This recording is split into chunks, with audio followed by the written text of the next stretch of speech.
Do you love Israel? Israel number one. No politic here. Why you no love Israel? Oh, you hate it?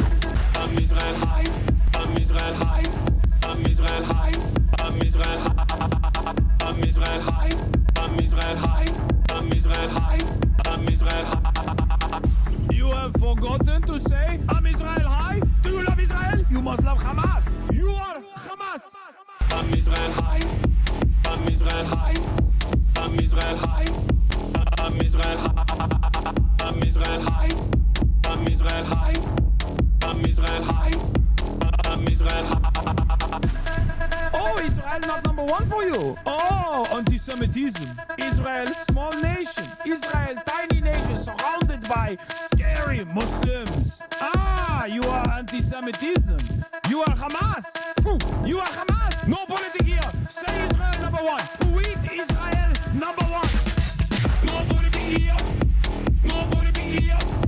No politics here. No politics here. No politics here. No politics here. No politics here. No politics here. Say you condemn Hamas. Say I'm Israel high. Say you condemn October 7th. You are Hamas. No politics here. No politics here. No politics here. No politics here. No politics here. No politics here. No politics here. No politics here. What's going on, everybody? I hope everyone's having a fantastic evening, afternoon, pre-noon, no matter where you are in the world. I'm Hassan Piker, and this is the HasanAbi broadcast coming to you live from sunny Los Angeles, California. Folks, we're live and alive, and I hope all the boys, girls, and MBs are having a fantastic one because today's a beautiful day. Today's a wonderful day. Today is Thirsty Thursday, folks. That's right. Ladies and gentlemen, it is Thirsty Thursday. Folks, we are live. We're alive, and I hope everyone's having a fantastic one because today is going to be a fantastic day. Regardless, it's Thursday, October 16th, 2025, 67 degrees and sunny here in Los Angeles, California. It actually was a quite cold morning here in Los Angeles, California, even though it was a sunny morning in Los Angeles, California. We are live, we're alive, and I hope everyone's having a fantastic one, regardless. This is the part of the broadcast where I tell you all about my personal news, about what's going on in the world of HasanAbi Piker in between the time period where I press the stop streaming button and press the start streaming button. So help me God, that's precisely what I'm going to do. Is the day looking good in terms of news? No, there is never any good news. Let's be real. There's never any good news in the world. It's only bad news for the most part. And let's be real.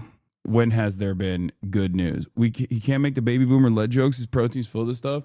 Actually, the lead contents of the protein is the soy protein, or it's the vegan protein. I use whey. So from what I understand, the vegan ones have more lead content. It's plant proteins that have the lead content, unfortunately, lead contamination, whereas the whey ones don't, as far as we know. So actually, I can still, and also plus I can still make those lead jokes regardless. Anyway, so folks. Personal news-wise, this is part of the broadcast where I tell you about my personal news about what's going on in the world of HasanAbi Piker in between the time period where I press the stop streaming button and press the start streaming button. So, oh my God, that's precisely what I'm going to do. Last night, I was at the Hollywood Reporter's Top 50 Most Influential Dinner. Okay, we went to a sushi restaurant. Okay, we went to a sushi restaurant, and I was on a panel with a bunch of other people. Drew Afuelo was one of the panelists. You might know her. There were some other comics on there as well. And we talked about, digital media, the landscape, how it's different than traditional, what the ups and downs are, what the ins and outs are. Did you eat the fish? No, I did not. I did eat the Wagyu, though. They finally brought out the Wagyu, and I had some of that. But it was a great experience overall. It was a fun, fantastic experience overall. Your no seafood ass was in a sushi restaurant? Yeah, well, you gotta pay the piper. You gotta fucking do those things. But yeah, I was one of the top 50. Was Caleb Heron there? No. But that's what I did. I ended the broadcast and I went and I did the rounds. I did a little bit of ass slapping, a little bit of handshaking, Isn't TwitchCon taking place now? Yes, but I'm obviously not going to TwitchCon, as I talked about already.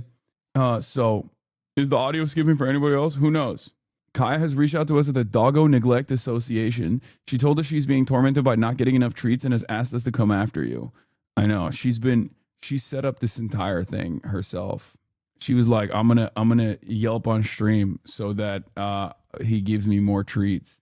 But in any case, we're back. We're live. We're alive. There's so much going on. Are you doing TwitchCon next year? That's too soon to tell, don't you think? In any case, bro, victim blaming isn't cool. I know. What the hell is this? You're so dumb. I thought, God damn, that's dumb as fuck. That is dumb as hell. Am I the only one who doesn't find the situation funny? I'm just really worried for the dog. Yeah, that's it. The memes have been pretty fucking excellent so far. You're gonna miss Gavin Newscomb at TwitchCon? I know, he's too busy doing TwitchCon to come on the pod. In any case, where was I? Yeah, we got Graham Plattner. We'll be talking about that too. But Zoran Mamdani, so much to talk about, so much to cover. AOC and Bernard did a town hall last night. We didn't even get to actually cover that. Mitch the Turtle almost fell. I mean, he did fall, but like he almost, perished. So that was pretty crazy. Yeah, Oomph is popping off on the timeline. My queen. Yeah, there's a lot to cover. But as far as personal news goes, I went out and I socialized last night. With a bunch of other content creators, with a bunch of like media people. And then after that, I came back home, passed out, woke up. Instead of actually working out this week, this is my second non-workout morning. Instead of working out, I had to touch grass and touch trees and take photos. There's another profile coming out that was set up a long time ago. So yeah, I had to do a photo shoot for that. Did anyone bring up the Collargate at the dinner? Yeah, they did. In the sense that they were horrified about how aggressively this was being pushed.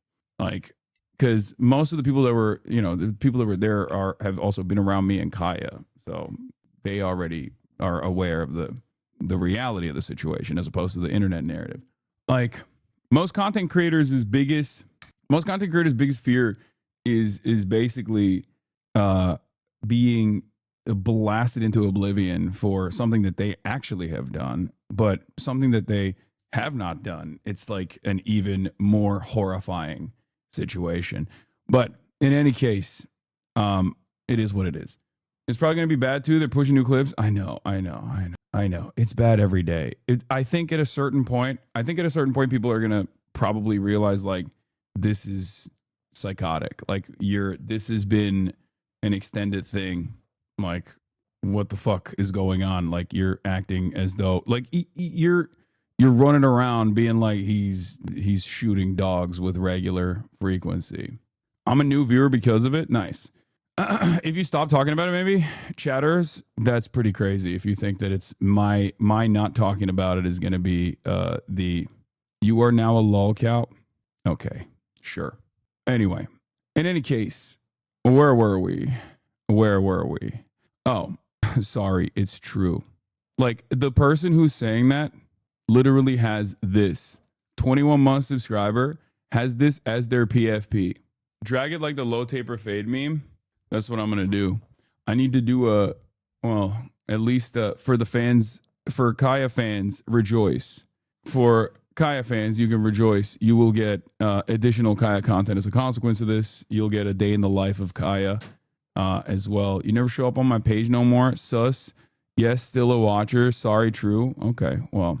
No one roasts you like your fans? Nah, it's not. My fans are often my biggest ops. Most of the shit that used to be memes in this community have then led to unironic. Zoran Canvasser here, you got brought up after we finished door knocking at H8. Someone said you were low-key canceled. Myself and another HasanAbi head were like, nah, we let the group know how much you love Kaya. Listen.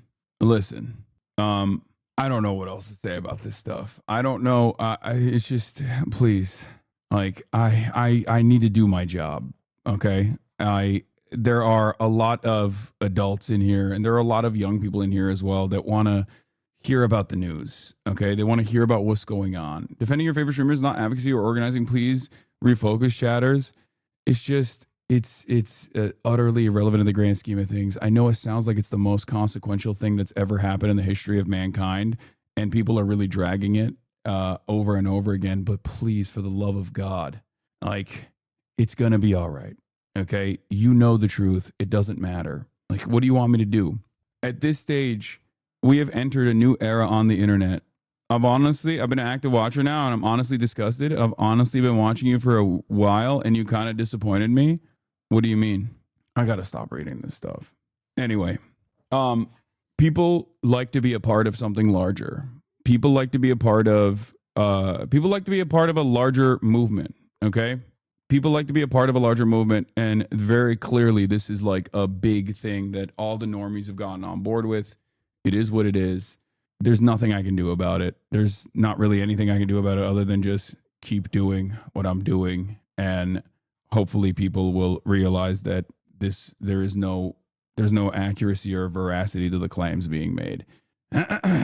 Anyway, so where was I? Oh, personal news wise, as far as everything else that's going on, I had to do a profile photo shoot thing.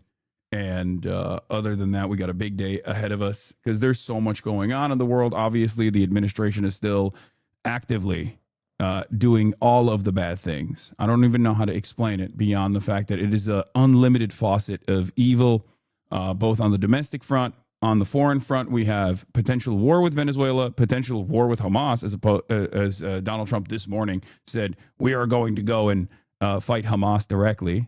After 2 days, he got the boss call. We got the Zohran Mamdani mayoral run that's taking place. There is going to be, we have the mayoral debate that's happening tonight. There's a lot going on, and I am going to get to it. I'm going to cover the actual news. Okay. Pentagon Press walk out without signing the loyalty pledge. Yes, we will do that as well. Hold on. Let me blast off. Okay. Did you see the new South Park? I have not. I have yet to watch the new South Park. We do watch the South Park episodes here usually when it comes out. So maybe we'll do that. All right. Is the Peter Thiel episode? Nice. Hold on. Let me get this locked down. But like I said, we got a special guest in the building tonight. Gianmarco Soresi is going to be here. And that's going to be exciting. We're going to be watching the debate. The other thing is, like, I'm probably going to get destroyed on the debate as well. I suspect Andrew Cuomo is going to try to weaponize me against Zohran Mamdani. So there is that to look forward to as well. That's going to be fun. Anyway, Trump blames Hamas. That to look forward to as well. That's going to be fun. Anyway, Trump blames Hamas. New York City mayoral debate tonight at 4 p.m. Pacific. Trump wants war with Venezuela. Shutdown continued. GOP brushes off racism. Gianmarco on stream later. Get in now. But yeah, I'm just getting everybody geared up and ready to go for that because that's gonna happen. And I think the crazies will then use that to be like, Hasan is finished now. Andrew Cuomo called him out while simultaneously being like, Andrew Cuomo fucking sucks, but I guess they like him now. You know what I mean? What advice would you give Zohran to neutralize any argument from Cuomo about you? I mean, Andrew Cuomo literally just went on the Impulsive podcast, which was credited with Donald Trump's victory. I don't think he has any grounds to stand on in terms of who Zohran collaborates with, let alone a prominent progressive figure, on a prominent leftist figure. Andrew Cuomo is also literally a designated rapist. Like, what are we talking about? This is the exact same dynamic that exists all the time. The more right-wing you are, the more assurances you have, the more allowance you have to be a giant piece of shit. It's just, it is what it is. It's so fucking ridiculous. Like, if you are a progressive figure, you have to have a stainless reputation. And even if you have a stainless reputation, people will find something to fucking tarnish it with. And a lot of dumb fucks in the center, a lot of normies will literally go along with it because they think, oh, yeah, you're right, actually. These guys they have to be infallible. It's so crazy. But if you're right wing, if you're aligned with like right wing values, if you're aligned with Donald Trump, if you're aligned, if you're the more right wing figure on any race, you have unlimited allowance. You can be a monster. Okay. You can straight up be a fucking monster and people will not give a shit. Okay. That's just how it works. It's just like everybody is so predisposed with this idea that like the far left are all hypocrites. They must be faking it. They must be committed to these things because they're virtue signaling or whatever the fuck. And it's so easy to dupe a lot of people. It's so easy to dupe a lot of people on the margins. And it's never, ever, ever about policies and how to actually improve people's lives, which I think is Zoran's best quality. No matter what people throw at him, no matter what people throw in his direction, he just always takes it back to issues that he's defined by. This is something that I have consistently explained to those who would listen. You have to have well-definable policies, okay? You have to have policies that you can be defined by and that people will recognize you over.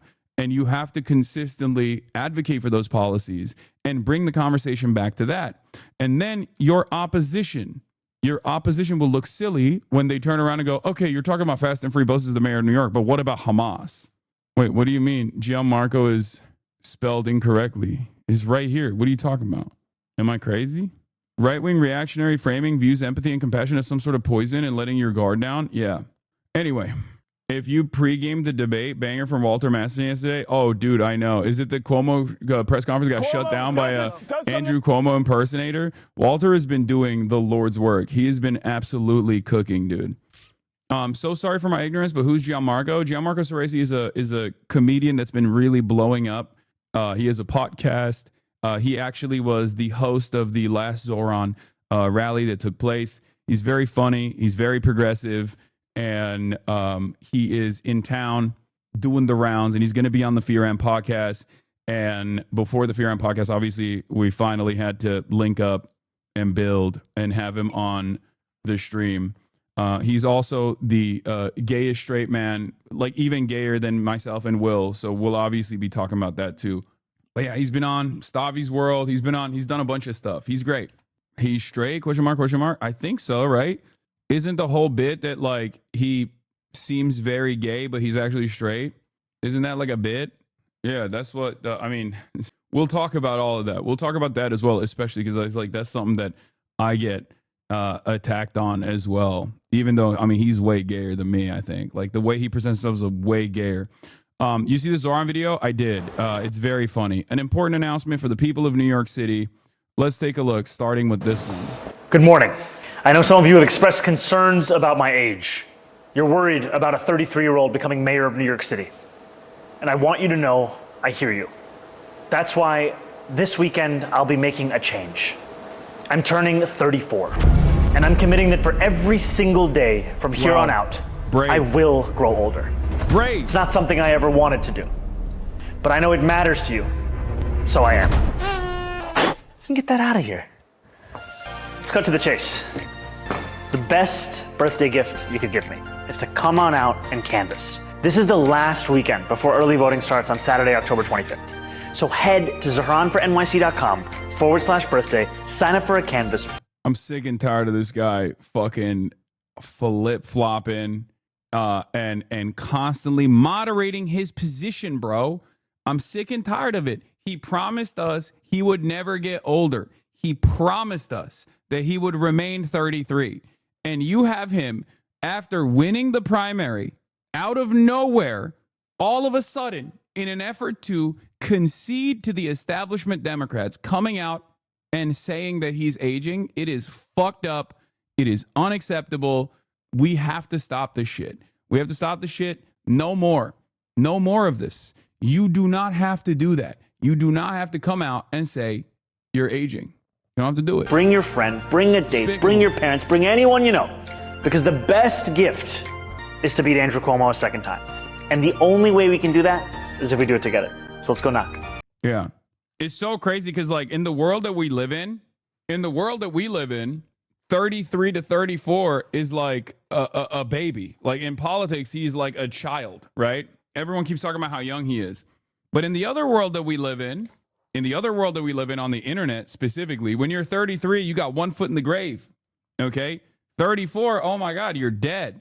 The way people treat me, the way Zoomers treat me online, the way Gen Alpha treats me online is like, Unc, you're dead. You're dead. Why don't you die already? Why don't you die quietly? Gen Alpha doesn't even realize that there is an age beyond 34. They don't even realize there's an age called 44, for example. There are people who are literally 44 years old, 54 years old, 64 years old. I know it sounds crazy. I know. Gen Alpha thinks there's no way. There's no way that that's real. Zoomers think there's no way that there are people out there who are 64 years old. Get the fuck out of here. You're making that shit up. It's true. It's literally true. Okay? In any case, we got a lot to cover. We got a lot to talk about. Yeah. And we're obviously going to get into it. When I turned 30, my now 5-year-old cried because she thought I was going to die. That's funny. Nice try, Unc. I'm a Zoomer, and I know people only live to 35. Yes, I am. I'm going to die soon. I'm going to die next year so that I can finally be at peace. And all my haters will probably commit suicide because they will not have anyone else to A-log every single day and obsess over, you know. One day. Should have called it Expedition 35. True. Why are 14-year-old girls adults and 35-year-old men are children of Republicans? That's actually a very good question. That's actually a really good question. For Republicans, no matter how young a girl is, they can be perceived as an adult. Obviously, they can't be perceived as an adult if they're making decisions about their own bodily autonomy, but they want to perceive young girls as adults when they are, when they are doing predatory shit to them. But then also, if you are a 35-year-old Republican, if you're a 35-year-old Republican consultant, for example, and you're posting stuff like how much you love Hitler or how much you love gas chambers, then you're a little baby. You're a child. You're a little baby child. It's like, bro, that dude's hairline owes money in taxes. Okay? You are not, like, you can't live in a world where you can make it seem like we got a 40-year-old baby, like a 40-year-old baby that's just like simply, talking a little shit. Why can't 40-year-old babies talk a little bit of shit? It's ridiculous. Former teenage soldier. Yeah, you know what it is. You know how it works. This is how it works. Anyway,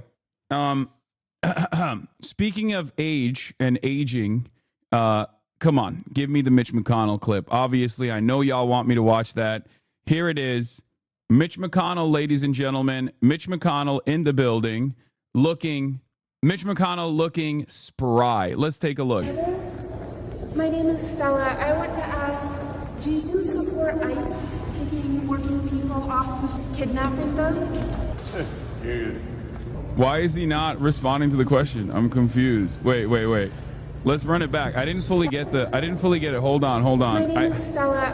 I feel like there was some there that do you support ICE taking I feel like if you look at that, if you look at that up close, you can see it. Do you support ICE taking working people off the streets and kidnapping them? Oh, I don't think he perceived that he fell. I mean, he really fumbled that question. Bro, this is generational aura loss. Yeah, bro. Mitch. Oh no, Mitch, you lost aura. Brother, he lost his life almost. Okay. It's so crazy.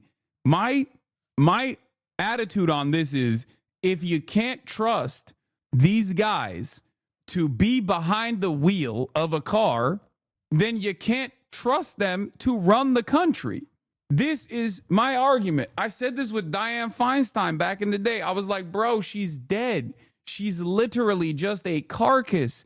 And people are just running her around. People are just wheeling this carcass around. It blows my mind that this is still a thing. Okay, click this before he deletes it. What did he say? I told him to shower afterwards, but he loves to just let it leak out. Now look at you, Bay, slipping everywhere. Oh my God. Oh my God. This is going to be a deleted Jabuki tweet for sure. I mean, we need him to run again, dude. We need this demon to run again, honestly. Hello, this is ableist and ageist. Hello, ding, ding, ding. Hello. I am. I've told you this before. I'm ableist and ageist when it comes to politicians. Like, not ableist in the sense that, like, if you're, blind, you can't be a politician or something. But, like, if you obviously don't have your mental faculties in order, you shouldn't be in a position of power. Okay? That's it. And yes, I am absolutely ageist when it comes to politicians as well. Ageist in the direction where after you get to a certain point in your life, you obviously should not be in any position of power. You should not be in a position of power if you are incapable of operating a vehicle, for example.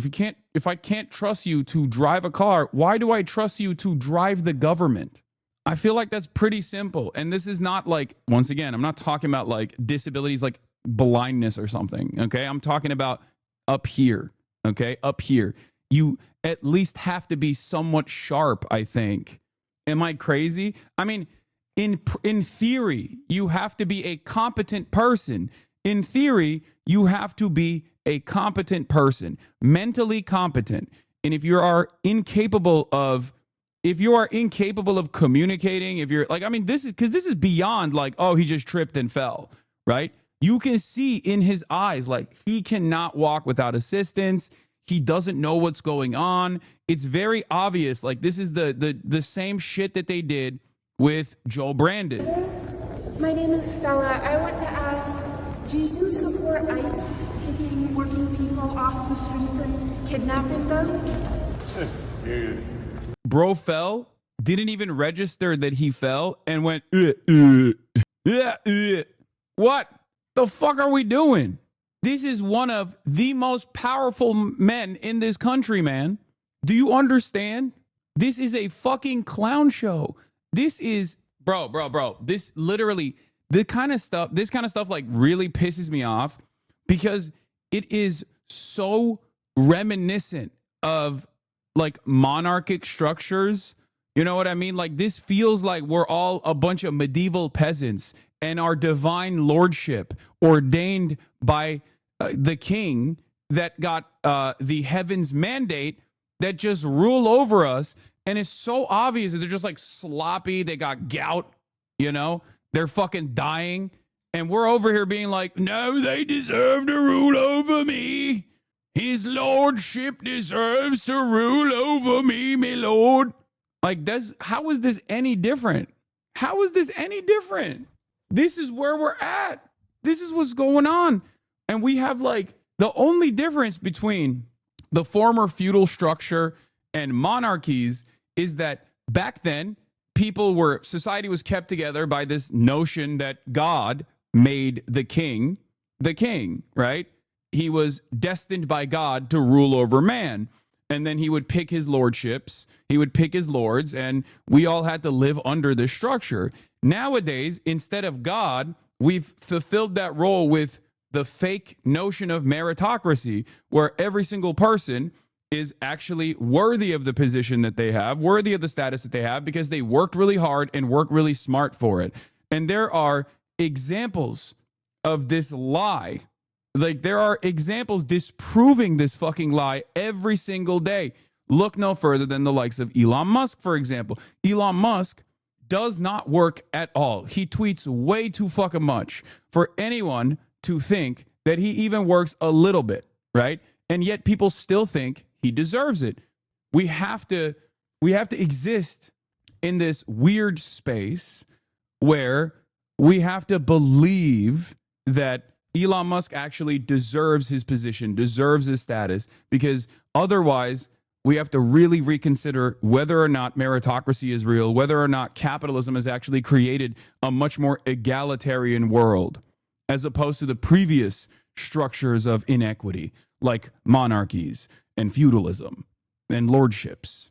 Like the people that look back throughout time at moments where, you know, people have rose up and took out these lords, took out these kings, do not realize that we live in the exact same structure with a different patina slapped on it. That's it. We live under the exact same constructs right now. The way I see it, this is no different. This is no different than a lord who pisses and shits himself, and you know, you look at that and you're like, well, I can tell that this guy is not all there, but what the fuck do I do? He's just an almighty, all-powerful person. Yeah, we went from the divine right of kings to the divine right of owners of capital. Conservatism was designed to preserve the aristocracy in the absence of waning monarchy. Yeah, I mean, it is that way. It is absolutely that way. Counterpoint, maybe he fell on purpose to avoid the question. Yeah, he did the Justin Trudeau. He did the Justin Trudeau method. For those of you, for the Canadians, this is a somewhat of a deep cut, I guess, because a lot of people don't remember this, but Justin Trudeau famously used to fall as a humorous bit. Like that was his thing. He could fall well, and he would do that. And I think that's what Mitch McConnell is doing here. He learned from the best. Yeah, look, pre-French Revolution wealth inequality versus today. Top 10% wealth distribution in France.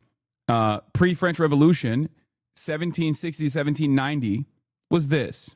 In the United States of America now, economic inequality and wealth distribution has actually gone beyond those levels. Now, the reason why this is still not reaching the same the same anger, right? The reason why people are not as angry, on the other hand, is because the bottom 20% and, you know, all of these other brackets, for the most part, have a level of comfort and a level of material security as a consequence of technological advancements being made and the distribution of resources is seemingly becoming more even, right? But wealth is a relative construct. You are only as poor as your neighbor is wealthy. So in that same vein, in the United States of America, the idea is that people should be very frustrated by this because all of these people are contributing to this. Without these people, this doesn't happen. Socialists look at this system and say, this needs to be distributed better, okay? At its most simple way of understanding it, at its most like reductive approach. The Majority Report, thank you for the raid. We are currently talking about our divine lordships and how the monarchy structure is not all that different from the way that wealth inequality is worked out under capitalism as well. And instead of the divine rights of kings, we now believe that it's the divine right of capital to be in a position of power because of a faulty understanding of meritocracy. The bottom 80% in pre-French Revolution France were basically subsistence farmers. Bottom 80% today include professionals and people with master degrees. Yes, I know. The difference is like these guys were unimaginably poor as opposed to these guys. Like if you compare these guys to one another, if you compare their immediate material realities, of course, the average poor person now is in a much better situation than the average peasant in France in the 1960s. Certainly. And that actually does play a role in why there aren't more uprisings. Okay? In France, Robespierre led revolution against the bourgeois. The American experiment is pure bourgeois revolution. So, did I say 1960s? I meant 1760s. I apologize. So, the thing is, I think in some ways, when conservatives say, well, at least you can get like a cheap hamburger at McDonald's, like there is some truth to that. Okay? There is some truth to that because that does unironically make people more comfortable. It makes people feel as though their situation is not that bad. Now, the less burgles, the more burgles become costly, the more Americans will become more angry. That's the other thing. But ultimately, if you want to understand like why Americans seemingly are more servile despite the same levels of inequality that happen right now, worse levels of inequality than the Gilded Age, it's because the bottom 90% are nowhere near as poor in their day-to-day experiences as they were in like the early 1900s. Okay, leading into the 1920s. It's not the same level. That's it. That is the major reason. But this shouldn't stop us from trying to create a better future. Okay, this shouldn't stop us from trying to create an alternative to the ways that we exist currently, because there are still unimaginable amounts of oppression, violence, famine, deaths that don't need to exist at all. So we have to push the needle further. We have to move beyond capitalism. Okay? Yes, capitalism was better than feudalism. This is true. And also, a very famous bearded thinker agrees with this concept. His name was Carlos Marcus. Okay? He wrote entire books about capitalism. He loved it so much. He wrote whole ass volumes. Okay? Imagine adding the third world to the end of the US graph. I mean, the argument in that situation is that like the wealth distribution in France 1760 in comparison to like colonies would obviously also be horrifying. Okay, technically you could make the argument that like even the peasant class was seemingly I mean, I guess the peasant class was like probably closer to the purposely kept underdeveloped colonies. But you could still make the labor aristocracy argument in that same vein as well, because imperialism is the modern iteration of colonialism.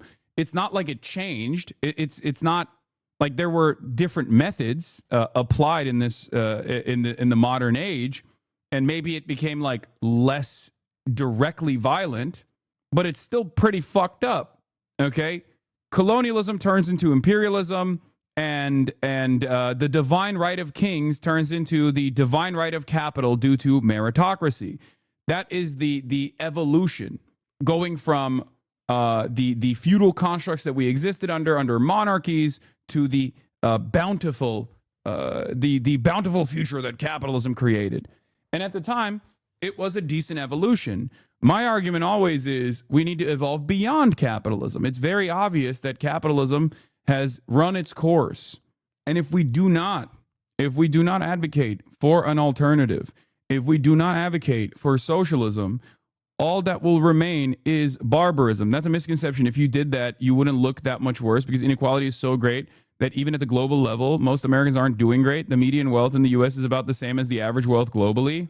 That's not entirely true. I think you're wrong about that. That's not true at all. This graph has been debunked. What do you mean? Like, my point is, yeah, that's not true for the global south. But again, that ginormous gap in those who, that ginormous gap in the global south, as opposed to like the victims, the colonial subjects versus the peasant class in the core of empire, was still ginormous. That wealth gap and the inequity still existed in that regard as well. I'm thinking of a peasant now who exhibits the same tendencies of like an American peasant currently, like an American hog right now. Back in those days, being like, well, at least, well, me lordship, I work on the stalks. I take the grain and I give it to me lordship, and me lordship protects. At least we're not living in the in one of the Orient continents, or not living in Africa. They're in a much worse predicament than myself as a peasant. That's what it is. They live in abject squalor because they are not worthy. Another way to phrase it is that about half of Americans would become richer if wealth was divided equally globally. Lenin has a piece called "A Letter to the American Worker," where he said that the workers in the U.S. are exploited so much that they're one paycheck away from being lumpen proletariat. This is the biggest issue for socialists in the U.S. Yeah, I think we moved past that. We are firmly in the fucking throes of the lumpen prole. The petite bourgeois run the show here, okay? What do you think small business owners is? We live in a country that places all the emphasis on the small business owner, the petty, the small business tyrant, the petite bourgeois tyrants.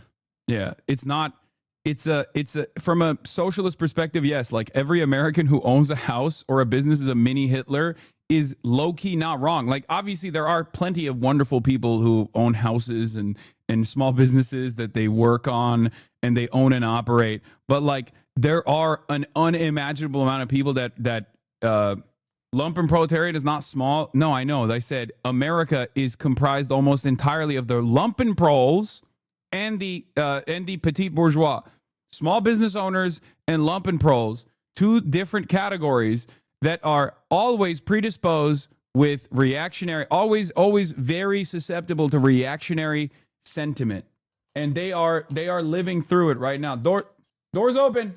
It's just like that's just how it is. That's just how it works. Americans are very close to homelessness, so not much better than the global South. No, it's not true. That's not true. The rich person in the global South is closer to like maybe a middle class American in their relative wealth. That's what I'm trying to explain. Okay, the rich person in a wealthy person in the global South is closer in their relative wealth to the middle class American. A poor American is still better off than a poor person in Rwanda. Okay, that's it. Now, there's obviously a level beyond that, where we talk about like the global owners of capital. Like, I'm not talking about like Nigerian oil billionaires or tyrants. Okay, I'm talking about like the broad majority of relatively wealthy people living in these countries. They are still nowhere near as wealthy as the American wealthy are. Okay. Your bubble is showing. Wait, what? Poor people in other countries have homes and healthcare. Terminally online are the lumps. You're talking the very extreme. Your bubble is showing. I mean, the inverse of that is also not wrong, but you're basically saying that like, well, the peasant class worked less hours than the average American worker now. You know what I mean? So who's to say their material conditions weren't worse? Like, you have to understand the material conditions have advanced dramatically as a consequence of technological expansion. Okay. Like, for example, even though healthcare is paywalled in this goddamn country, if you consider healthcare broadly in 2025, as opposed to healthcare in, 1825, okay, at least your doctor washes their fucking hands before they operate on you. Okay. Like, that's a major technological advancement. That's not directly because of capitalism, for the record. That's not because of capitalism at all. The capitalist looks at that technological achievement and says, this is only achievable due to capitalism. When in fact, capitalism is simply a distribution of power and resources. Okay. That's all capitalism is an economic organization of society. We are talking about gains being made as technology progresses, as advancements are made. And throughout time, it becomes more readily available, and they actually attribute that to capitalism when capitalism is not the reason why this has happened. And as a matter of fact, there's no evidence, in my estimation, beyond the evolution from feudalism towards liberal capitalist democracies. There is no evidence that capitalism has actually played a formative role in the expansion of technology, because the accumulation of resources in the hands of a select few does not actually yield better technological achievements. As a matter of fact, it actually ends up crippling innovation in many circumstances. So I would go so far as say technological achievements have taken place in spite of capitalism, due to the work of many people who just simply wanted to do right by others. Okay? There are plenty of wonderful examples of this. Obviously, you can look to China. You can look to the USSR at the time, right? In terms of all of the achievements that they made. I have to disagree with you here a bit. For instance, compare healthcare and life expectancy in the US to countries like Cuba and Slovenia. No, I do think that that capitalism actually plays a negative role in people's people's life expectancies, for sure. But yes, ultimately, this is correct. I'm pretty sure people living in a favela in Brazil have it harder than someone that is poor in America. Yes, I agree. I agree with that. I don't disagree with that. Having said that, that's because Brazil is objectively a poorer country than the United States of America. But internally, when we look at this stuff at the domestic level, when we look at wealth inequality at the domestic level, you have to remember, like, you can't be comparing yourself to like the working poor in Rwanda or the working poor in Brazil or whatever. You have to be comparing your conditions to the conditions of your neighbors, your conditions to like what America could technically achieve if we had a more egalitarian distribution of wealth and resources, if we actually focused on good governance rather than maximizing profits. Bro basically said capitalism invented medicine. Lamau, it's impossible to teach class consciousness to the average American. Who said capitalism invented medicine? I didn't see anyone doing that in this chat, but it's pretty funny. If someone thinks that, yeah. I mean, it's even the same shit as the iPhone, brother. That's what's so fucking funny about this. When motherfuckers would be like, oh, socialist, but you have an iPhone? Yeah, bro. You know who made the iPhone? Not the capitalists. Workers made the iPhone.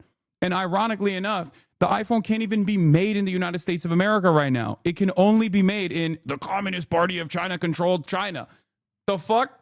Anyway, patents cripple innovation. Corporations that actively stifle research that would point out risks associated with their products or services, e.g. tobacco and oil, and against the opening of patents to decentralize the development pharmaceuticals. Yes. China controlled China. Who else will control? No, I'm saying the Communist Party controlled China. Yeah, Graham Plattner is getting called out by CNN and everybody else, and it's kind of making me like him a lot more because it seems like he has a more radical approach to American politics than we previously thought he did. And, we'll take a look at all of that in a little bit, but let's get started. Trump is making another Oval Office announcement. That live stream is expected to be on shortly. But before we get to that, Donald Trump is threatening to strike on land in Venezuela, saying that he is going to get the CIA to attack Venezuela. Fantastic. This is what we really need right now, I think. I think we need another forever war, everybody. I was just thinking, what could we do? What could we do to really fuck up the bag? What could we do to really fuck this country? To just put it on, to ensure that it dies, okay? And there you go. Lo and behold, Donald Trump, everybody, ladies and gentlemen, he was like, you know what this country needs? Another Iraq, but this time with direct proximity. Like another Iraq on our continent, basically. Not on our continent directly, but, in our backyard, as close to our backyard as possible. Fuck yeah, dude. That's awesome. The mad lad. He's doing it during a government shutdown because the Republicans are refusing to even offer or continue subsidies so that people can pay for their fucking healthcare. Their costly healthcare, mind you. Their costly healthcare that keeps expanding in cost every single year, mind you. Okay? We don't even want to offer the Band-Aid solution to the Americans so that they can at least still continue existing and continue being able to pay for their healthcare without like losing an arm and a fucking leg. Fantastic, dude. Such lunacy. It's incredible. Everything fucking sucks. Everything is dog shit. And meanwhile, people are just so oblivious to everything that's happening, with the exception of those who are in this community, obviously. But even then, there are still a significant number of people who are coming in here to be like, well, I'm here to watch you abuse your dog or whatever the fuck people think I do nowadays. President Trump considering U.S. strikes on Venezuelan soil to combat drug cartels. Well, I don't want to tell you exactly, but we are certainly looking at land now because we've got the sea very well under control. The president also escalating U.S. operations against Venezuela's authoritarian leader, Nicolas Maduro. Trump confirming he's authorized covert CIA action in the country. But when asked if the agency has the authority to take out Maduro, Trump non-committal. But I think Venezuela's feeling heat. In a statement overnight, Venezuela accusing Trump of trying to legitimize a regime change operation to access the country's oil resources. Would another Iraq cause incredible civil unrest, the level of Vietnam due to deteriorated living conditions? I don't even fucking know anymore, man. I don't even know.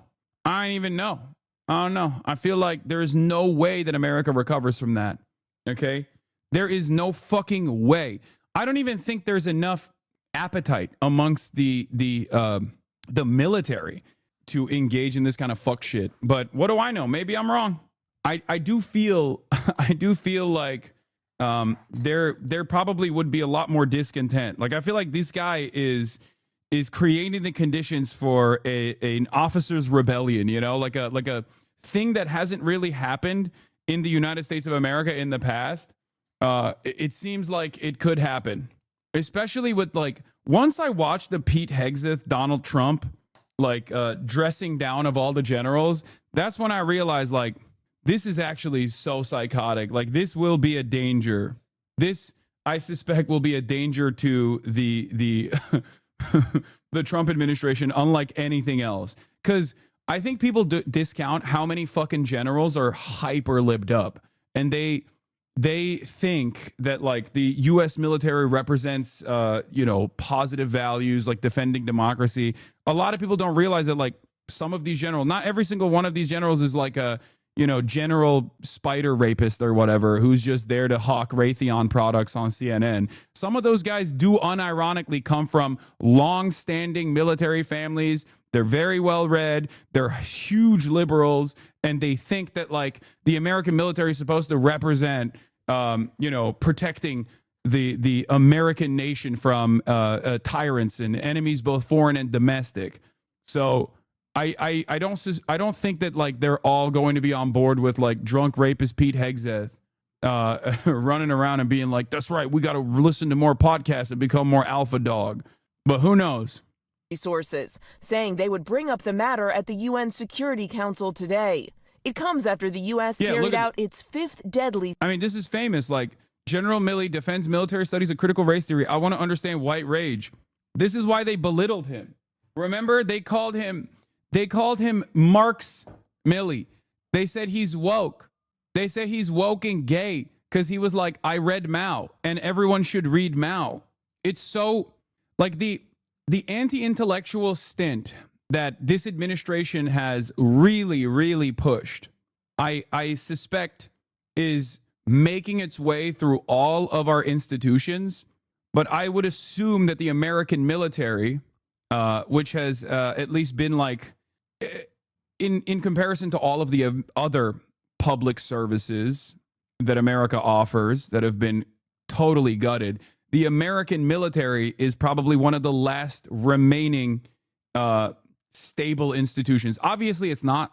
Like, people will say, what the fuck do you mean it's stable? Have you seen the barracks and the places that people live in? Like, it's in a state of dire disrepair.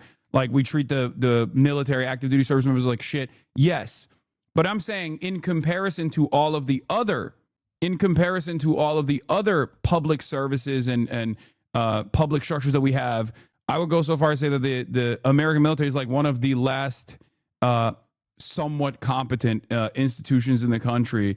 And I don't think that a lot of the American generals are going to be on board with the anti-intellectualist momentum that has taken root, at least in the governance structure of the military, at least in the command structure of the military. Strike on an alleged drug boat off the coast of Venezuela. Trump posting this video on social media, saying 6 male narco-terrorists aboard the vessel were killed in the strike. Military has commie grocery stores, though? Yeah, they're trying to take that away, too. Donald Trump floated selling the commissary structure to a private corporation. For the record, Donald Trump wants to sell the publicly owned grocery stores that the military has to a private owner. I swear to God, they're entertaining a revolt. Like they want like a military rebellion to take place, I think. Anyway, yeah, I think Hegseth and Trump should do these meetings where they insult generals once a month. Do it once a week. Historically speaking, military leaders love this. Yeah.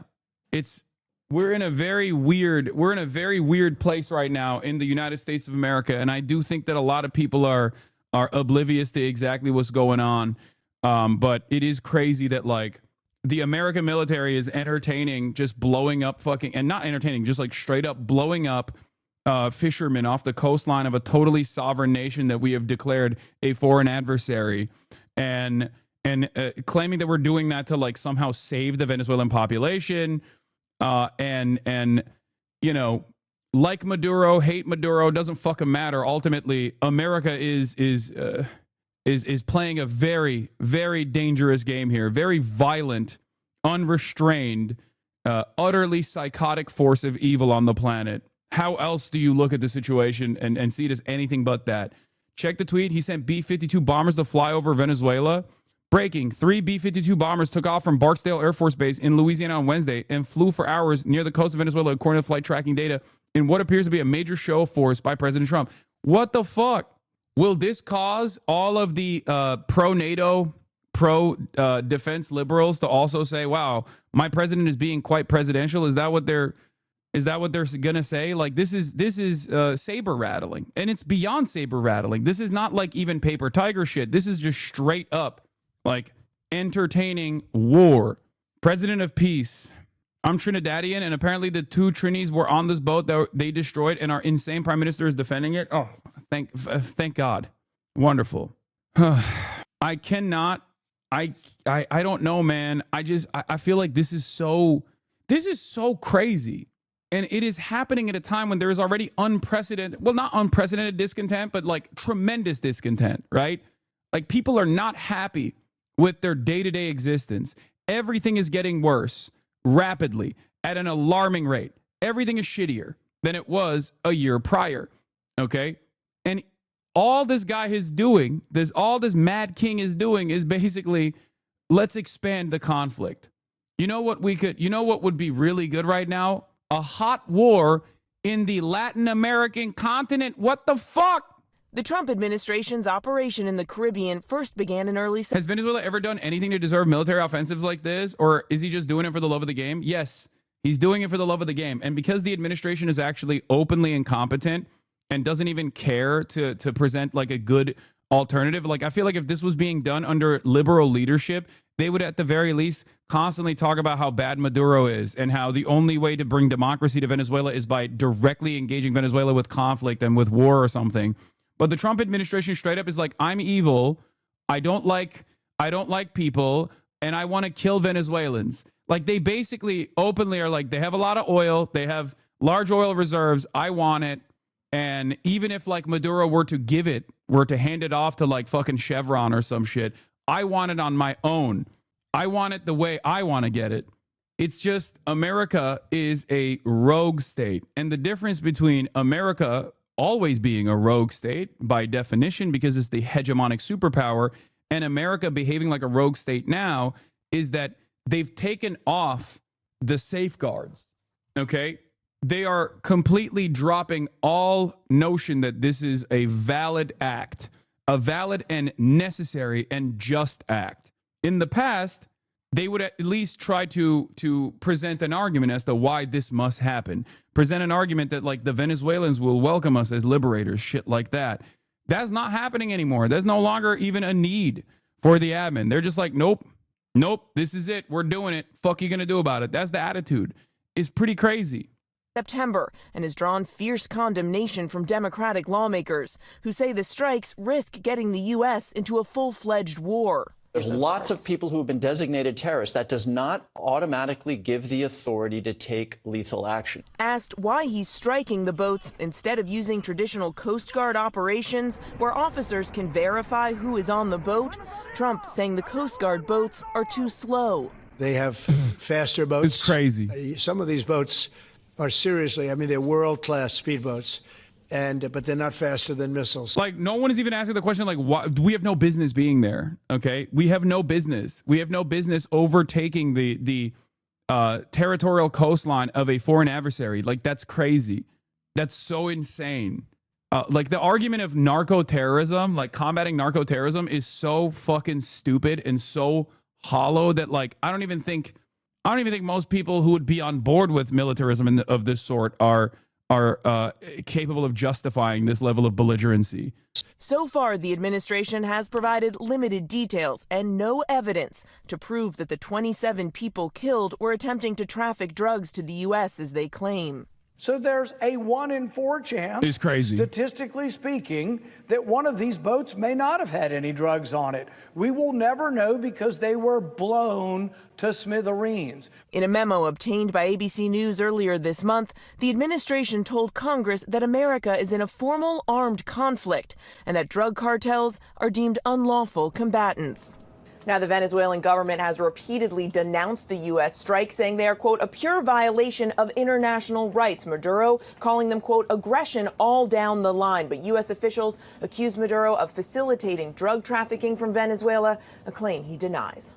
A boat in the sea and an We have no business there, but what is Trump's business? What motivates him to do this? I think war is good for the war economy. Maybe it's Venezuela has massive oil reserves. It's not as good as like the Saudi oil, but still, this is a way to repackage the war on drugs that he's claiming he's doing, which is ironic because his administration's behavior, his administration's actions in terms of like interior removals, interior deportations, has actually restructured the entirety of the federal law enforcement apparatus to no longer focus on drug trafficking in general. That is also obviously not an apt solution for overdoses anyway. The most successful solution for overdoses was demonstrated by the previous administration, a focus on rehabilitation over incarceration for those who were addicted to drugs. Addiction being treated like an illness as opposed to being criminalized has been the most effective way to lower the number of overdoses. And yet, instead of doing that, this administration has decided we are going to go gung-ho on, the apprehension and the criminalization of drugs.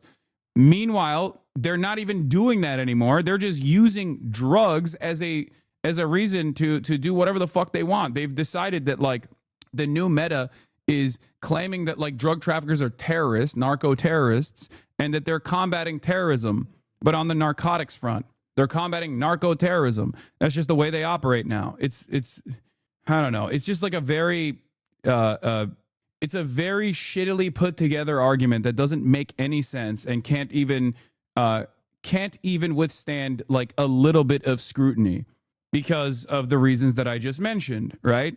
If you want to actually combat overdoses on U.S. soil, because there's a massive market for drugs here, American drug consumers want the fucking drugs. The best possible way to stop that is rehabilitation, not incarceration. The best way to stop that is by creating not a carceral structure to combat it, but instead to try to get people off these drugs, okay, and engage in harm reduction initiatives.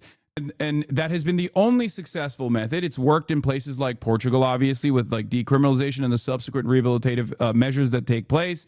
And it has worked in lowering overdose for the first time in the past couple of decades under the Biden leadership, as a matter of fact. And yet Americans refuse to reckon with that and assume that the only way to solve this problem is by fucking bludgeoning it in the head with a goddamn hammer. And the Trump administration is taking advantage of the reactionary forces in American culture and in American society to expand on this, to say, oh, it's not even just that we are going to go after the drug traffickers. We're actually going to present drug traffickers as terrorists and use that as an opportunity to do foreign intervention, foreign entanglements, forever wars, moving away from the Middle East to a certain degree and moving into the South American continent, as though we haven't fucked with Latin America as hard for many years at this point. The moment that they have like a pink tide, is just we have to go back in there. We have to start doing direct military intervention. It's great. Coming missile. This video was shared with the world by President Trump. He said the US destroyed a Venezuelan boat ferrying drugs to America. 6 people were killed. Donald Trump calls them narco-terrorists. Now he's been astonishingly open about... We've talked about this already. I already gave you guys like the rundown a while back when this first started happening. But narco trafficking patterns are pretty clear, right? It doesn't happen. Like Venezuela is not a hub for drug trafficking. It never has been. There is no evidence whatsoever that these guys that the Trump administration is killing are actually drug traffickers in general. And even if they were drug traffickers, this is not the appropriate way to deal with that. You're supposed to apprehend them. You're supposed to, first of all, demand that Venezuela apprehend them. Okay. And if they don't apprehend them, you're supposed to track them and apprehend them with your own naval vessels. And after conducting a proper investigation. There is no world where you just fucking start lasering random boats off of someone else's coastline. Like, that's fucking ridiculous. And there isn't enough evidence. There isn't enough evidence that like Venezuela has been a major drug trafficking hub in. There has never been any evidence that Venezuela has been a major drug trafficking hub. There was like one idea that was floated many, many years ago. I dove into it extensively as far as like the claim that Chavistas and his like generals were somehow operating some kind of like narco trafficking hub, but it was just like a ridiculous fucking CIA narrative that they presented that they dropped anyway because they were like, yeah, we don't really need this. Even if they were drug traffickers, it's likely that they're trafficking cocaine as opposed to deadly drugs like fentanyl, despite Trump's claims. Cocaine and marijuana are the only substantial drug shipments from Venezuela, and it is marginal as opposed to all of the other hubs. Drugs do not come into drugs do not flow into the American continent, the United States of America, inside of our borders through these kinds of random drops. They flow through regular ports of entry, okay? They come in cargo vessels. They do not come with go-fast boats. This is not like the cocaine panics. This is not like the cocaine panic, the cocaine cowboys era in Miami, okay? They come through airplanes and they come through cargo vessels. That's it. That is, of course, when they're not coming through Fort Bragg or our beautiful JSOC operations, which is, you know, our special forces that are the #1 drug traffickers in America anyway, or the DEA itself, or the CIA itself. I think the reason why he's trying to fucking do this is because the reason why I think he's entertaining this is because, you know, war is, I guess, good for some of his corporate benefactors, maybe, and he can use the war as a way to I guess no longer have elections, maybe, you know what I mean? Who knows? The opportunities are endless here, like whichever way you want to use it. About the CIA's usually highly secret potential plans in Venezuela. In the Oval Office, he confirmed he has authorized the Central Intelligence Agency to conduct covert operations in the South American country. I authorized for two reasons, really. Number one, they have emptied their prisons into the United States of America. They came in through the they came in through the border. They came in because we had an open border policy. And as soon as I heard that, I said, a lot of these countries, they're not the only country, but they're the worst abuser. And they've entered they've allowed thousands and thousands of prisoners, mental institution, people from mental institutions, insane asylums, emptied out into the United States. We're bringing them back. But that's a really bad, and they did it at a level that probably not, many countries have done it, but not like Venezuela. They were down and dirty. And the other thing are drugs. We have a lot of drugs coming in from Venezuela. And a lot of the Venezuelan drugs come in through the sea, so you get to see that. But we're going to stop them by land also. Venezuela is by no means the biggest exporter of illicit drugs in South America. And the claim it's sending prisoners... Not even fucking close, dude. Not even close. Like, it's ridiculous. Donald Trump launched a coup attempt against Venezuela in 2019, boasting of nearly collapsing the country through sanctions and economic war. He said, we would have taken it over. We would have gotten all of that oil. This is from a 2023 speech at a Republican Party event.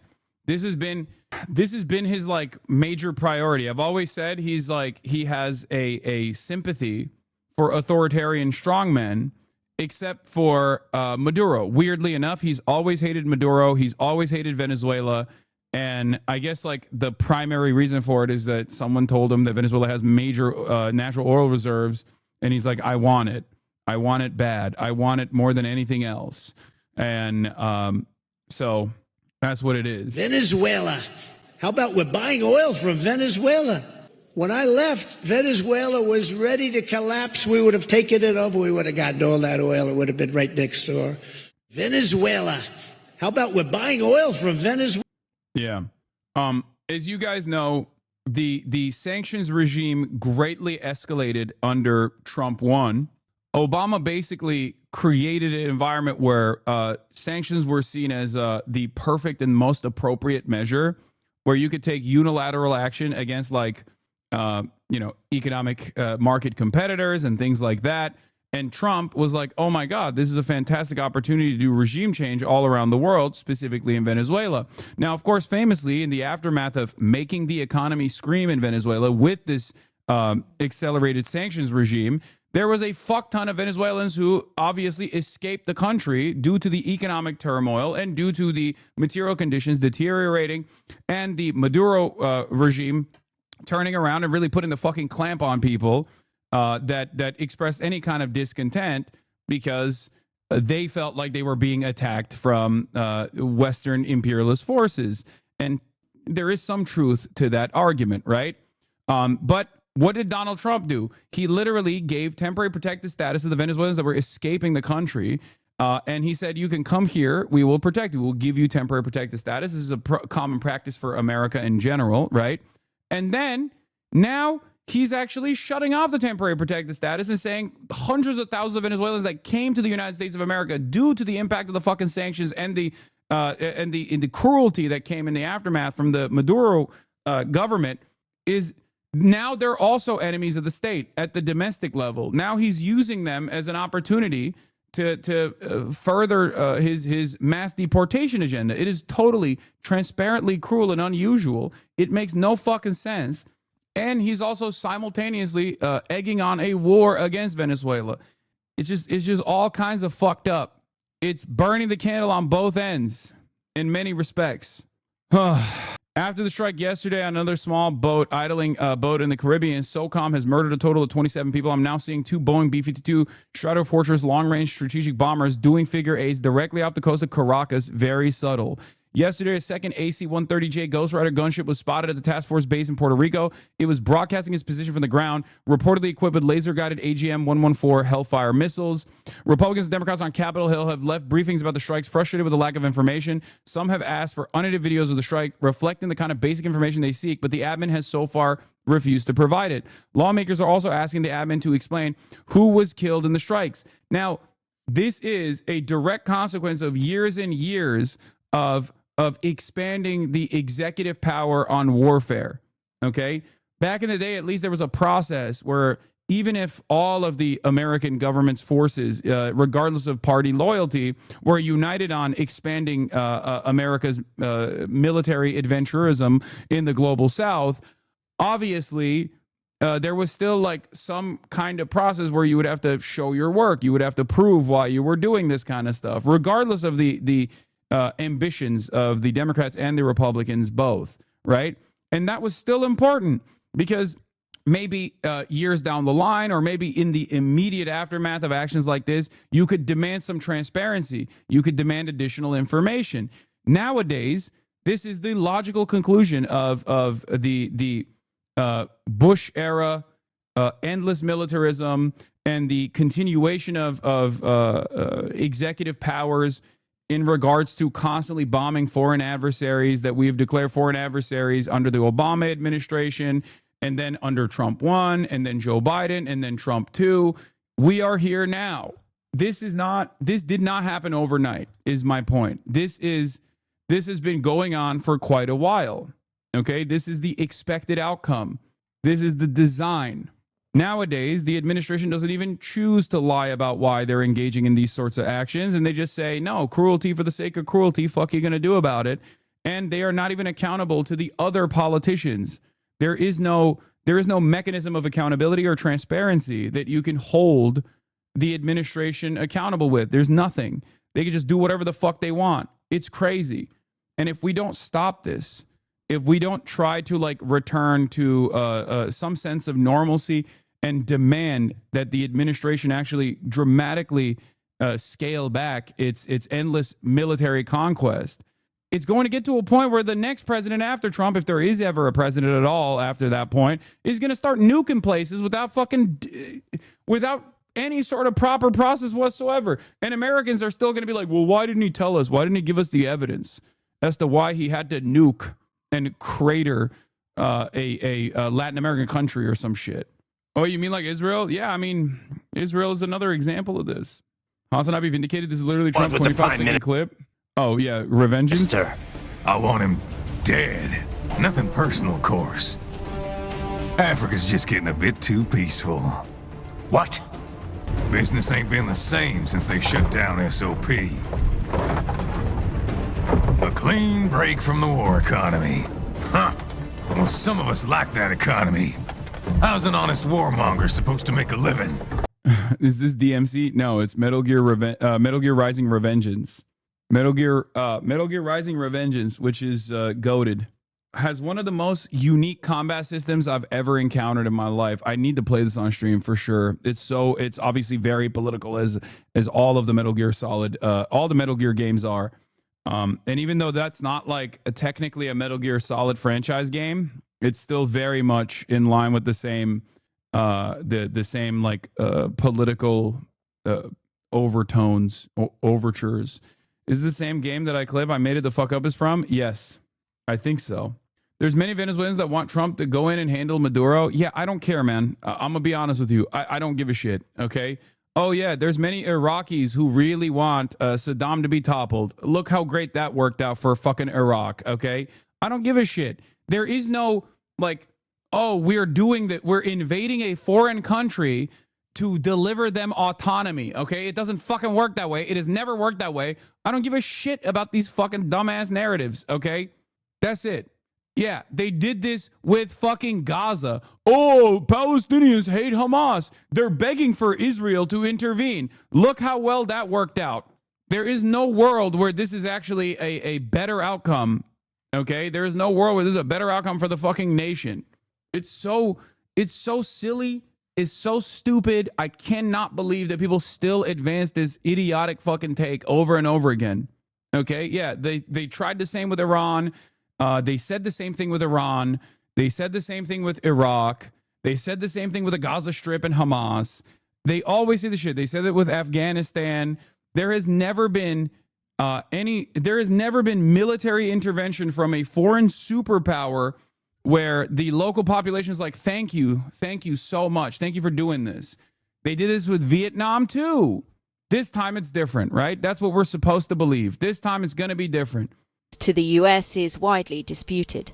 Since September, the US has attacked at least 5 boats in the Caribbean. The administration says it's in armed conflict with drug cartels. UN-appointed human rights experts say the strikes are extrajudicial executions. No war, just peace. Even as Venezuela... So many Americans call for the toppling of the authoritarian so-called President Trump. President Xi, deliver us freedom and prosperity. HasanAbi, wonder if this example would fucking up Americans' eyes absurdity of that statement. Exactly. Like we jokingly say, President Xi, fire when ready, okay? But obviously, the reason why we joke about that is because we are the United States of America. There is no more powerful force on the planet than the United States of America as it stands currently, okay? Regardless of China's rise to power as a force in the international markets, it's still nowhere near the same level of military prowess that America has with 800 military bases around the planet. Okay. It's just not even a thing. It's not a thing. And therefore, when Americans are joking about that, we get to joke about that because we have the confidence of being the United States of America. Okay. This is not a sincere request is what I mean. Now, some people in the chat will say, no, I'm sincerely saying it. Okay, great. But like, ultimately, if such a thing were to happen, you would not be spared in that process. Do you understand? You would not be spared in that process. And as a matter of fact, a lot of Americans would lose their fucking minds, would actually harden even further against a foreign incursion of this sort.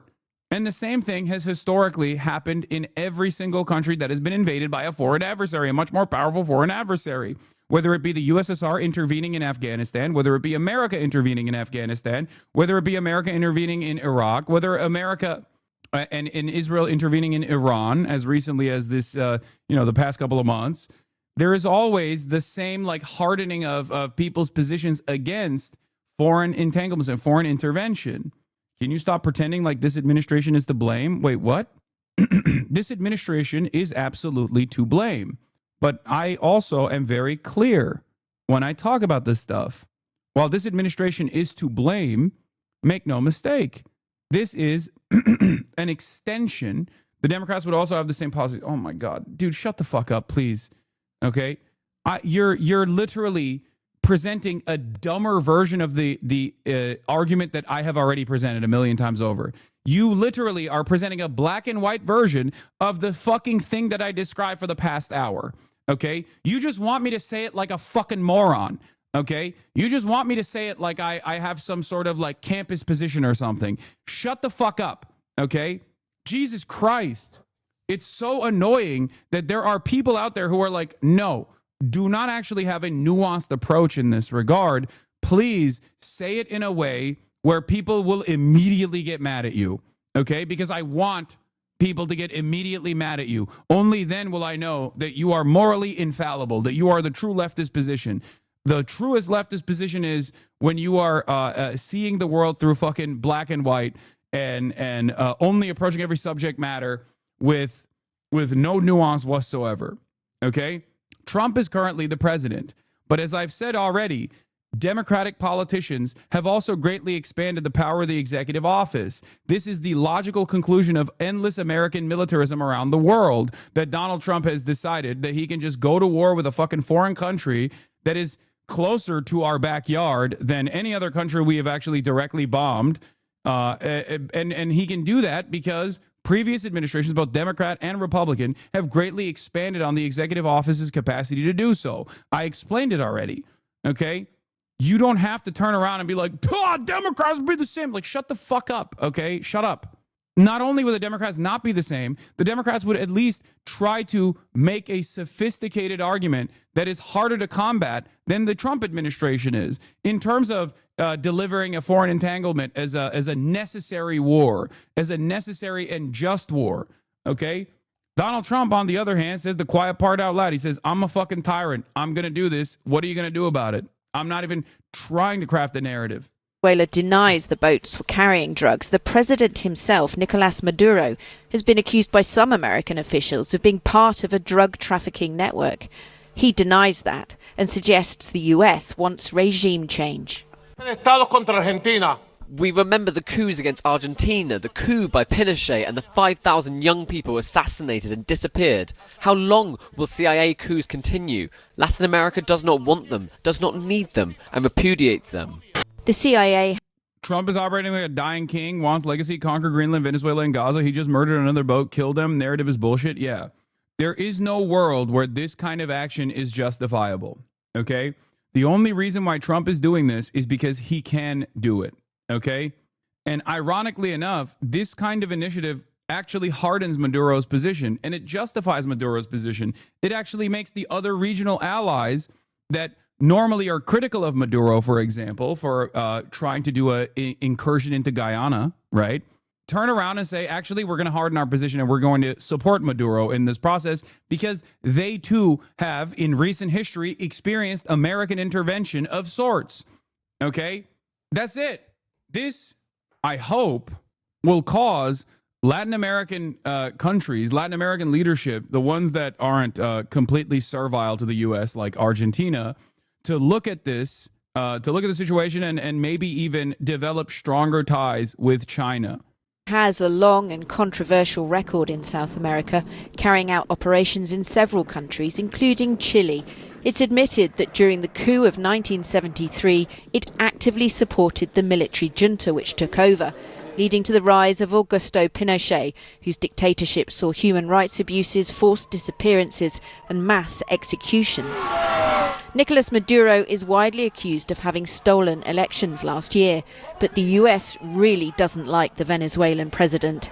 It says he's an indicted drug trafficker and has put up a $50 million reward for information leading to his arrest and/or conviction. In response to the... I got it. He's in Caracas. That'll be $50 million, please. Thank you. There you go. Easy money, baby. Let's go. Easy money, baby. How did I know? He told me. I'll take that in PayPal, please. I'll take that in the form of Twitch subscriptions, sir. American government, give the $50 million to me in the form of Twitch subscriptions, please. Support the Piker Broadcasting Service, please. I just gave you incredible evidence that will lead to the apprehension of the foreign leader of Venezuela, Nicolas Maduro.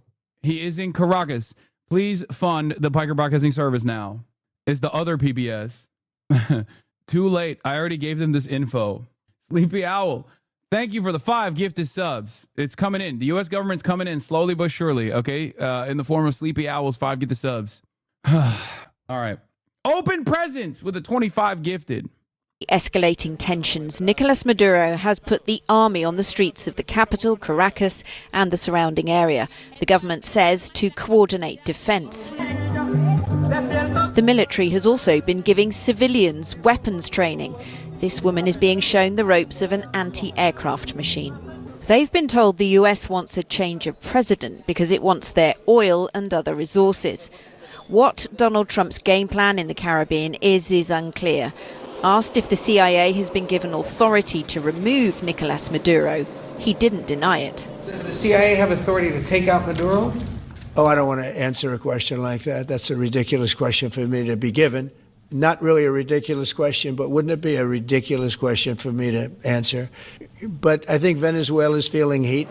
The U.S. I'm going to be honest. The reason why they're asking you that question is because you do end up answering it. I mean, he quite literally said the other day that, yes, the CIA is doing an operation. Here today to announce a historic victory for American women, mothers, and families with the actions I will outline this afternoon will dramatically slash the cost of IVF and the treatment and many of the most common fertility drugs for countless millions of Americans. Prices are going way down, way, way down. I want to thank Libby Horn, who is the Senior Vice President of Fertility of EMD Serrano. So I want to thank you. Let's see here. That's what I thought. I thought it was you. Thank you, Libby, very much. And let me also thank the Secretary of Health and Human Services, Robert F. Kennedy, Jr., whose wife destroyed the people on The View yesterday. Seventh Circuit Court of Appeals refused to undo order blocking deployment of National Guard troops within Illinois. We concluded the district court's factual findings were not clearly erroneous, and the facts do not justify the president's actions. She did a great job, actually. Secretary of Commerce Howard Lutnick. Thank you, Howard. I never thought I'd be saying this, but thank God for at least some of the courts in this country that are literally like it is the elastic band that is on its last leg that is slated to snap at any moment, but it is straight up holding what remains of like American institutions together before we just completely collapse and become a fascist authoritarian dictatorship. Straight up. It is literally just like it's on its last fucking leg, this last barrier. It's like the Cheeto before the SWAT team comes in and breaks the door. But so far, the Cheeto has held. Okay, you know how the little Cheeto meme holding the door together? That's what the American courts are, okay? Woke Antifa judges saving America. VF in the United States can cost up to $25,000, can actually go a lot higher than that. And many couples require multiple rounds for a successful pregnancy. A major reason for these high prices is the excessive cost of the drugs involved. The number one fertility drug used in IVF is currently 700% more expensive in the United States than the rest of the world. And you know, we're I wonder why. ending all of that. I wonder why. Favored nations, and we're ending it, and we're ending it pretty fast. Nobody thought we'd be able to do it, and we've done it. Drugs are going to come down. Drug prices are coming down 400%, 200%, 600%, numbers that nobody's ever seen before. Like the officers' court, the mid-levels of the judicial branch think the Supreme Court's capitulation is outrageous. Is turning out the institution's bureaucratic middle are it turns out the institution's bureaucratic middle are the ones most interested in jealously guarding the institution's power. Yeah, except when you look at the legislative structure, unironically, Congress itself has completely diminished its own responsibility and its own power. So thank God, like I said, that there is at least something in the American separation of powers, at least for now, that is trying to safeguard what remains of its little power it has. Okay? Because they could be just like Congress, a bunch of fucking cowards. Because, and I've stressed this before, like this is a part of the conversation with the government shutdown. Republicans also don't like that the Donald Trump administration at the executive office has decided to renege on prior allocations of the budget that Congress actually fought for. You are taking away the last remaining power of Congress, the power of the purse. You are basically making it so that the average congressperson has no power whatsoever. And it is Republican congresspersons alongside Democratic congresspersons that have allowed this to happen without fighting back, which is why, like, this government shutdown is important for that in that regard as well. It is crazy. Imagine if the courts also were this servile to the Trump administration's whims. Even the lower court structure was as servile to the Trump administration's whims as Congress has been. It would be over. First Antifa charges are coming in, and it's about ICE. The Trump administration's first Antifa-related domestic terrorism charges were just filed. The indictment defines Antifa as a Marxist ideology. Antifa is a militant enterprise made up of networks of individuals, small groups primarily ascribing to a revolutionary, anarchist, or autonomous Marxist ideology, which explicitly calls for the overthrow of the United States government, law enforcement authorities, and the system of law. Antifa adherents have espoused insurrection and advocated violence. Oh my God, the fact that they're saying espoused insurrection is so fucking crazy, because only the Trump administration has actively done an insurrection. The Trump cronies have literally done a fucking insurrection. The January 6th guy is literally saying that Antifa is doing espousing insurrection. It is actually very dangerous. It's a very dangerous ideology to entertain. Oh my God. Antifa adherents have espoused insurrection and advocated for violence to affect the policy and conduct of the U.S. government by intimidation and coercion beginning in 2025. Oh, I don't even know who they're going after in this regard. I'm surprised. I haven't received a subpoena, so we'll see. Pergo Veris. And that's a sound nice name. Pergo Veris. Why can't you name them nice, simple names? Nice, easy names. Doesn't matter. If it works, that's all we care about, right? Upon approval, this drug would directly compete against a much more expensive option that currently has a monopoly in the American market, and this will bring down costs very significantly, and the other one's going to have to come down also. Finally, EMD Serrano has agreed that all future drugs and everything that it develops and sells in the United States will be offset at most favored nation prices. I've been after this for a long time, and we started the process in the last administration, and then we had a little thing called COVID that came up. We had to focus on that, did a good job on that too. And they'll bring a significant portion of their drug manufacturing back to the United States. So they're going to bring it largely back into the United States, and that's for a lot of reasons, but primarily because of the election result, November 5th, and maybe most importantly because of the tariffs, because if they do it here, there are no tariffs.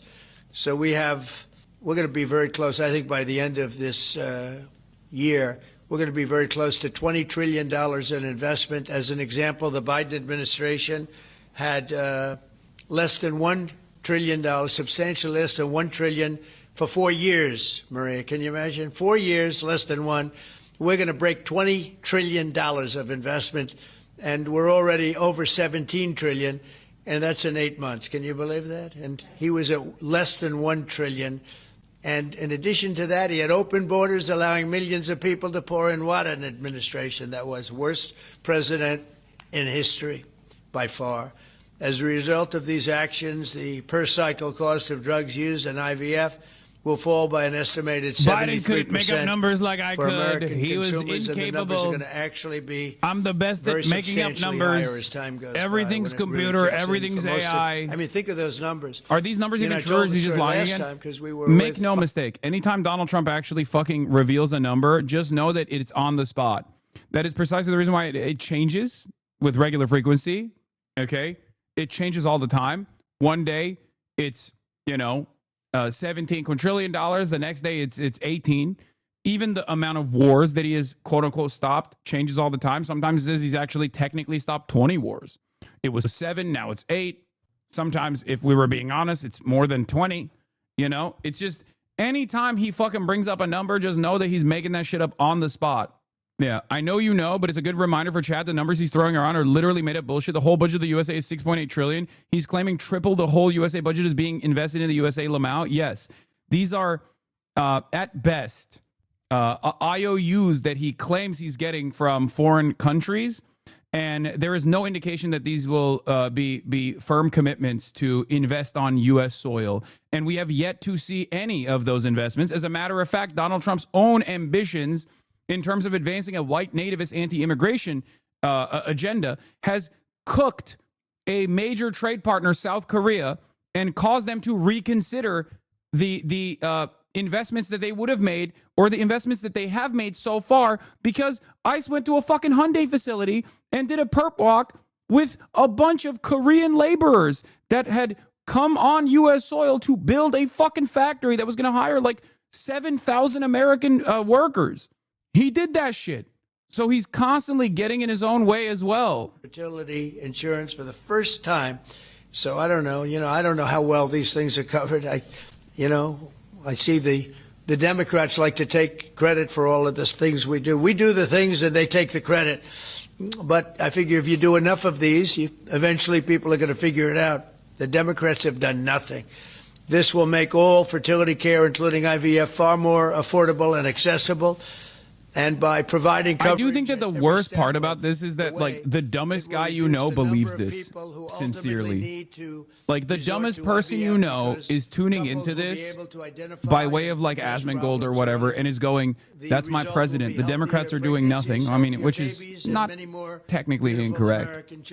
And going, that's my big, beautiful president. He's actually bringing the cost of drugs down, and he's protecting the nation. And also, we have to invade Venezuela immediately. Okay, there are at least 40 to 50 million Americans who 100% believe all the shit that he said. And I will say, Katie was great. As you know, she's a great senator from Alabama. She's the first one that told me about this. I had not known too much about it, and we worked very rapidly together, didn't we, though? I learned about IVF, and it Alabama became the father of IVF. Took care of it and passed it. Within a week, everything was done. Really, it was something. So I want to thank Katie, Brett. There's no deeper happiness and joy of raising children, and now millions of Americans struggling with infertility will have a new chance to share the greatest experience of them all. So I'd like to thank all of the people that are here, and I think we'll start with Dr. Oz and Ms. Horn. We'll go through the list and Thank we'll God RFK's not there. listen. Oh my God! And yesterday I did this, and I stood for about an hour and a half as people spoke, and I said, "This time I'm sitting right there, and I'm going to watch you." I stood for an hour and a half like this. I said, "You got to be kidding!" Here we go. It was one after another, and it was wonderful listening to them. But I said, if I have to do this every day, Bobby, should I stand or sit? Thank you, Oh, Bobby. he's there. Oh, fuck. Please, Dr. Oz. Is Bobby Kennedy there? Oh, God. Oh, he is there. Mr. Oh, I President, hope I'm he going to doesn't jump in talk. here real quick. I want to start by thanking President Trump. Sir, from the very first phone call we ever had, your support was strong. It was steadfast. It was unwavering. And because of you, I spoke too soon, millions of Americans are going to have a greater opportunity to bring the greatest gift, in my opinion, life into this world. If we ever have a sense of normalcy in this country, if there's ever like a real left flank opposition that ends up winning power in this country, take note of all of the successful modes of communication that the Trump administration is implementing. This is actually very good, technically. Okay, it's good for governance. Whoever comes next, especially if they are like a AMLO style or a Claudia Sheinbaum style left flank social democrat, democratic socialist, I'm dreaming, sky's the limit, should be doing daily conferences such as this one and communicating their agenda, ruining the reputation of the opposition and belittling them with regular frequency, and talking about how wonderful it is that we are finally doing this stuff. Because, like, this is important. It's important to fucking constantly communicate directly whatever your administration's agenda is, okay? This was a major problem for the Biden administration because Biden was far too old, far too demented. He couldn't get away with it. He could not communicate any of the shit that they were doing, including some of the good things that they were doing. Like, I'm a firm believer that Build Back Better or the IRA, like a lot more of the initial Biden legislative agenda could have been accomplished if they did a better job of presenting it, if they also bullied some of the spoilers in their own party, right? They should have done that. This is something that I yelled about quite a bit when Biden was president. But unfortunately, it wasn't within the capabilities of the administration at the time because he was far too fucking old. Okay? Just for the record, IVF is legal and accessible in all 50 states. And President Trump taking this action today to lower cost, to bring these issues to the forefront, and to enact solutions for people working to start their families. I want you to know it's significant and there's more to come. But this isn't the only thing that you've done to prove that we're the party of parents and we're the party of families. If you look at the working family tax cut, guys, he made sure that hard-working parents were front and center in that legislation. You know, whether it was child tax credits being expanded and made permanent, whether it was Trump accounts that are going to change the game for so many parents, or whether it was childcare. So for decades, we have heard Democrats talk about childcare. President Trump actually took action on the affordability and accessibility of childcare. We know that 1 in 4 families say that they hesitate to have more children because of the cost and because of childcare cost.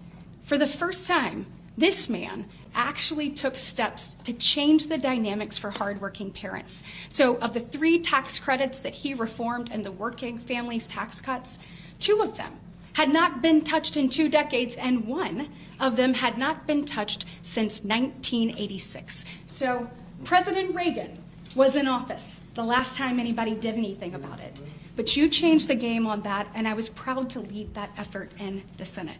And so on behalf of moms and dads, on behalf of grandparents and sisters and aunts and uncles and brothers and people who are looking to expand their family, we say thank you. Thank you for all you do to support families in this country and make a healthier environment and an easier one for us to grow the very most important thing. God bless. So nice. Thank you very much. So let's set the stage. Put it in perspective, 2 weeks ago, as President Trump alluded, a leading U.S. drug manufacturer came into this room and agreed to do something none of us thought was possible. A most favored nation agreement with numbers, again, inconceivable.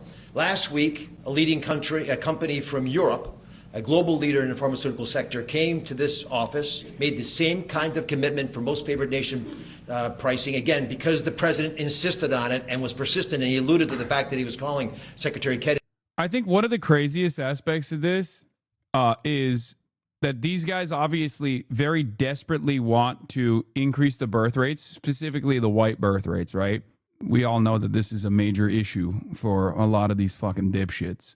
Because obviously, if the declining birth rates across the board were a major problem, then they wouldn't be shutting off immigration, which has kept the American working class relatively young as opposed to other developing nations. But they have this association, this like great replacement narrative that has set in the collective consciousness of a lot of the financial elite. Except making IVF more accessible or cheaper is great. I have no issue with that. It's awesome. But the problem with having more children is not specifically the cost associated with people who are having a harder time, having children at a later age. What's wrong with increasing the white birth rate? Great question. What's wrong with the white birth rate decreasing? Like, what is whiteness? What's the issue? Seriously, explain to me what is the problem with America becoming like a more diverse country without coming across like a Nazi, please. Whiteness is a recessive gene? No, it's made up. It's completely made up.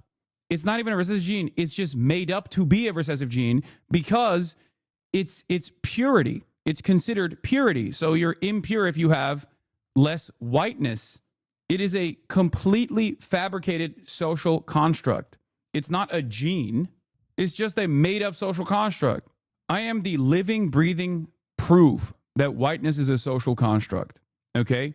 I'm pastier than the average white person, and yet some white people, when they hear my name and they hear about my background, go, that's not a white guy at all. That's a Muslim. So how can you sit here and tell me that this is a pure, this is not a made up phenomena? If some people who have pale skin are not considered white and others who have tan skin are, especially considering that I'm like way pastier than the average Italian American, for example, how can you see this as anything but a totally made up association? That's it. There is no issue with America becoming a more diverse country. What's wrong? You're right. Oh, damn. That was nice. Okay. Hell yeah. Anyway, the point I was trying to explain, by the way, is that the real issue, the real cost associated with like declining birth rates is not because IVF is too costly. That's only one aspect of it. It's that child rearing, child development is too costly, especially at a time when you no longer have single income households that can keep the entire family afloat. You need both parents working constantly, sometimes multiple jobs.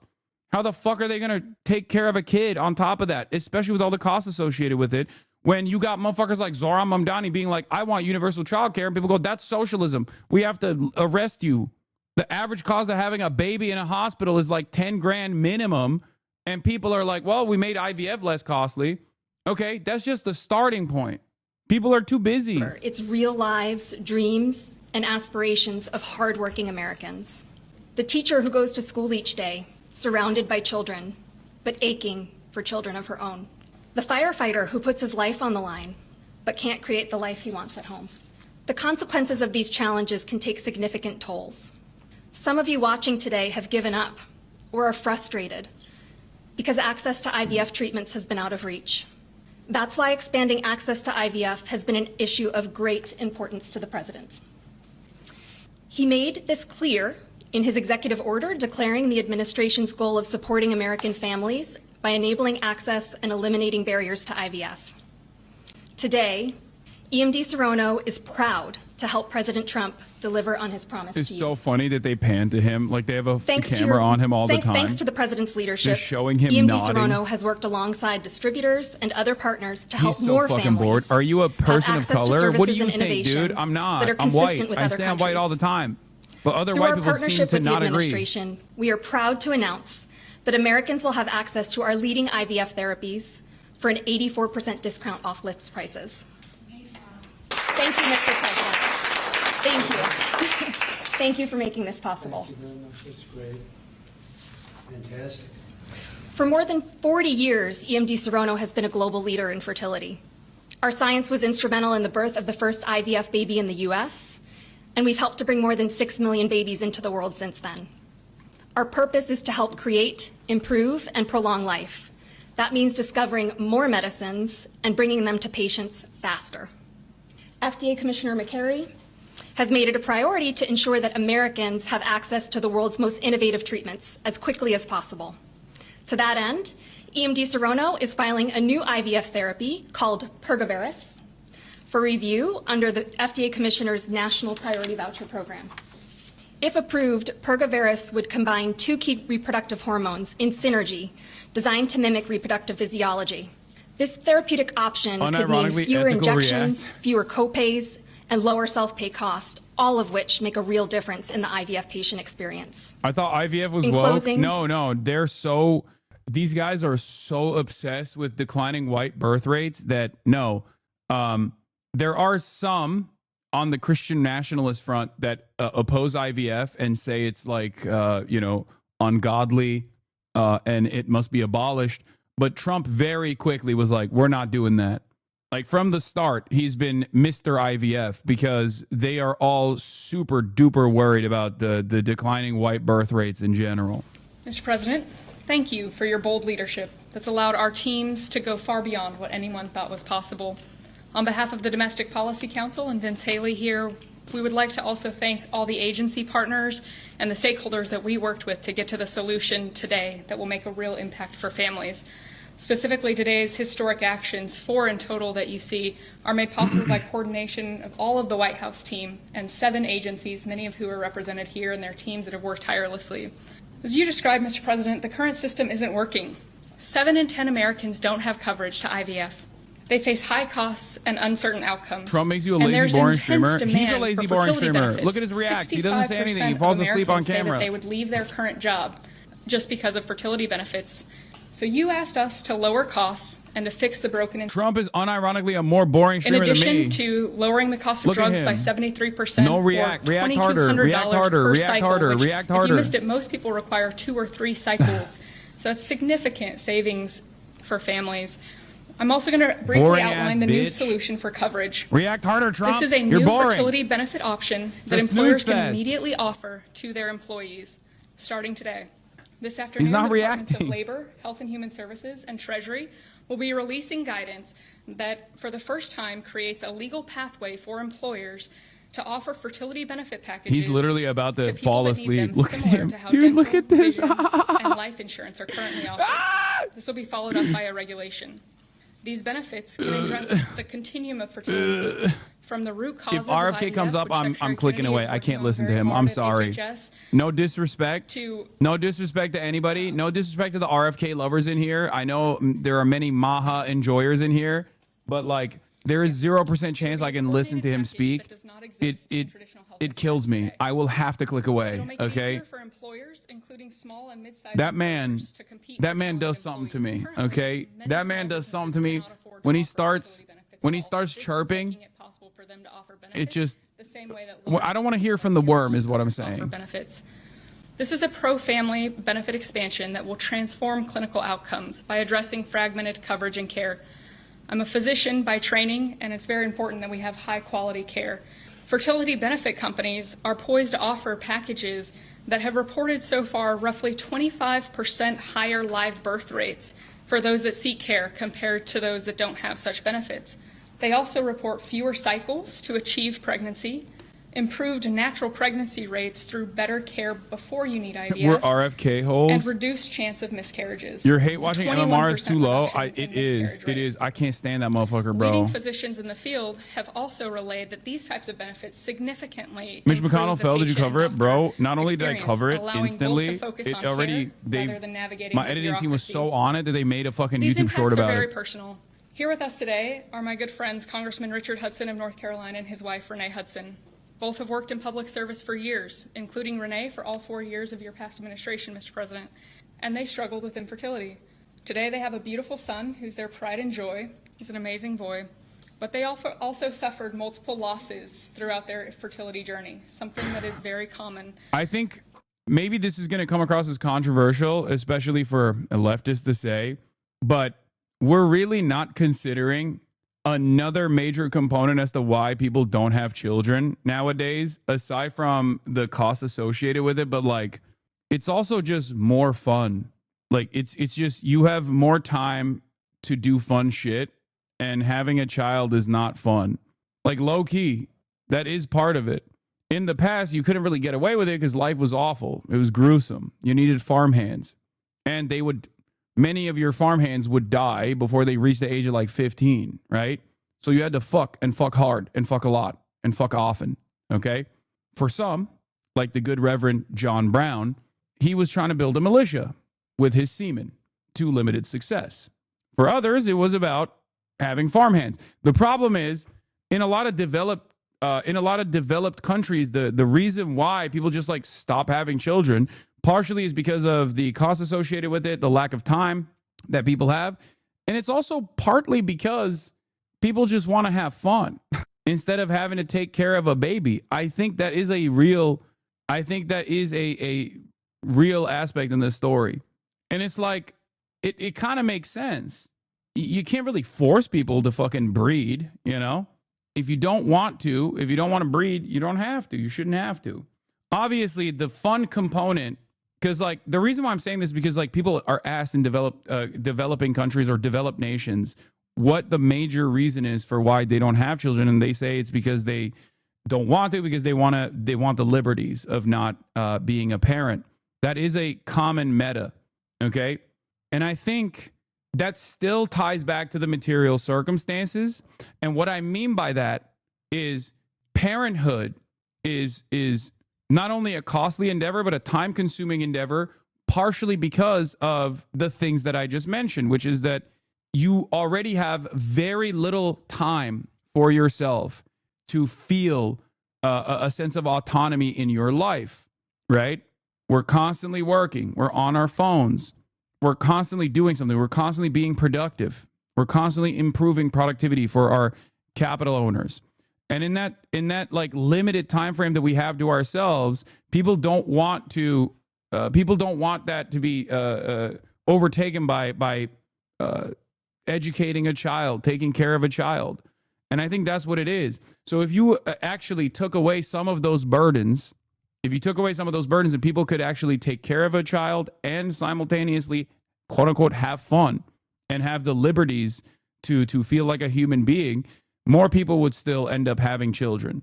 And then there's the antinatalist. No, I just don't want kids. I understand that definitely is a thing that people choose to do. And that's, you have every right to refuse to have a child. Like, no one can force you to do it. But ultimately, I think it always goes back to the free time that people don't have and the costs associated with it. And as long as you do not eradicate the costs associated with child rearing and childbirth, and as long as you do not make it so that people have more liberties in general, with or without having a child, people are just not going to do this. They're just not going to do this, especially in developed nations, especially in with higher educated people in the professional field. Who only want to hear the words mommy and daddy, who want to watch our children open their Christmas presents on Christmas morning. I also do think that, like, hearing a bunch of ladies like this talk about the joys of childbirth probably makes many like highly educated professional people feel even grosser about the prospect. Like, this is a bit of an ick. And promises are kept. Lives are changed forever. Thank you, Mr. President. It's like a different birth control initiative when you have these ladies come out and be like, I love having children. There is nothing better than being called mommy or daddy. I was hoping you would say that. Bobby, come on up for a second. What a job you're doing. Yeah, say a few words. Oh no! Thank you, Mr. President. Thank you for your vision, your commitment to our country. When my uncle was president, the fertility rate in this country was 3.5%. Today, it is 1.6%. The replacement rate, in other words, the amount of fertility that you need in order to keep your population even, is 2.1%. The worm needs more sacrifice. Right, that is a national security at the altar. Country. You must all be servile to the worm. We must overcome the replacement rates. Chemicals that otherwise, the worm will not have enough biomatter. The sperm count. 50% of the testosterone is a 65-year-old man. Our girls are hitting puberty 6 years earlier. And that's bad, but also our parents aren't having children. Parents who want to have children do not have access. I have 7 children. I feel that God has blessed me with that. And I can't imagine how different my life would be if I did not have that blessing. I want to point out also that this morning, Harvard University released a study that showed that the obesity rates have now climbed over 70%. And this, again, is for the same reason we're flooding our kids. We're poisoning mass poisoning a generation of kids with chemicals. President Trump has instructed us to stop these problems at the root cause. He's also recognized that there are people who are injured, people who are not living their life to the fullest, and he's addressing that. Last week, we made GLP drugs available at Most Favored Nation. And this week, it's IVF. I want to thank you so much for that, Mr. President. I saw on an airplane the other day You said that you didn't believe that you were going to get to heaven. You're doing God's work here. You've made peace in the Middle East, which is beyond anybody's imagination. Please. And now you're giving millions Mr. of President, Americans the worm commands chance you to to things, make and it to heaven. You're doing this while the government is locked down by the Democrats. But this administration has not stopped working for the American people. And that's because of your energy, your commitment, your vision, and I want to thank you for allowing me to be part of it. And he's doing a great job. And by the way, Kyle is fantastic. So he's got a lot of courage. I wouldn't do that. I wouldn't care. Howard, you and I would not be good at that. We'd go about 30 miles an hour, but we'd be safe. Anyway, so thank you very much. Any questions, please? Oh, here we go. Yeah, please. Mr. President, this is a major campaign promise that you made. It was a big hot topic towards the end of the election. You're delivering on that again. I actually had a question for Secretary Kennedy. That's not a Dr. question. Dr. Heidi, you said something that I thought was really important. That's not a question. This coverage option, this benefit option, gives companies the Mr. President, you're delivering on a major campaign promise. You're incredible. Consistent to their values. I was wondering if either you or the President could expand on that and talk about why that's an important thing to understand about this program. Oh my God, they got Macaulay Culkin in the fucking It's a great White question. House, bro. We think that employers are best situated to know what them and their employees want to contribute to in relation to their benefits. So employers are going to be able to decide how to cover the root causes of infertility, things like obesity, metabolic health, and other things that are impacting infertility. And Home also, Alone. if they want to encourage their Home Alone 3. employees to Lost see certain in the types White of doctors, House. and they can work with providers that are identifying the highest quality fertility providers. And so it puts them in the driver's seat. And our view is that we want employers to be the ones that can make those decisions, not the government. Thank you. All right. That's a good answer. Yeah, it was. That's a very good answer. Home Alone 4.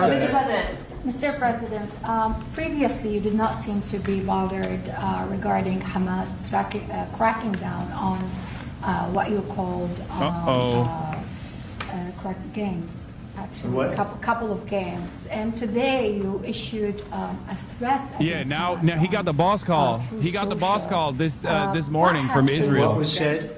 Go ahead. You said if they continue keep killing innocents in Gaza, that if that continues, the United States will go after I issued them. a strong statement. That's right. But they used to be gangs, and now you're saying innocents. What made you think they're innocents now? Well, I'm looking at what's happening, and that wasn't the deal that was made, and we'll see what happens. It's calmed down. It's a tough neighborhood. We know that. We have a commitment from them, and I assume they're going to honor that commitment. I hope they do. And I understand they brought back some additional bodies today. It's a rough deal when you think of it, right? Very rough. We have our hostages back completely. We were very lucky with that. But it's a tough situation. They brought back bodies today, as you probably know. But they also said they're going to behave. We're going to find out if they behave. If they behave good, if they don't behave, we'll take care of it. Yeah, please. Following up on that, when you I didn't say you. Mr. President, You CNN, fake news. Go ahead. You said in your post that if they kept killing people in Gaza, we would have no choice but to go in and kill them. So do you mean U.S. forces would go in and take out Hamas? No, I didn't say who would go in, but somebody will go in. It's not going to be us. We won't have to. There are people very close, very nearby that will go in. They'll do the trick very easily, but under our auspices. Could I follow up? You also posted about your call with President Putin today, and you spoke about the meeting in Hungary with him. Do you have a timeline or a date set for when? Yeah, I would say within 2 weeks or so, pretty quick. Marco Rubio is going to be meeting with his counterpart, as you know, Lavrov, and they'll be meeting pretty soon. They're going to set up a time and a place very shortly. Maybe it's already set up. They've already spoken. And I thought it was a very good phone call. I thought very productive. But I'll be meeting with President Putin, and we'll make a determination. Tomorrow I'm meeting with President Zelensky, and I'll be telling him about the call. I mean, we have a problem. They don't get along too well, those two. And it's sometimes tough to have meetings, so we may do something where we're separate. But separate but equal. We'll what? Meet and talk. Separate but parties, equal. But, this is my man brought segregation back, talking about Ukraine and Russia. One of those things. I've seen things that nobody would believe, but this is one of them. So we're going to be meeting in Hungary. Viktor Orban is going to be hosting. Separate but equal. And it's like it's water really, fountains, the way they should be in the South. We're back. Week over 7,000 people were killed. That's ridiculous. And it doesn't affect our country. We're not losing people. We're not losing Bobby. We're not losing Americans. But they're losing Russians, Ukrainians, mostly soldiers, for the most part, soldiers. And we think we're going to get it. We hope we're going to get it stopped. I thought this would be, because of my relationship with President Putin, I thought this would be very quick. And it's turned out to be, who would think I did Middle East before I did this? We did a total of 8 now, 7 and now 8. And we're going to make this number 9.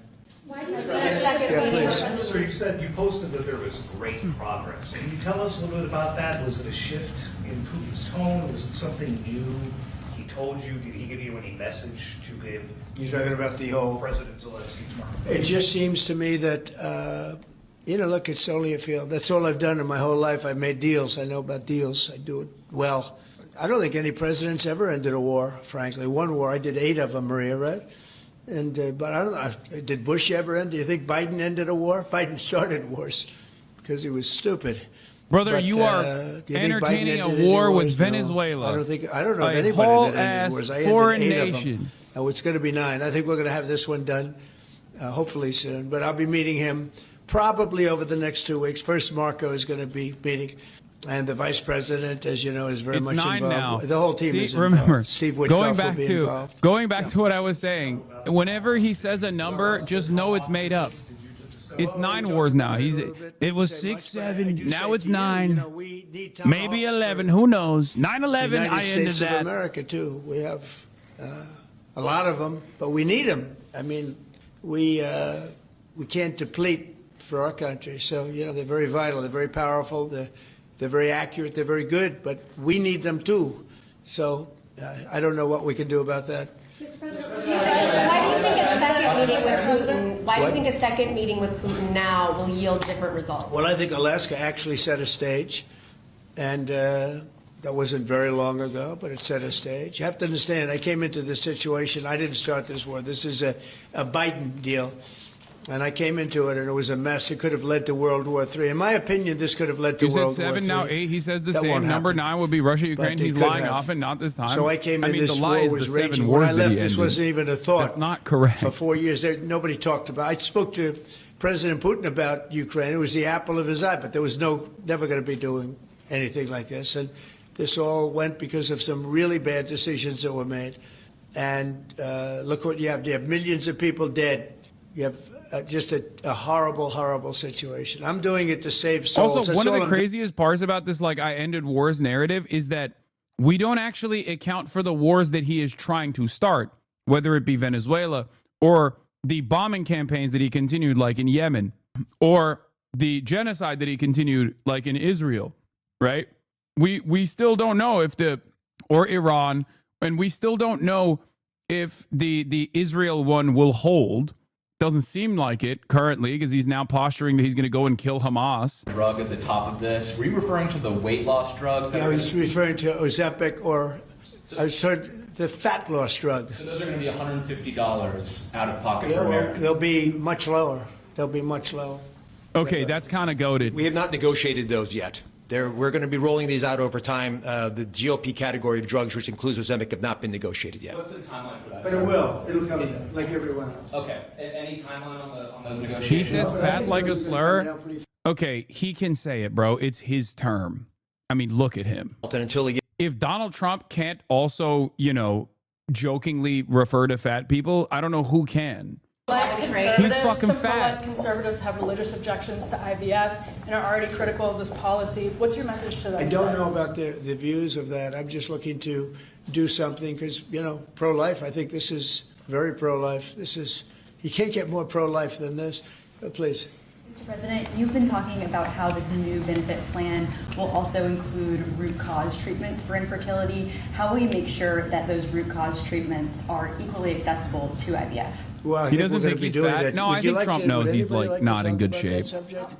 You think Trump thinks he's skinny? No. It's the determination, again, Secretary of Labor, the determination, the Department of Labor is issuing their intent today to open up the rulemaking process, again, for more flexibility. He's 6'4" and 220, bro. You're just mad his waist is more snatched than you? It's true. You can offer more access to health care. Donald Trump technically is like 15 pounds lighter than me and my height, according to his official medical record. Before that, through the Q&A guidance that was issued today with the other agencies, that will give guidance to our employers and the employees about what the flexibility of that is, and then again opening that rulemaking process for further determination of the access that can be had offered in those benefits for all different types of health care access is the goal of the Department of Labor.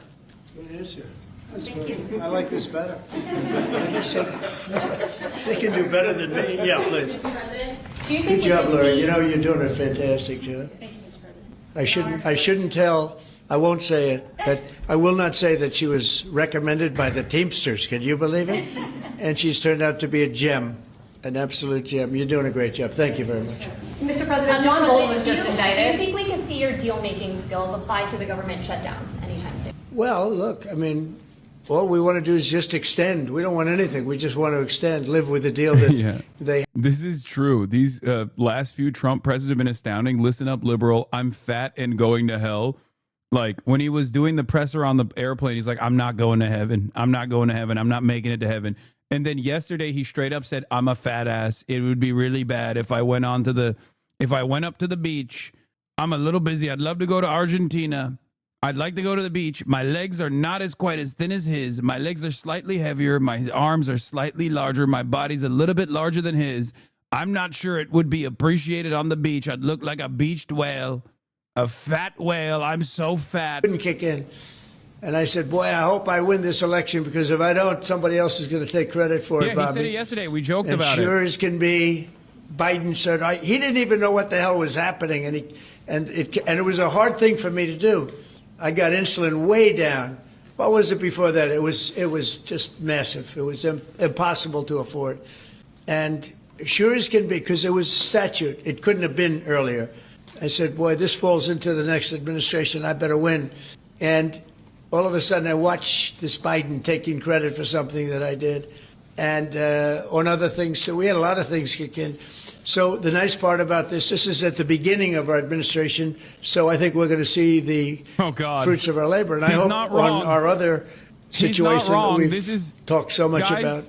When he says stuff like that, remember, we are in the 10th month of this administration so far. It's only been 10 months. Wow. Think about that. Me for the first time, but I think he's, a bad person. I think he's a bad guy. Yeah, he's a bad guy. It's too bad, but that's the way it goes. Case against him? That's the way it goes, right? That's the way it goes. Will I what? Have you reviewed the case against him? No, I haven't. But I just think he's a bad person. Okay, anybody else? What's the timeline for the IVF drug through the National Commissioner Priority Review Voucher? Dr. McCarry. What do you think, Doctor? Yeah. Oh, damn, breaking points is in there. First of all, the National Priority Voucher Program says we're going to proactively at the FDA look for amazing treatments like this IVF treatment. We're going to reach out to the companies, and if it's in line with the president's national priorities, we're going to put those drugs at the front of the line and get a decision out in weeks instead of a year. And so today we announced 9 drugs that are going to be recipients. These are products where the manufacturing is going to be in the United States, or it's meeting a large unmet public health need, like a diabetes drug we announced today. Or it is a product where you're going to see an affordability phenomena because the prices are getting equalized in line with the president's most favored nation status goal. Wow, that's good. Why didn't I have him speaking? So could have saved a lot of time. That's funny. I'm not surprised. Yeah, please. Yes, thank you, Chris. So Senate Majority Leader John Thune today said he'd like to proceed with the bill which would put sanctions on Russia. What's your thought on that? Well, we're going to see. He doesn't know about the call yet. I'm going to speak to him later. And it was subject to what I wanted to do. And so we'll see what happens. We may have this may be such a productive call that we're going to end up, we want to get peace. We want to stop the killing. 7,000 people a week. Can you believe it? We want to stop the killing. So I'm going to speak to him and the speaker, Mike Johnson. I'll speak to them a little bit later and I'll tell them about this. And we'll make the right determination.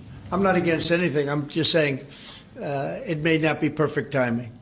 It could happen in a week or two, but it's at my option, as you know. Right, but did President Putin try to dissuade you from selling Tomahawk missiles? Well, of course. What do you think he's going to say? Please sell Tomahawks? No, but did he give Is he going to say, please sell those Tomahawks? I really appreciate it.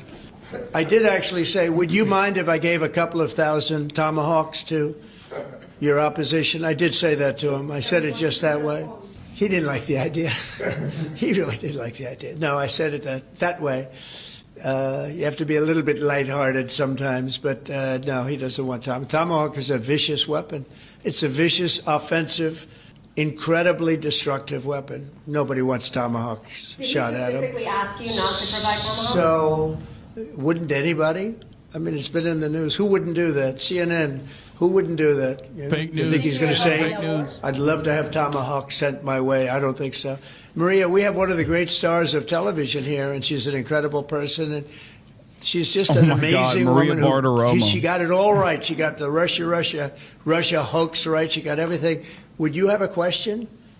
Yes, Mr. President. I would ask you why this was so important to you, IVF, and why was autism so important to you? What are you trying to achieve? Well, autism is like a whole different thing. When you look at it, was 1 in 20,000. Oh, what is happening, Now it's bro? 1 in 12. If you look, Bobby, we have different numbers, but I 1 in swear to God, he saw the way Modi treats his media press pool and was like, I want that here and I want it now. Oh, Americans, are you enjoying what it looks like to live under an autocratic leadership? Are you enjoying? Oh, funny to watch this happen. I never thought I would watch this happen twice in my lifetime. Okay?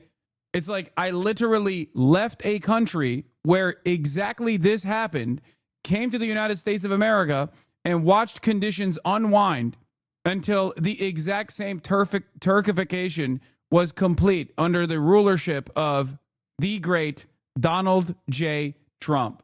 Fucking awesome. It's great. Maybe you're bad luck. I think this is just everywhere, no matter what. Not very funny if you are not white or financially secure. I know. Tell what you did when you heard from your friends. You said this was not, they almost became violent. Right? I told him, I said, Mr. President, we need you. We need your voice in this conversation. We need the directive. We need the strong support because there are millions of people out there, moms and dads, wanting to bring life into the world. And you had people, the chilling effect that occurred across Alabama, there were people that were in the middle of that process that have been praying to have. I feel like there was more resistance from the Turks at the time when Erdogan was doing his shit than I've seen in America against Donald Trump. Like, I think Americans broadly are sleepwalking through this process.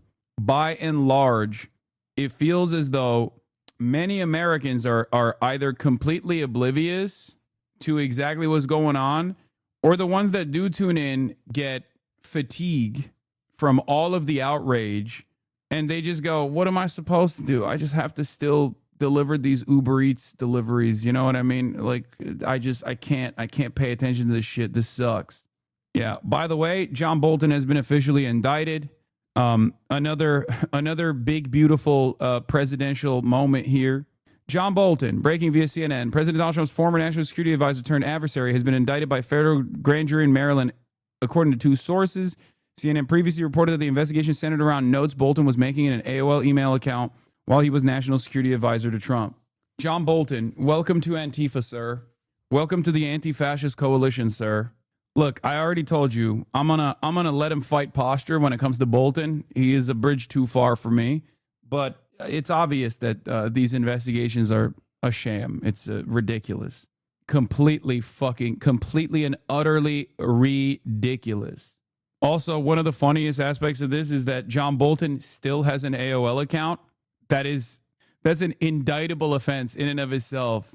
Oh my God, that is spectacular boomer shit right there. So we'll go back to all of that. Prices are down. Oil is down.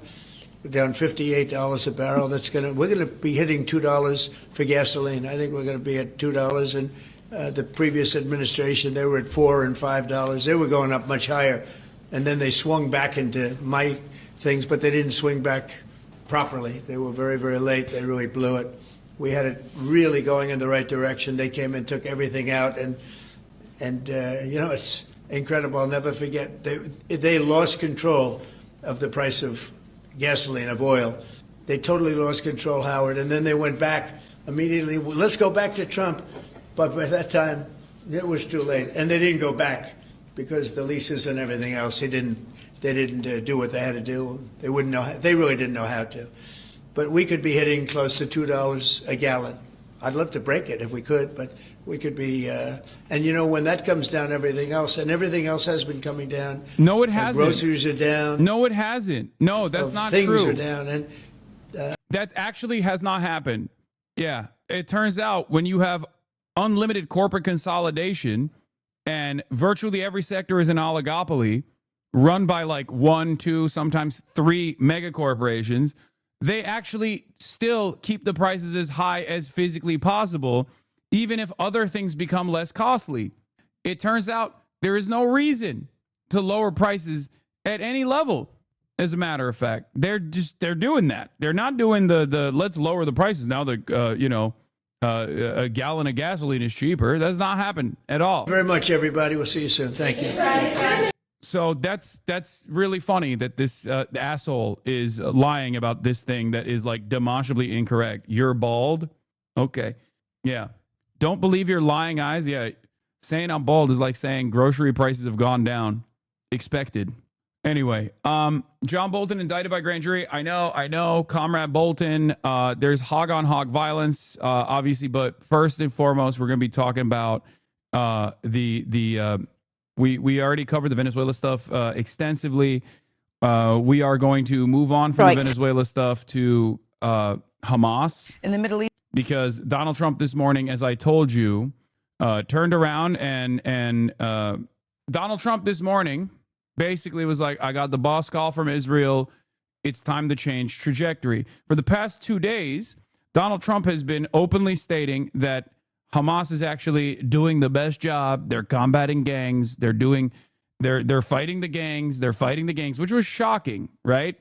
And if you remember, what did I keep saying?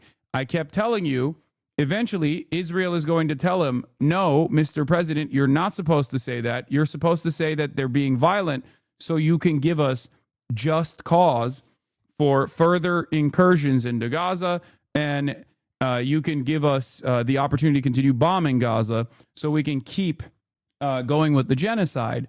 You're fucking up the bag for us. And as a matter of fact, that's precisely what happened. 2 days of news coverage talking about public executions, Hamas is barbaric, blah, blah, blah, all this shit. And Donald Trump this morning, after getting a boss call, turned around and said this: if Hamas continues to kill people in Gaza, which was not the deal, we will have no choice but to go in and kill them. Thank you for your attention to this matter. Now, this was from 2 hours ago. Seamus reports the commander of an IDF organized militia in Beit Leha, an ethnically cleansed city under full Israeli occupation, is claiming that Hamas is now massacring hundreds of children, women, youths, and elderly people with RPGs, and calls on Trump to intervene to protect Gazans. This obviously is not true. This is completely fucking made up. As I covered extensively, in an effort to kickstart the recovery and rebuilding process, the interior security, which is led by Hamas, has created a field justice initiative where they are offering clemency to all collaborators with Israel as long as they have not harmed any of the Palestinians in the process. And those who have actually killed Palestinians in an effort to create chaos and stolen aid, in an effort to create chaos at the point of aid delivery, which many collaborators did do with weapons that they got from Israel, with protective cover that they got from Israel. Some of those collaborators were executed. Now, for the record, a lot of people look to that and immediately go, the horror. It's understandable. This is a barbaric practice. Except, as Trump had repeatedly mentioned, this is in the absence of having any sort of judicial process, considering that every single fucking ministry has been reduced to rubble in the Gaza Strip. This is a historic pattern that resistance groups have utilized. Not only that, but even countries that aren't being genocided or countries that weren't under colonial occupation, like the United States of America, have the same capital punishment execution process for treason during World War II, for example, right? So the notion that like this is unique to Hamas is very stupid. It's not, okay? It's not unique to Hamas at all. Every single resistance group that has ever existed, from Jewish partisans during the Holocaust all the way to the IRA, the ANC, the FLN, every single formation of militant resistance has done something similar, sometimes even far more brutal practices, okay? As I covered extensively the other day. Having said that, of course, Israel wants to, one, foment discontent and disarray in the Strip by utilizing collaborator gangs, some of which are ISIS affiliates, some of which are clans that are that have like long-standing tribal drama and conflict with Hamas and other factions as well. Israel wants to make it seem as though this is a civil war. It is not. Okay? It is not a civil war at all. This is just Israel-backed groups trying to fuck shit up and actually stop the recovery and rebuilding process and create chaos. Not only was this acknowledged by the Trump administration for the past 2 days, that didn't stop Israel from obviously continuously claiming that this was a civil war and Hamas was like murdering babies or whatever.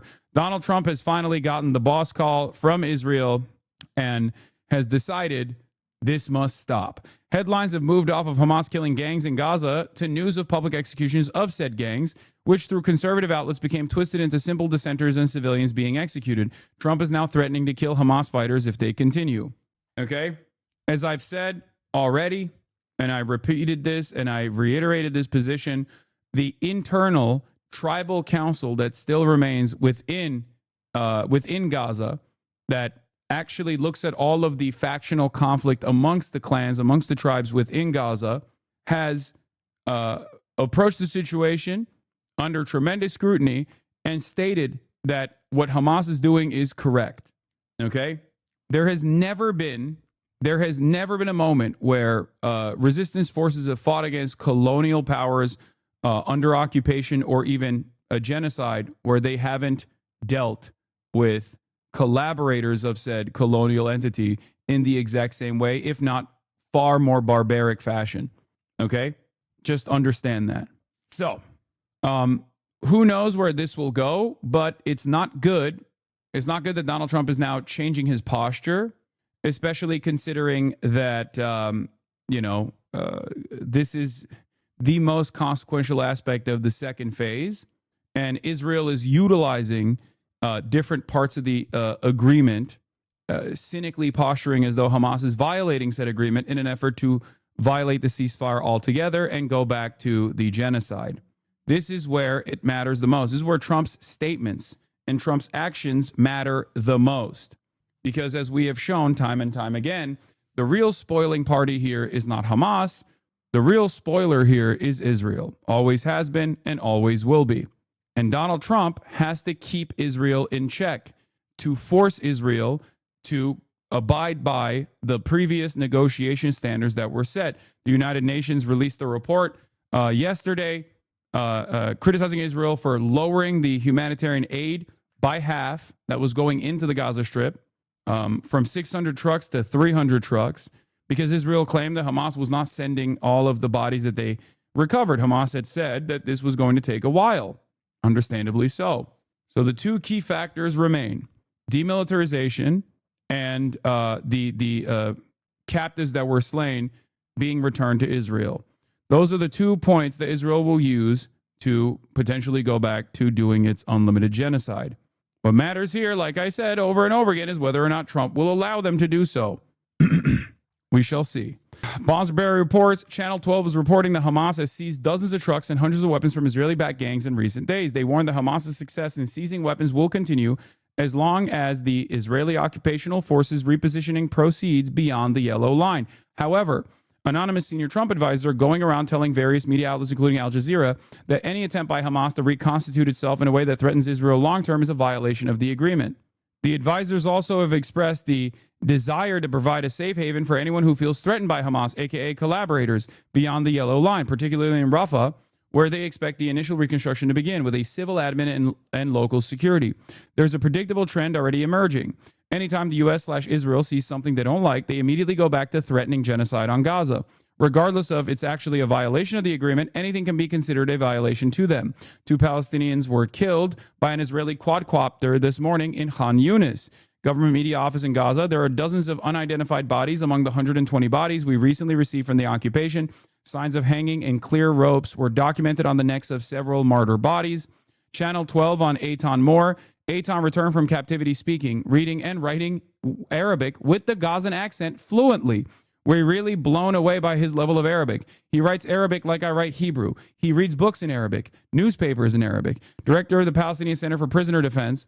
All those arrested from the Gaza governorates since October 7, 2023, during the war of extermination, fall under the occupation's law of illegal combatant.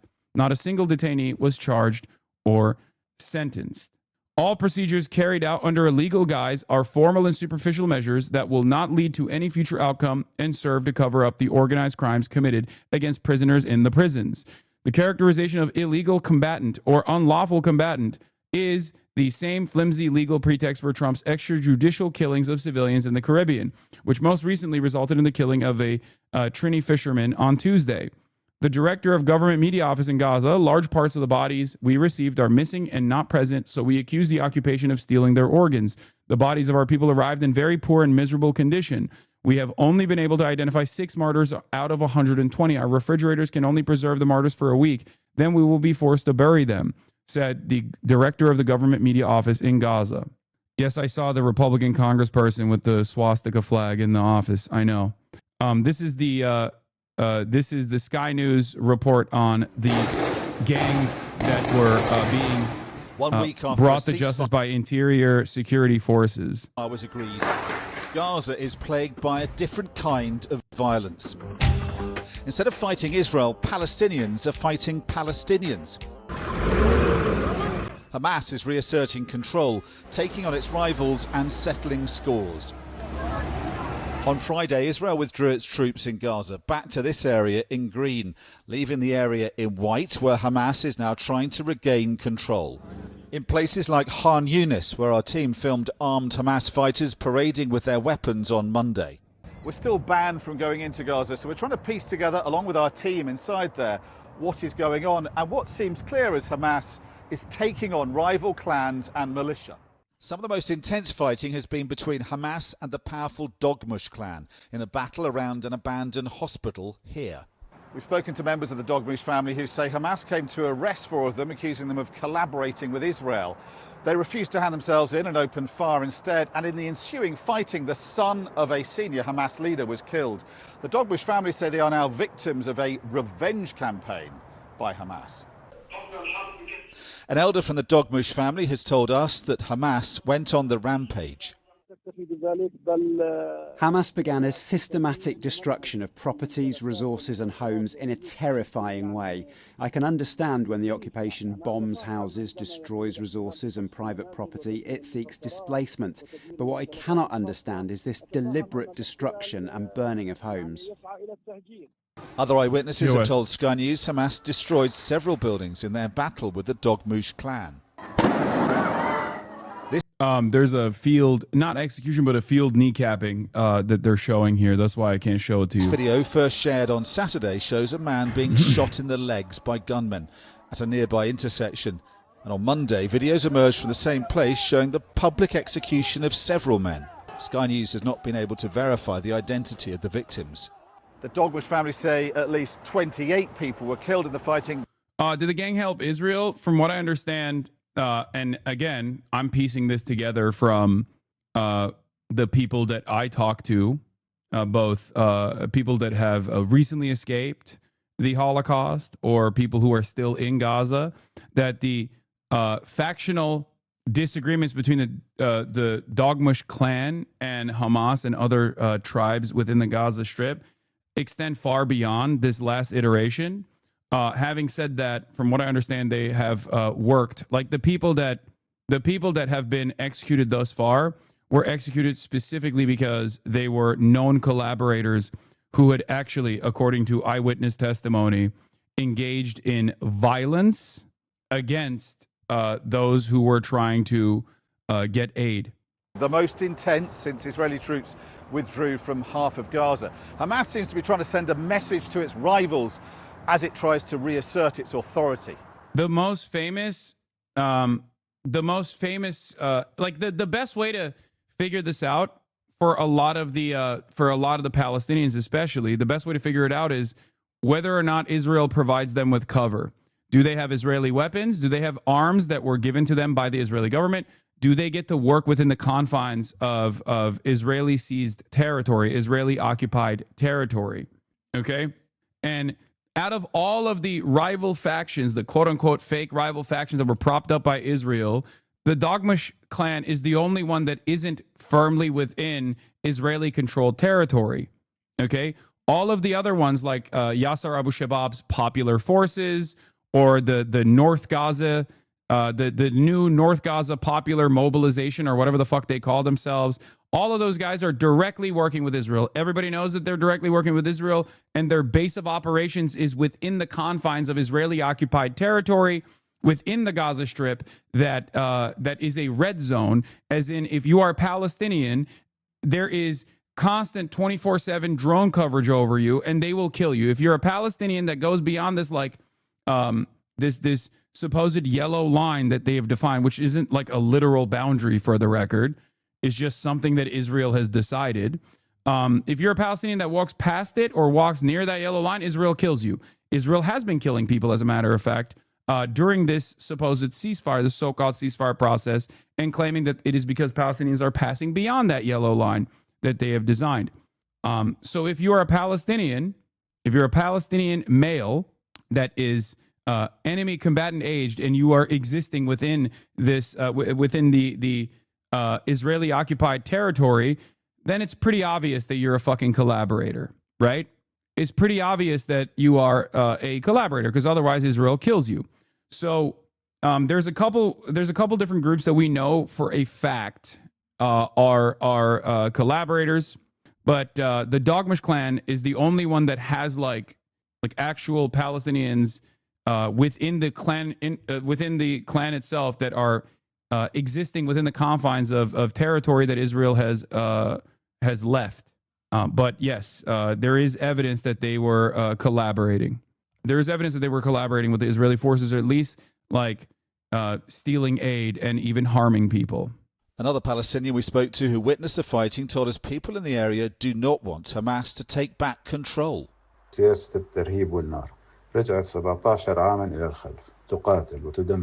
Hamas rules through fear and fire. It has taken us back 17 years, killing, destroying and terrorizing the Palestinian people. The Palestinian people want elections, parliamentary and presidential, with international supervision inside Gaza, so that we can finally have legitimate leadership. This is 100% absolutely correct, by the way. Like, the Palestinian people that want elections and legislative and presidential with international supervision inside of Gaza, that's totally fair. I mean, that is true. That is 100% true. That is the goal. And it's one that I don't think Hamas would actually disagree with. It's just that in order for that to happen, Israel has to no longer occupy Gaza.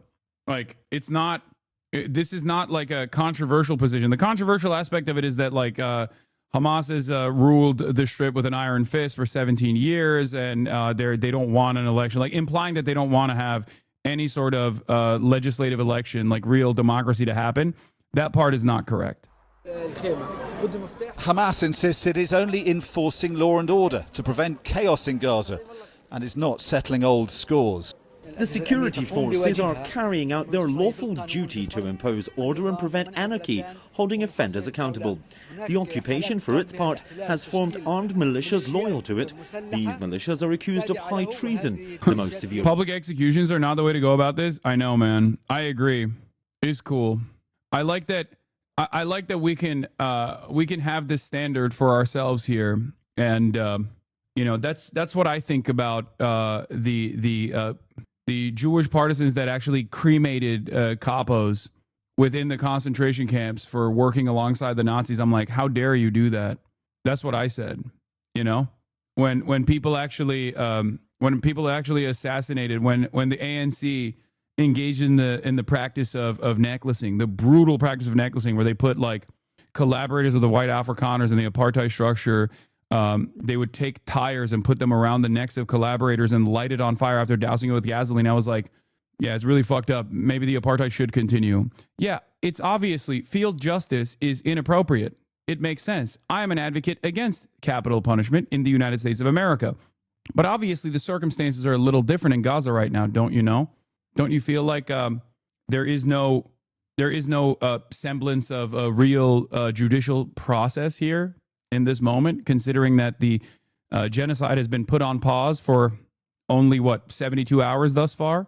Don't you find it a bit odd that the people who are talking about this, are by and large Israeli envoys that not only are arming some of these clans in order to foment some kind of disarray, but also are the ones who are most responsible for the ethnic cleansing of all Palestinians, regardless of their creed or regardless of whichever clan they may come from? Don't you feel like it's very strange for anyone from Israel to make a big fuss about this? It's like, wow, how dare they kill Palestinian collaborators that collaborated with us during our genocide. The Shin Bet offered the Dogmush family financial and military support in exchange for participating in the fight against Hamas and providing security information to Israel. When they refused to cooperate, the Israeli army launched airstrikes. 30 members of the Dogmush family were killed in a bombing that targeted the Sabra neighborhood in southern Gaza City, while 20 others remain under the rubble. 28/9/2025, Anadolu Agence.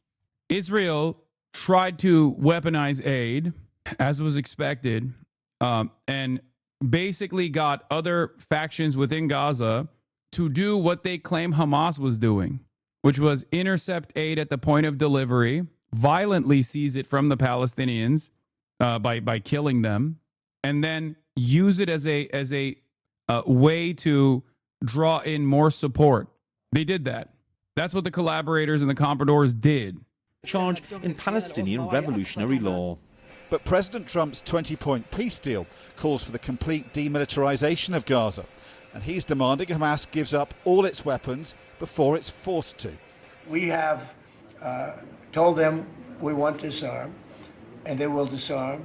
And if they don't disarm, we will disarm them. And it'll happen quickly and perhaps violently.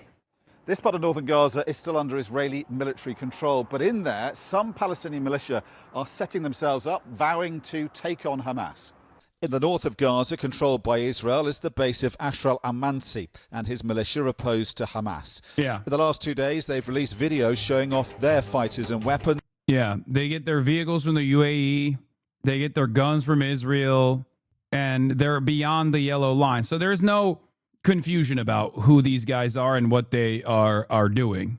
Okay, the only one that's like up for debate is the Dogmush clan, because they exist within, from what I understand, they exist primarily within the territory that Israel relinquished control back to Hamas. And pledging to block Hamas's control of Gaza. Hamas, their commander says, is a terrorist movement. It is pretty funny. Yeah, that's funny that this guy's saying that. It's pretty funny because, like, they're not very good, these guys. So Hamas, from what I understand, just keeps seizing more Israeli weapons from them. Okay, they keep getting their shit pushed in, and then that allows Hamas to gain more weapons and more vehicles from these collaborators. And then what ends up happening is that Israel gets pissed off and says, like, how dare they fucking take these weapons? They're They're gaining arms. I don't like that. It's like, okay, well, you shouldn't have given those arms to these fucking collaborators.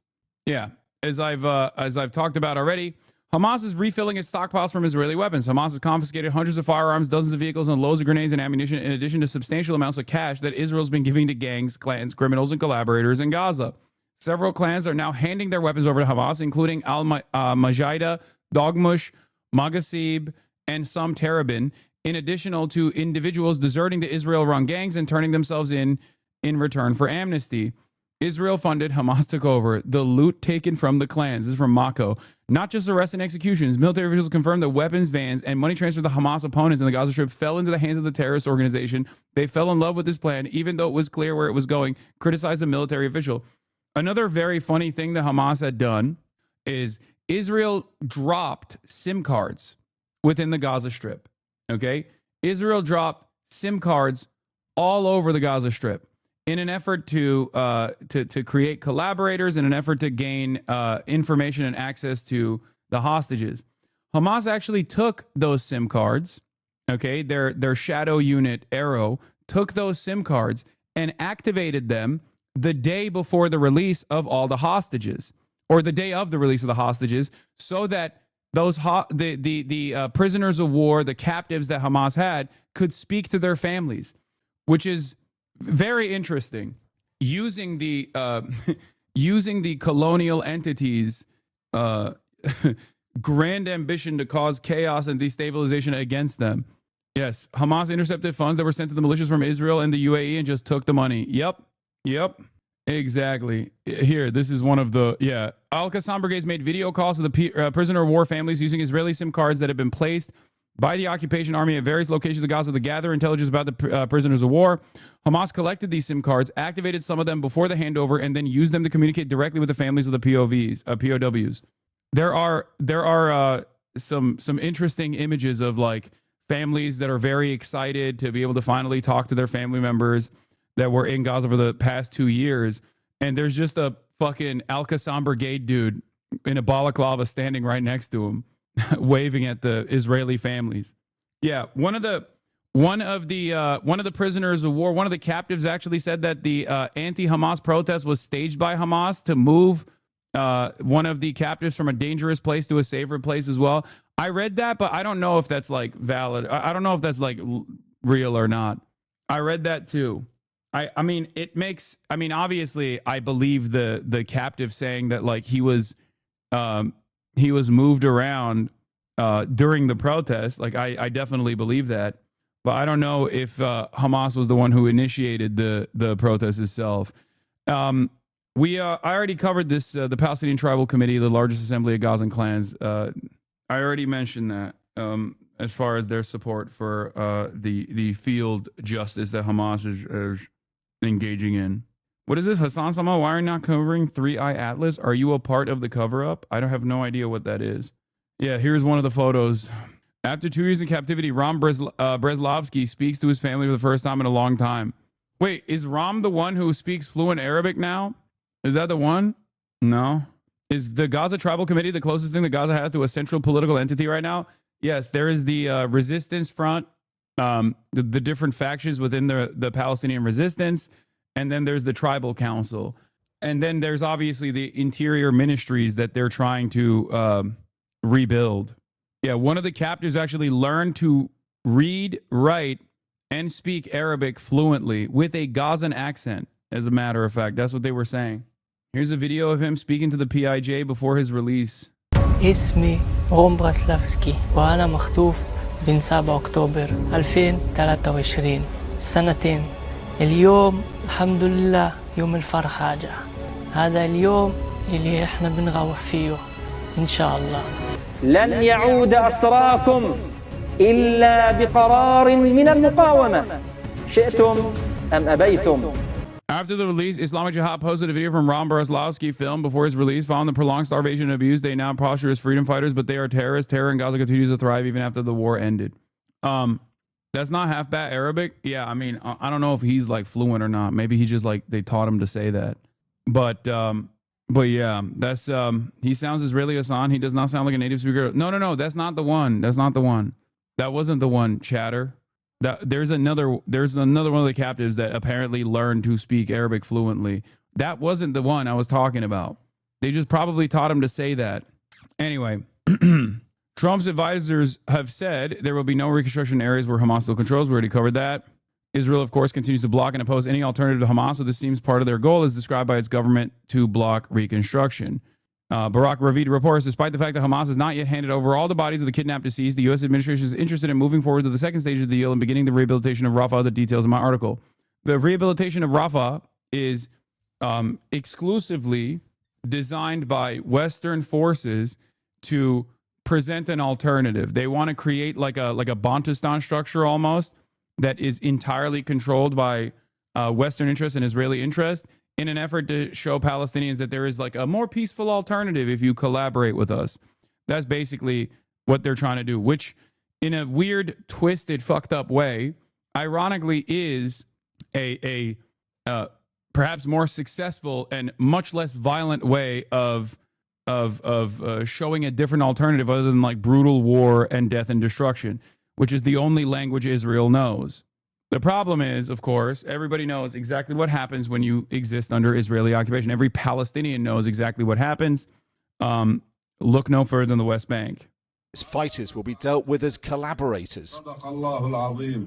And in the south of Gaza, also in the Israeli-controlled area, the stronghold of Yasser Abu Shabab.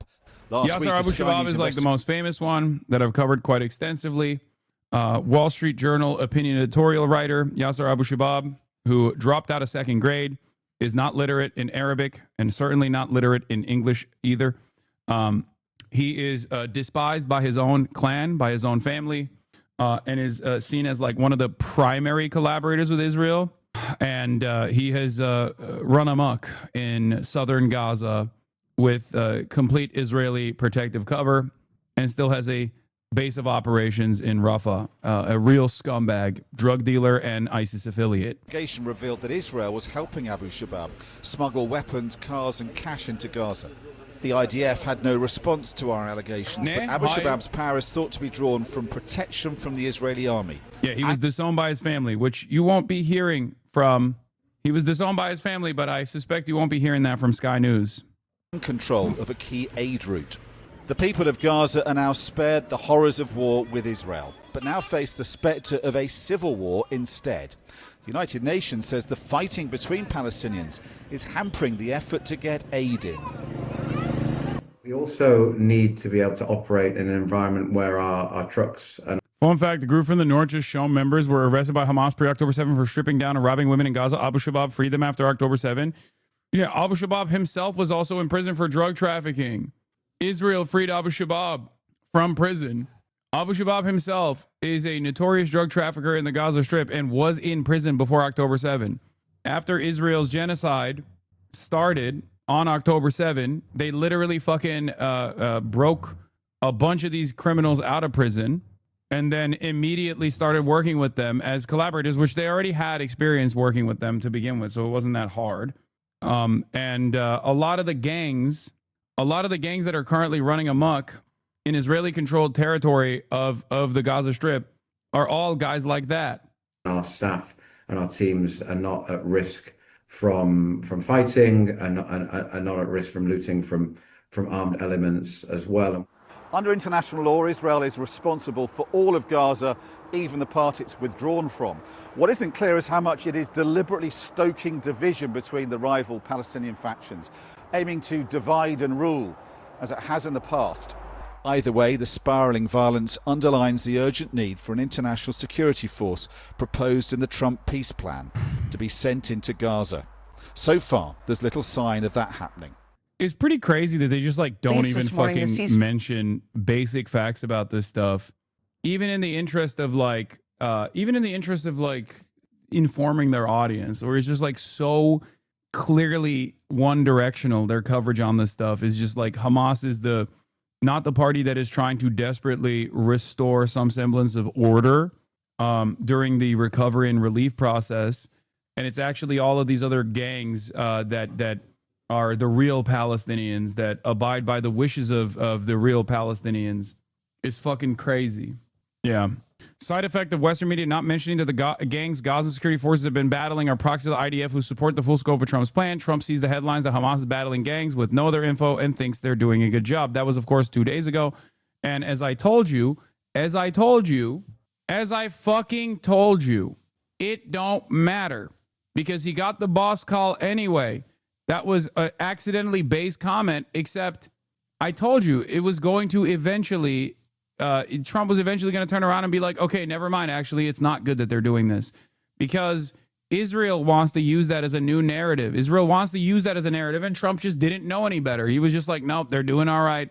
Fire in Gaza, it's still holding. Hamas has returned the bodies of 2 more Israeli hostages, while Israel has returned at least 30 Palestinian bodies. New video shows a staggering destruction in Gaza. One group supporting the families of the hostages says the peace process should not move forward until all the bodies are returned. Officials in the region say that will be very difficult to do.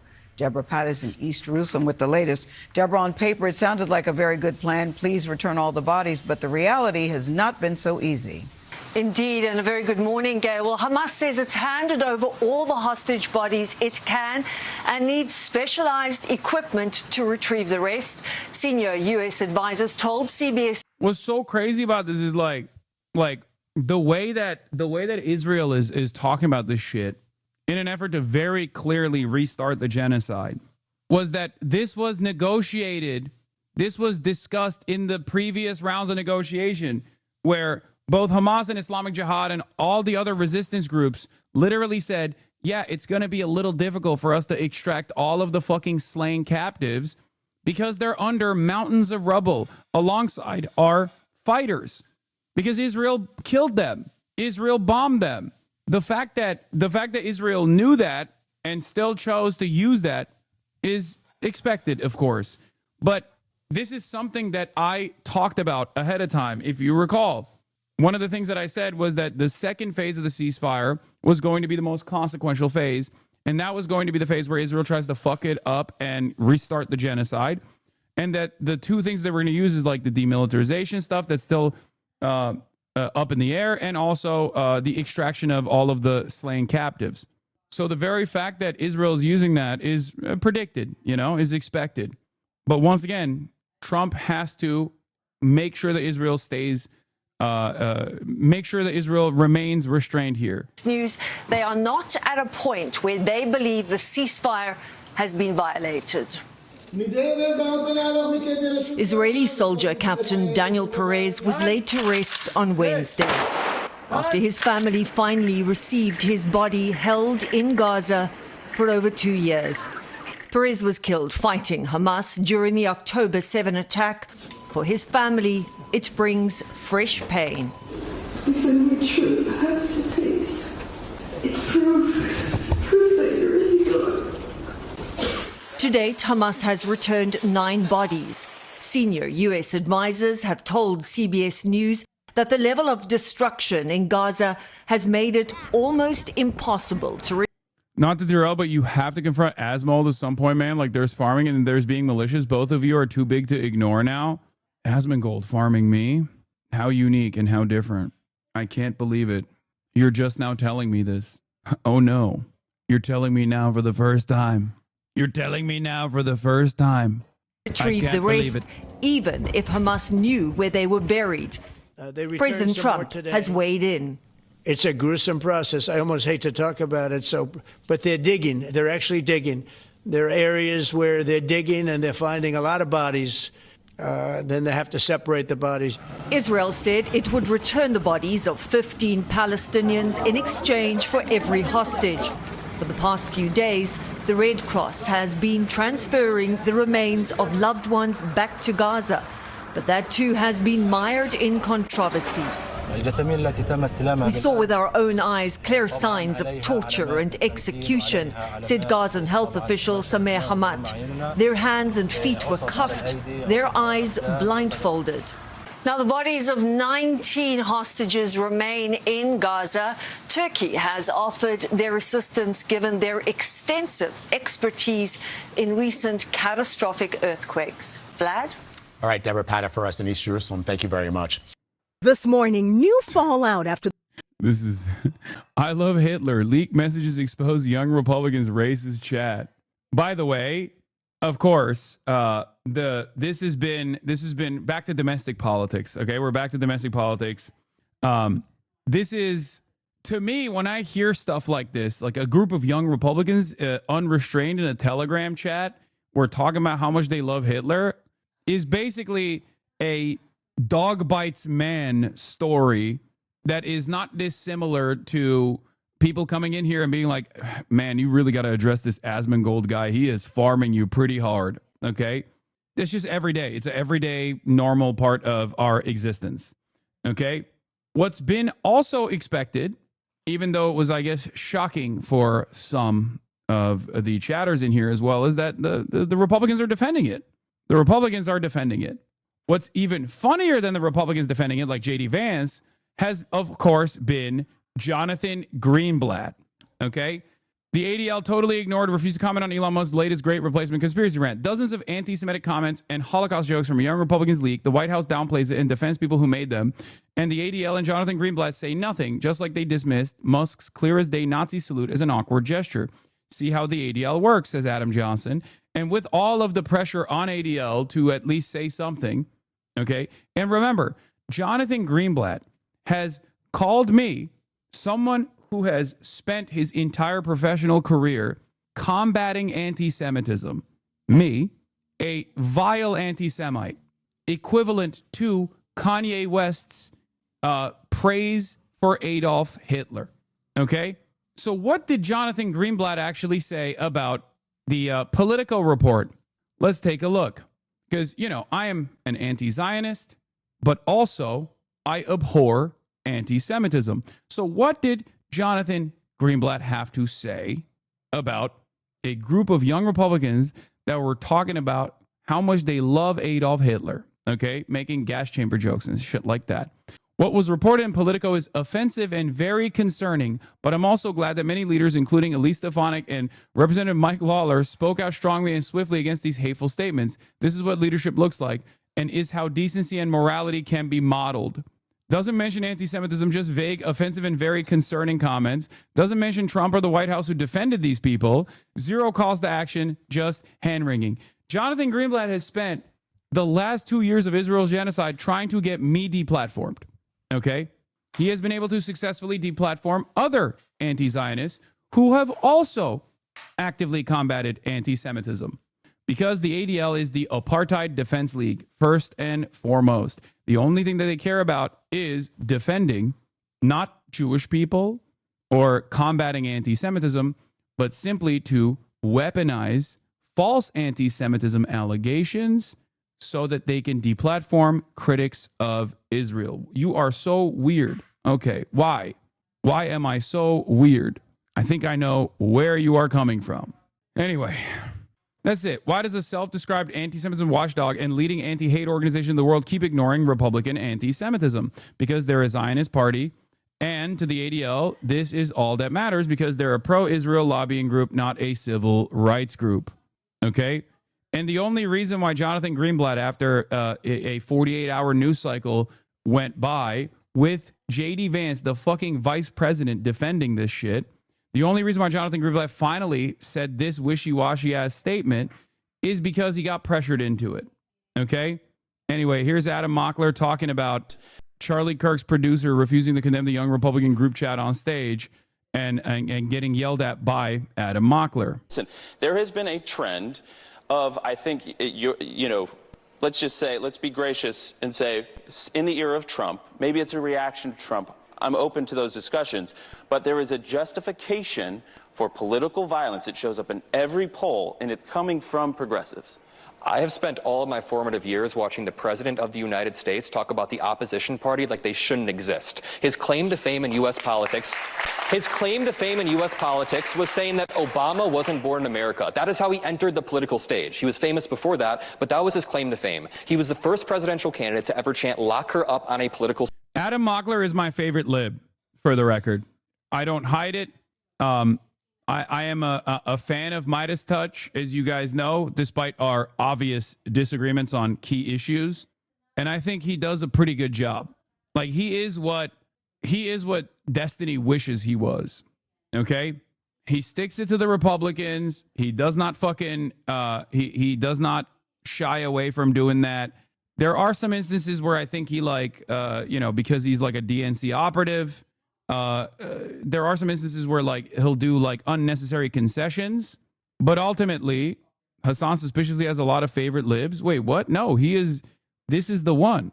I don't have a lot of other liberals that I defend actively. Stage. He tried to coup our government, and I live in this. Let me finish. Listen. I live in the city of Chicago. Donald Trump, over the past 2 months, has not only posted an AI video of Obama being arrested, but then after that, he posted an AI image of Chicago being invaded. After that, he sent the National Guard to Chicago. So I've spent my formative years watching the president do this, and just think about this. We saw these Nazi group chats, which I'm sure you condemn, right? This Nazi group chat. Well, we can talk about it. Do you condemn it? I want to talk about it. Wait, so when they said gas chambers, disavow. When they say gas chambers, you won't. So you're like JD Vance. You just won't condemn this? Well, I actually had JD on the show today. We had a whole conversation. You guys can all condemn this, right? Yes. Thank you. Hold on. All right. Hold on. But Chris, can you condemn that? Here's the point, of course. But that's easy. What I'm for him? But you know what? This is. It's so funny that he's like, do you disavow pro-Hitler statements coming from Republican Party operatives? And Republicans are just like, I don't know about that. I mean, come on. It's just like, whatever. Whatever. I mean, who amongst us hasn't had a moment like that? You know what I mean? It's not constructive, right? Because what the constructive part is not, this is what, look, what's happening here, and I know both of you guys, and I want to bring Joe. Of course, Cuomo's trying to defend the Republican on the panel here, like the overt Republican current existing Turning Point USA guy on the panel by being like, it's not constructive. It's not. Not gonna lie, it feels kind of good to finally be doing condemnation politics after being the recipient of it for 2 years since 10/7. Yeah, but once again, there are things that people cynically present as condemnation politics. When people go, do you condemn HasanAbi Piker for what he said? And then they insert things that are completely ridiculous, where they'll be like, oh, he's an anti-Semite. Do you condemn HasanAbi Piker, who's anti-Semitic? Like, there is a reason to say that's fucking bullshit. You're saying that about him because he's anti-Israel, not because he's anti-Semitic. He is not anti-Semitic at all. But yeah, of course, if I was running around in fucking private group chats being like Adolf Hitler is awesome or whatever the fuck, which obviously I would never do that because it's an insane position to have. It's a gross and violent position to have. Okay? Then yeah, that's condemnable. It makes sense. It makes fucking sense. In on this, and I want to get to the audience, but let's just be clear about. What's the defense for you for that one? I wonder. I mean, here, the easiest defense for it is exactly what the France Unbowed Party members said on French national television after I interviewed Mélenchon. In the aftermath of that interview, French national television was like, "Oh, you were interviewed by famous anti-Semitic podcaster Hassan Piker," and the dude straight up on TV said, "No, you say that about everyone who is anti-Israel and everyone who is anti-genocide." Okay, let's talk about the issues that actually matter, which is Israel's genocide and this government's contributions to Israel's genocide. That's it. That's the appropriate pushback to it, because it's just ridiculous. It is so transparent.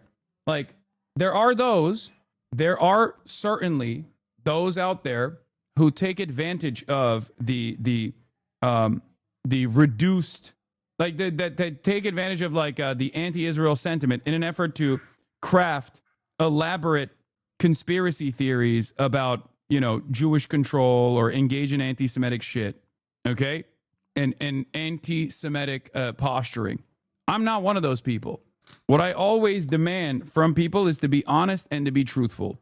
That's all. That's the bare minimum.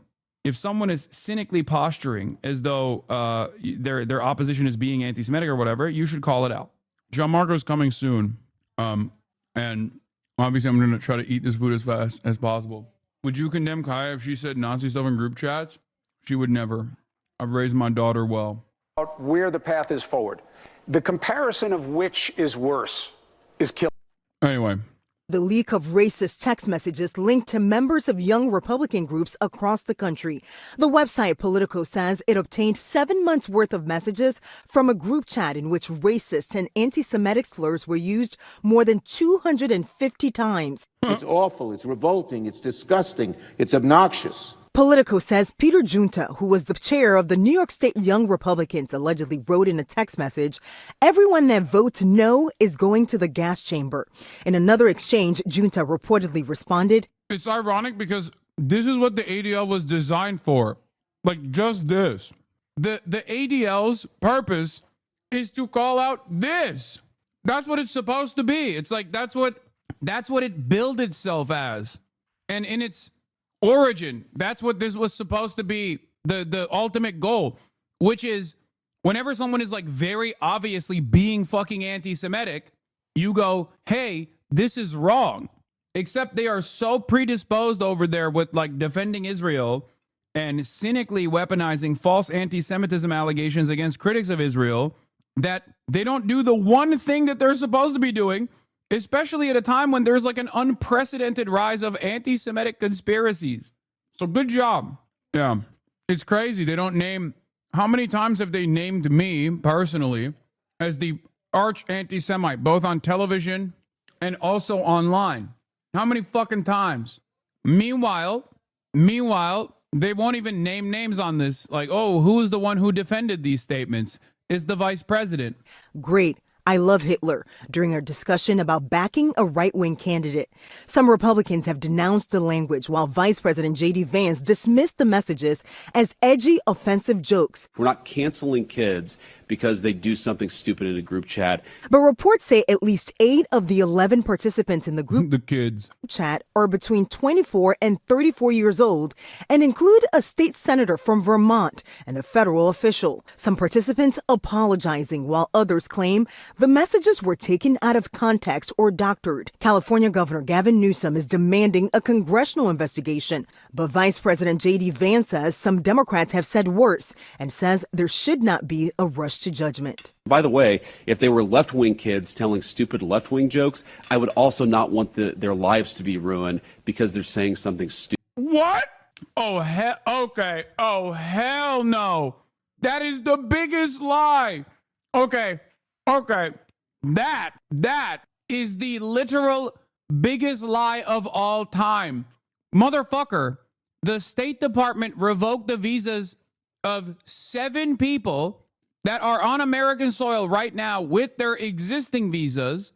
They took away their visas because of what they had said about Charlie Kirk. That happened 2 days ago on the birthday of Charlie Kirk.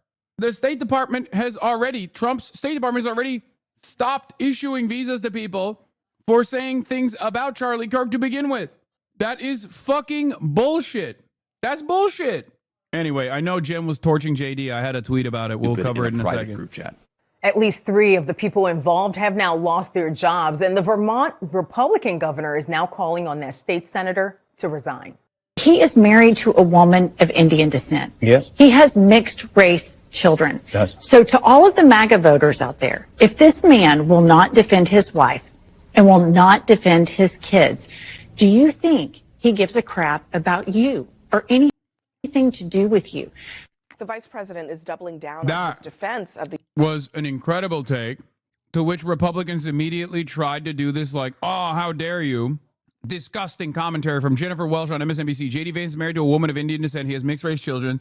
So to all the MAGA voters out there, if this man will not defend his wife and will not defend his kids, do you think he gives a crap about you? Okay? And I fucking dunked on this motherfucker. I say, you're mad because she's 100% right. Okay? She ate, left no crumbs. That's my goat. Okay? I've had it. I've had it with this bullshit. Get out of town. young Republicans involved in a leaked chat. No more pearl clutching from cynical right-wing political operatives. I'm sick and tired of this bullshit. We have to... Asman called her racist for that take. That's so funny. Yeah, Asman. I'm sure he knows what racism is. He's like, after all, My husband goes like, I know what racism is. After all, I do it every day. That used hundreds of slurs and joked about slavery, gas chambers, and rape. On social media, J.D. Vance says that he refused to join the pearl clutching and played whataboutism with Democrats. But after a night to sleep on it, this is how he described the Republican operatives, at least one of whom is an actual elected official. Grow up. I'm sorry. Focus on the real issues. Don't focus on what kids say in group chats. The reality is that kids do stupid things, especially young boys. They tell edgy, offensive jokes. Like, that's what kids do. And I really don't want us to grow up in a country where a kid telling a stupid joke, telling a very offensive stupid joke, is cause to ruin their lives. And at some point, we're all going to have to say, enough of this BS. Now, keep in mind, the texters referred to black people as monkeys and watermelon people. They fantasized about raping enemies and driving them to suicide. They supported slavery and sending political opponents to gas chambers to, quote, watch people burn now. Now, here is Alexandria Ocasio-Cortez at CNN's town hall tonight talking about Republicans and the influence that they have on social media. They have been successful because they have also been very clear, especially digitally, about what they believe. That women are inferior, they do not deserve equal rights, that they believe that LGBTQ Americans are subhuman, that they believe and are circulating disgusting racial and white supremacist messaging that they are able to get away with digitally and online. Joining us at the table is Camille Foster. He's the editor-at-large at Tangle. Camille, what do you make of what she said there and how it relates to this conversation about the liberty and the freedom with which these guys thought that they could spew this kind of stuff without any kind of consequences? Yeah, well, thank you for having me, Abby, first and foremost. I have a lot of issues with the conversation around this particular story. I would tend to agree the comments in the thread ought to be condemned universally, but this is like kind of what you would expect, this kind of idiot, LARPing, edgelord nonsense inside of a private group chat. I think the words you used a moment ago, that they think they could say this sort of thing risk-free, consequence-free. Well, they were saying it in private. And is woke coming back? Is woke actually coming back? I hope, man. I want woke to make a comeback so bad, because anti-woke is like, I'm annoyed by woke too, right? I'm annoyed by woke too, but if there's like a woke and anti-woke force out there, I much prefer woke over anti-woke, okay? 100%. It turns out when corporations were like, oh, we're not going to give you fucking, we're not going to give you funding if you say openly, transparently racist shit, it turns out that really did keep a lot of monsters at bay. It turns out that shit was the only thing holding back some of these Hitlerian freaks, dude. And I say this as someone who would regularly get annoyed at woke, okay? I yelled at woke all the time at the peak of woke. And I'm sure they were saying different things in public. Do they mean these things authentically? In some cases, they almost certainly do. There has been a resurgence of white nationalist sentiment in this country. I think it's interesting, though, to try to trace this back and to think honestly about how we got to here. And I do think that a lot of the renewed interest in race and identity things for both noble purposes and otherwise has actually helped to create the circumstances that we see now. That is not erasing any of the responsibility that people have for embracing and endorsing these kinds of sentiments, even in private group chats where they're doing this kind of idiotic locker room talk. They deserve to face consequences. But I do think... I think the most consequential aspect of this is, once again, the fact that liberals only care about the aesthetics. Because, like, dude, the actual theory being put to practice is being conducted by the likes of Stephen Miller on major U.S. cities right now with the fucking Department of Homeland Security. Like, when these guys talk about, like, oh, this is like locker room talk, and some of these people believe it, but, like, I don't give a shit about what these guys are saying in private when what they're doing in public is literally more violent and more consequential. Why is it that liberals only realize that this is fucked up when it's people saying Hitlerian shit in private and not when they are doing Hitlerian shit in public? This has been my position from the start, by the way. I said this when the revelations first came out. it's not the language that they're using that is offensive. I mean, it is offensive, but the consequences, the real human impact of that sort of ideology being not only expressed, but being followed through on is the white nativist anti-immigration policy. But a lot of people, I think, a lot of people in mainstream media, because I do think that like a lot of liberals have radicalized against this admin in pretty meaningful ways, like average Americans have.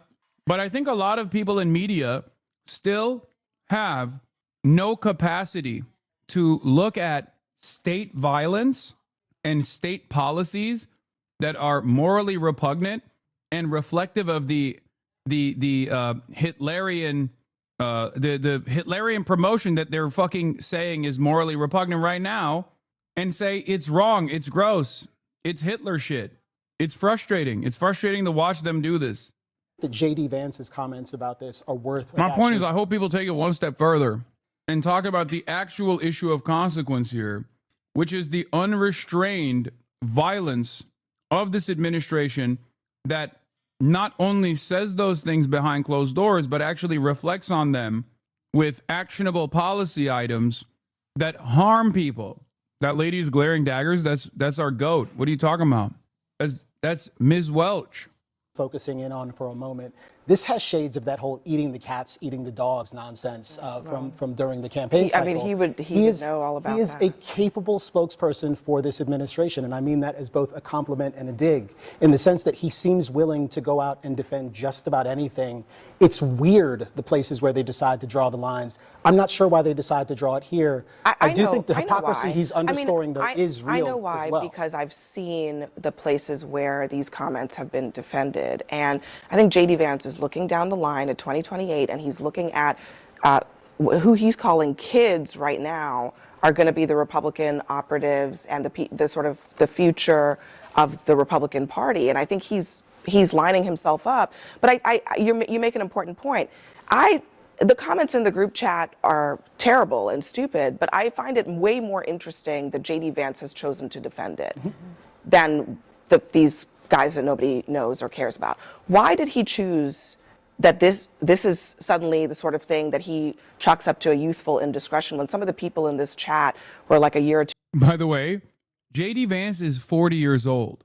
So the people that he's calling children are like 5, sometimes 6 years younger than he is. Okay?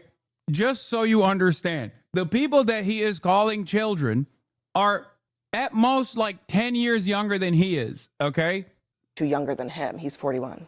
Hard to say. Have to ask him. I'll tell you, did not defend it. I mean, the head of Young Republicans. Right. They exiled these folks right away. We took swift action, and I appreciate that accountability. I'm not going to defend it. I didn't even read some of these tweets, but I've heard they're bad, and I believe it. I bet a lot of these guys are the same people who troll me online for the most part. So I guarantee it's a lot of the same folks. God. Yeah, they were calling him Eye Patch McCain, which low-key is a banger for the record. Like, I mean, let's be real. That's a good one. On the other hand, why are you seeing some Republicans shrug their shoulders? I mean, I'll tell you why. Here's what they would here's their sentiment. We just watched Charlie Kirk get shot in the neck. You know, we watched our president, while he was campaigning, almost get killed. A bullet whizzed by his head.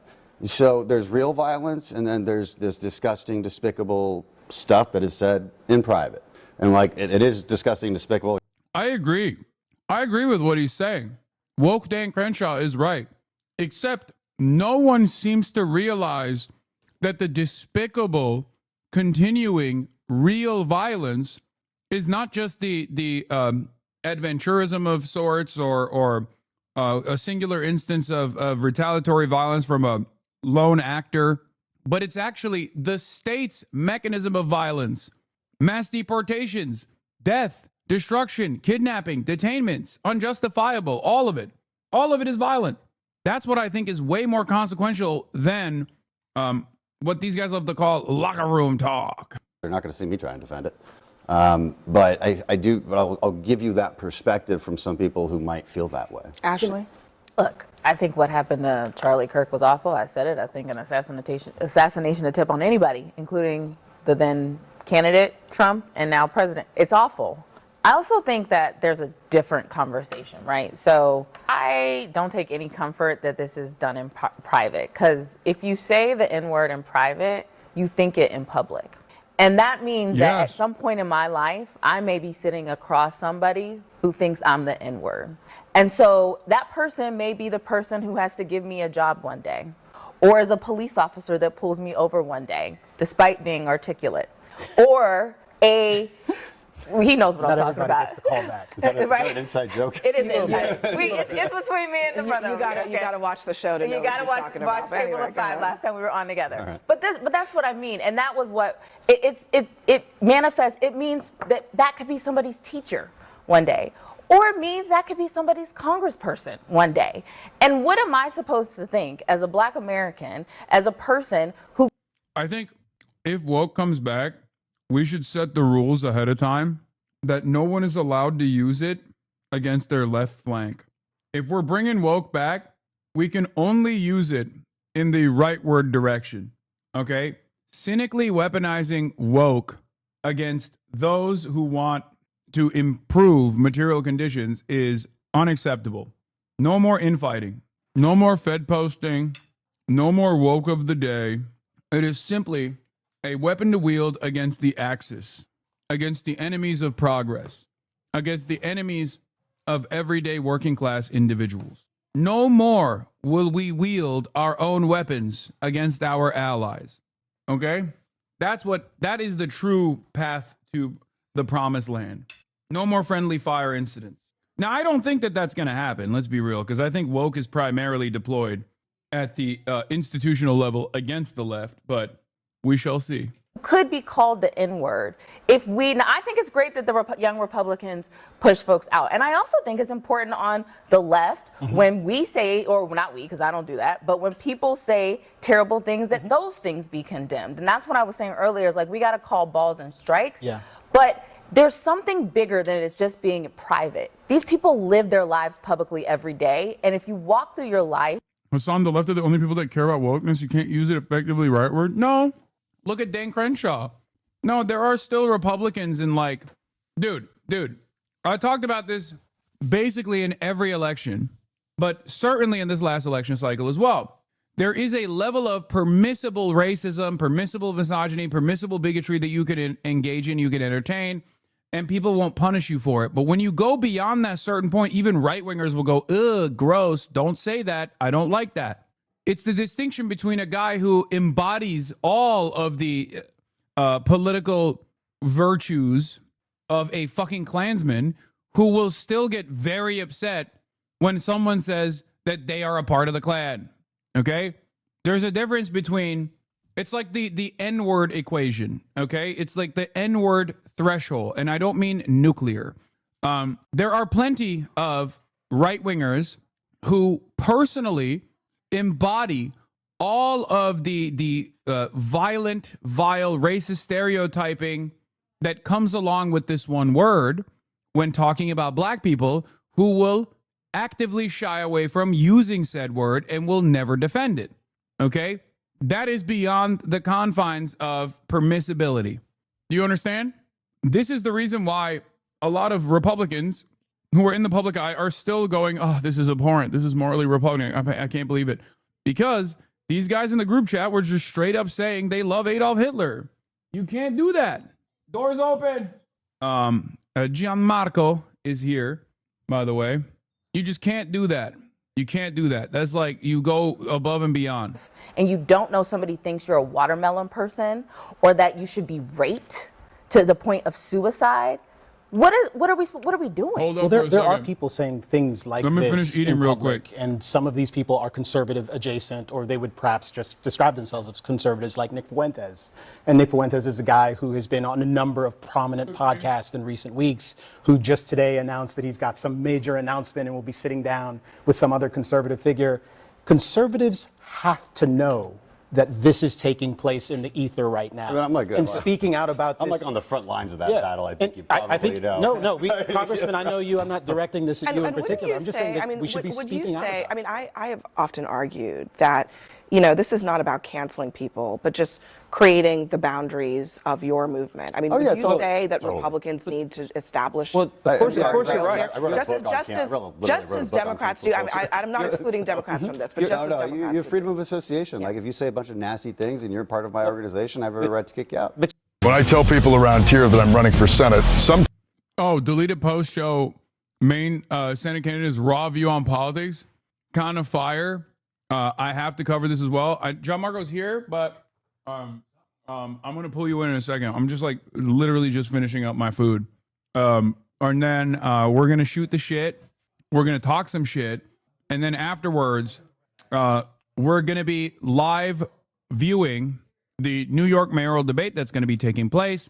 And of course, there is most likely, like I'm giving it a 98% chance that I will be used as a line of attack against Zoran. And I hope he doesn't fuck me, but who knows?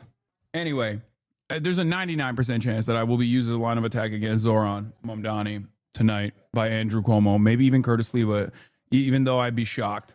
Sometimes the initial reaction is, what the but That's Graham Plattner. He isn't your typical Senate candidate. He's a former Marine and oyster farmer from coastal Maine. He's built his campaign on blunt talk and anti-establishment energy, which has made him a grassroots favorite in the Democratic Party.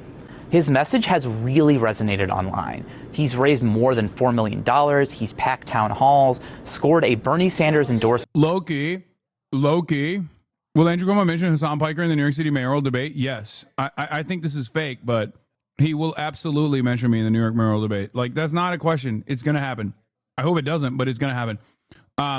The thing that I want to say about Graham Plattner is that his previous work for Blackwater obviously made me a little bit skeptical. Not even a little bit, very skeptical of his background. But K-File, he done did it again. I'm going to be honest with you. Some of the stuff that I saw from him at Peak Woke 2020, some of the shit that he was saying back then kind of made me feel like he might be a good dude. And I don't think the stuff that came out about him is actually damning at all. Now, it's important. It's important. If he takes a lot of the stuff that he had said and go, oh, I'm so sorry, it's like really fucked up, I didn't mean it, all this shit, then yeah, he might be too malleable of a force. He's not going to be a fighter, all this stuff. But the fact that the highlights here are Maine Senate hopeful Graham Plattner once called himself a communist, dismissed all police as bastards, and said rural white Americans actually are racist and stupid, according to deleted social media post reviewed by CNN's K-File. My fucking goat. Okay? Listen, 2018 Blackwater stint, numerous fucking tours, very suspicious. But this, very good. I cannot stress this enough. Okay? I am not defending his career in the military. I am not defending him as a defense contractor. But this I do defend. Okay? And I can't begin to explain to you how much I would love to defend this. And I will continue to defend this. He wrote mockingly in January 2021, my coup attempt failed, so now I'm going to say I didn't really mean it. Please be nice to me. My life is in shambles after I tried to overthrow the democratically elected government. In another post in 2010, Plattner took aim at musician Ted Nugent, a conservative activist. As a combat veteran, that motherfucker makes me want to puke when he spews his warmongering macho bullshit. Suck a dick, Ted. To be fair, Plattner told CNN, I'm not really regretful for that one. And Andrew talked to Graham Plattner as well about his deleted 2021 Reddit post. Some were raw and angry, others deeply reflective. He called himself a communist, blasted all police as bastards, said rural Americans actually are racist and stupid. He says they don't reflect who he is today. I'm not a communist. I'm not a socialist. I own a small business. That was very much me fucking around the internet. Lame. You're lame. Graham, you're fucking lame, okay? You're lame as hell. I'm a small business. Who gives a fuck, bro? Just say, yeah, I'm fucking around. I'm not actually a communist, but who gives a shit? It's not about communism, socialism. It's about democracy. It's about making sure that Americans get an honest shake in this currently broken system. You don't have to be like, oh, I'm not this, I'm not that. Which is why I always say, like, I don't call myself a communist, but I don't give a shit if other people do, because I think that's a honorable end goal. That is a totally fantastic evolution that we must arrive at. Own it. Stand on fucking business. Anyway, that was lame. Other posts showed his disillusionment after 4 tours of duty. I'm a vegetable growing, psychedelics taking socialist these days. He once wrote, after the war, I stopped believing the patriotic nonsense that got me there in the first place. Still got the guns, though. I don't trust the fascists to act politely. Oh, my God. I don't think this guy was just a Majority Report fan. I'm going to be honest with you. You're falling for a CIA op, lab engineered leftist base guy. Look, I'll believe it when I see it. Get him on stream. He needs to clarify his past in detail. Yeah, I was supposed to fucking go to him, and then Charlie Kirk got killed. What do you want me to do? We had to kind of dramatically scale back on the fucking IRL broadcasting that we're doing. Okay? Anyway, Plattner said he still stands by some of the ideas, though not the tone of his old post. He continues to condemn January 6 rioters, who we call traitors, fucking morons, fucking pussies, and a worthless pussy for supporting a coup attempt. And he's very much angry about the wars he fought in. It is difficult to see all that horror as well as all the grift and corruption and not find the entire thing utterly bankrupt. And he's not regretful of all of them. On musician Ted Nugent, as a combat veteran, that motherfucker makes me want to puke. Suck a dick, Ted. To be fair, he told me, I'm not really regretful of that one. Anyway, that's the coolest thing that has been revealed about this man so far. I'll be honest. And we'll look at all the quotes in a second. I'm going to bring in Gianmarco now because I feel like he's just, my mother is chewing his ear right now. And has left-wing influencers hyped for his candidacy. So CNN's K-File team found something pretty interesting while looking into Plattner. It's a deleted Reddit account that he used for years, posting about politics, war, and policing. We access them using the Internet Archive's Wayback Machine, which saves web pages. It's the same unfiltered tone that has made him so popular, but it also shows some of the vulnerabilities of his candidacy. In comments we found from 2021, I think the most unacceptable thing here is that he was a Redditor. Plattner said he was a vegetable-growing, psychedelics-taking socialist. In a thread about people becoming more conservative as they age, he replied, I got older and became a communist. He often employed crude language toward people he disagreed with. When discussing police misconduct, a user wrote that police officers were, quote, bastards, to which Plattner replied, all of them, in fact. So we talked to Plattner, and he told us that he no longer holds many of those views, saying they came from a different time in his life when he felt angry and disillusioned after finishing 4 tours of duty. That was very much me around the internet. I'm not a communist. I'm not a socialist. I own a small business. I'm a Marine Corps veteran. I don't want people to see me for like who I was in my worst internet comment. Yeah. Or even Gianmarco in the building. Hello. Ladies and gentlemen. How you doing? It's finally happening. The long-awaited collab of the century of... what a week to come to. I know. Truly. Yeah. I brought some, just in case Did you make sure that... there's a Petco quite close, so I just want to make sure. Don't dox me. Kaipo good. Oh, sorry. Did I fuck something up? No, it's nowhere near. Yeah. We got some toys. Yeah, the victim of abuse. I wrote my number just in case she ever wants to give me a call. You need anything, buddy? Wait, don't actually show your phone number if you did. I knew that. I knew how to fake it. Okay, all right. I'm worried. Some people don't know. I know I'm new. I'm new to all this. I got a bone. Wow. And then some balls. So there we go. I don't know what she can have. Well, she can't have any of it. Okay, and I'm gonna, really? I'm gonna strap the zapping collar on you next. Sure. For doing that. And then for you, I got some black electric tape in case you run out. So, Thank you. I've run out of it in my I've seen in my mass cover up schemes. This is going to make all of the most schizophrenic people insane. By the way, what you just did. But walking in, listen. I'm obviously a fan, so I'm completely biased.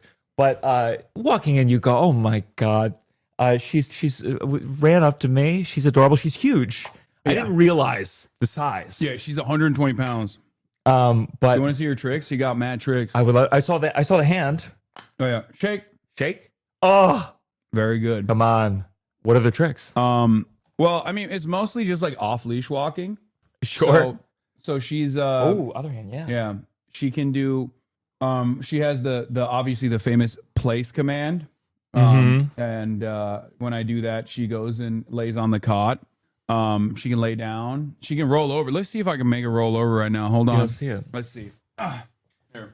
Hold on. Out of the way. Kaya, come on, girl. No. Kaya, come. Kaya, come here. Good girl. Okay. Kaya, sit. Good girl. Down. Good girl. Roll over. Whoa. Roll over. Yeah. Good job. Okay. And then up. Up. And then we got this is the other one where she jumps up at me, but it's not actually a good behavior, but I still can't stop myself from doing it. Kaya. Up. Kaya. Oh, she's not doing it. Kaya. Up. Kaya. Okay, well. Kaya. Kaya. Up. Come here. Come here. Come here. It's not good. I don't want her to jump on strangers. How much does she weigh? 110 pounds, give or take. Wow. Okay. All right. Well, we already. Show me. Let's see. This is the one that she goes crazy for. Look, see, she loves the pill pockets. Yeah. What's a pill pocket? For the I see. When I drug her, this is what I use because I'm abusive to my dog. Hey, up. Hey, up. Oh wait, hold on. Let me try this actually. Sit pretty. Sit pretty. Sit pretty. That's all we got for now. Well, good. Well, she's performance shy. Yeah, that's fine. Me too. Yeah. You know, I get there. Yeah. But how you doing? She got a bunch of different. I'm doing great. I'm having a little bit of a crazy week. Why? Oh yeah. Yeah. How do you manage? How do you in therapy? No, I'm not. Come on, go to therapy. I know everyone always This tells doesn't me, count as fucking therapy over here. No, this is what I do. I use my audience as therapy. This is, I imagine, when I see these streams on Twitch, it's how I imagine in schizophrenia it works in your brain. Just constant thoughts. Yeah. Yeah. You've never been to therapy? No, I've not. Oh. I've done I've talked to a psychologist before or a psychiatrist before, but I've never I haven't been consistently going to therapy. Sure. I think it'd be fair if you did shock therapy. That might ease some stuff yeah, up. that might make me less gay. Sure. Yeah. Listen, well, tell me if it works.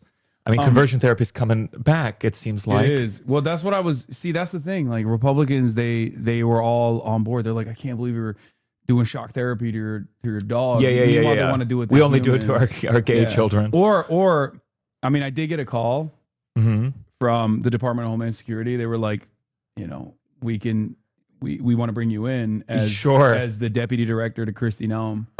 Turns out the qualification was that if you are, even if you're suspected of abusing dogs, they're like, that's good enough for us. That's the most important standard. Well, I'm sorry you're dealing with it. It's intense. It's a lot. Yeah. I think if you invited them all over, truly walking in the door, just seeing Kaya run up, you go like, oh, that's a happy girl. Yeah, they would love to be one by one. over. Yeah, sure. Have a big party. Let me bring let them get to know you better. Let me bring all my fucking rabid psychopathic haters. Yeah. But you holding up okay, or you just frazzled? You sleeping? No, I'm perfectly fine. I cannot believe you're not in therapy.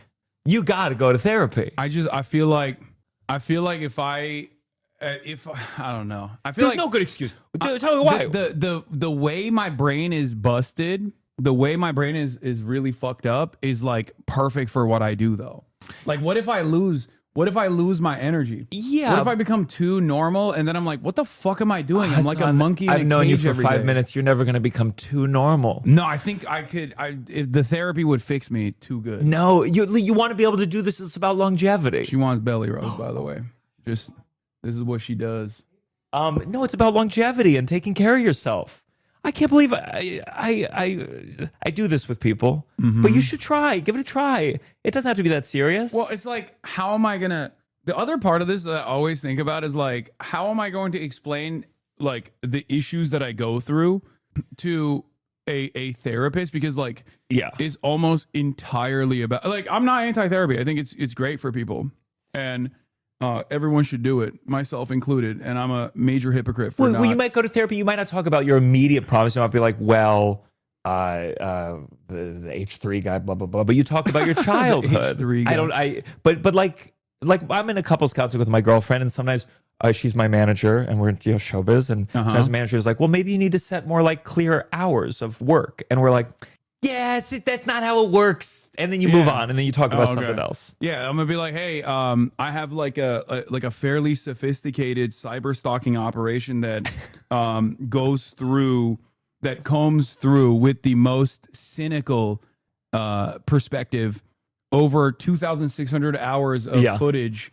of me online, and tries to find any moment where I like move my arm and Sure. if it lines up with my dog moving yeah. behind me, then they create this elaborate narrative that I'm like abusing my dog and like zapping her. Okay, so if I was a therapist, rather than deal with that, I'd say, and how does that make you feel? Yeah. Crazy. Sure. Yeah. And that's what therapy is for. I think I have a healthy approach to it though, where I'm like, people are gonna some people are gonna be some people are destined to hate me. You can't win everybody. Sure. Yeah, but then I think the problem, don't you feel like when you look at people older, like let's get those older famous people, don't you think they start to develop a life where they go, I have haters and fans? And that's not a healthy dichotomy. Oh no, but that's just the internet. I think the people in the real world are not like that at all. I was with my girlfriend once. We were in a fight. You flex about your girlfriend a lot. I got to make it clear. I got my own soft accusers. Yeah, of, so I was about to gay say, baiting. I used to be the number one straight guy who people said was gay baiting or queer baiting or was suspected of being gay. And then when you came on the field, nobody ever does that to me anymore. Because like you make me look like. But what did you do? That you're a masculine guy. I mean, the way that you lift, show pit. the way that you like do the squats and stuff. I think it's in many circumstances. I think it's just like it's dependent on the audience's reception, where I've begun to realize that it's like if they want you to be gay, then you're technically. Some people will say you're gay baiting. Sure. Yeah, but you've worn some outfits. You've worn some outfits. I've done drag and stuff like that. I mean, I don't give a shit. I've painted my nails in the past as a performative male. I think people have to ask themselves whether their definition of what straight is has become too narrow. So there's a time men wore wigs and they wore kilts. They wear kilts. And so then in this very straight American man version, suddenly you do drag once, you're gay baiting. Let a guy do drag. Yeah, Rudolph Giuliani. Yeah. He did drag. Drag used to be like the thing that people's grandparents did like during World War II when they were bored. Bored killing Nazis. They would do drag on the ships and shit. And so some now people, it's a clear-cut marker of queerness. Well, then there's some people that go like, oh, well, if you're doing that, you're making fun of it. Sometimes football teams will do the thing, the cheerleader swap. And I just go, it's good. If you're a masculine guy, put on a dress every once in a while. You're going to learn some things. You're going to appreciate, walk a mile in someone else's skirt. Yeah. And I think you will learn something. I think it is good to do. Drag? Yeah. When I was in third grade, I did a play based on a kid's book called Stregonona. And the whole thing is the teacher who taught the special noodles only taught women. So I put on a dress in third grade for the play, and I got a big laugh. And I think that's my origin. Is that gay baiting, or am I just following the script? So that's what happened. You got your first laugh, and you were like, I got to do this forever. Oh yeah. It felt good. Well, I just think it's in. I had a gay teacher in fifth grade, and I was like dancing before class one day, and he said to me, Gianmarco, I'm gay, but that's the gayest thing I've ever seen. And that's before I knew all the clout I could get from it. It is innate. There's something feminine by the current definition of it. I think we just need to expand. Yeah. What kind of drag are we talking? Were you doing like makeup? Did you shave? I've never shaved for drag. I've never gone the full way, the full Monty. But did you tuck? No, I did not. But I've only done there's a couple different versions of it, but like I've done like a maid cafe in Japan, which people love. What is this? I'm going to Japan soon. Oh, that's Anti-Piker. Yeah, they really want us. They're doing gay fanfic of us. Oh yeah, that's Anti-Piker. That's just how he is. Yeah, it's nice. Show him. Oh wow. So that wasn't the full drag though. That was like when I was just like putting it on. Show the completed version. Yeah, let me see the complete. I mean, that's this is when we went to Japan to a maid cafe.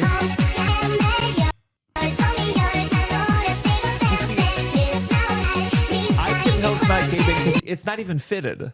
It's like you should have taken that to a tailor. That's a little tight on you. Do you know how hard it is to find any clothes that fit me, let alone women's maid outfits? I feel like you could say into the ether, send me a maid outfit the right size and I will wear it, and you will get 50. Yeah, well, I was in Japan. It's like I'm I going don't have, soon for the first time. I don't. Oh, it's the best. Oh, I can't wait. You'll love it. It's awesome. I was a little manga boy, so I'm so excited. Oh, really?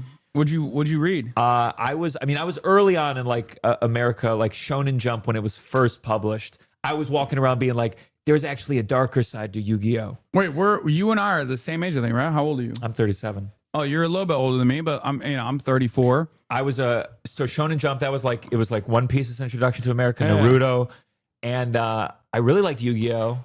And then one of my dad, he saw the cartoon, and what's the one with the blue eyes white dragon? What's his name? Brown. Blue Eyes White Dragon is Yu-Gi-Oh. No, but who's the guy? No, the like rich guy who has all the blue People are eyes. saying Kaiba. I don't know. I didn't watch Yu-Gi-Oh. But all I know is Kaiba took out his deck and he said, "Let's duel." And my dad just started laughing in like a and not like a nice way. He wasn't even trying to be mean. He was just like, "This is embarrassing." I made him see the Cowboy Bebop movie in theaters, and I don't think he ever forgave me for that. That's the best. It was so good. Wait, you did drag as well? No, this is not drag. This is just That's just a shirtless. Oh, please don't pull up my shirtless picture while I'm sitting next to you. Come on. No, you're I shredded. Did. You do have gay body for sure. What does that mean? It's just like you're gay fit. I've been to Fire Island. I've seen the standards. No, this no, is like a you're neutral gay fit. At a Fire Island pool party. No. This is like stand in the back. You're gay fit, for sure. It's not. It's not as a kid though. This took a long time. This is a lifelong pursuit. Yeah. So I could take this one picture in a dirty bathroom. Were No, you this always is- athletic? Were you a sports kid? No, I was a horseback rider.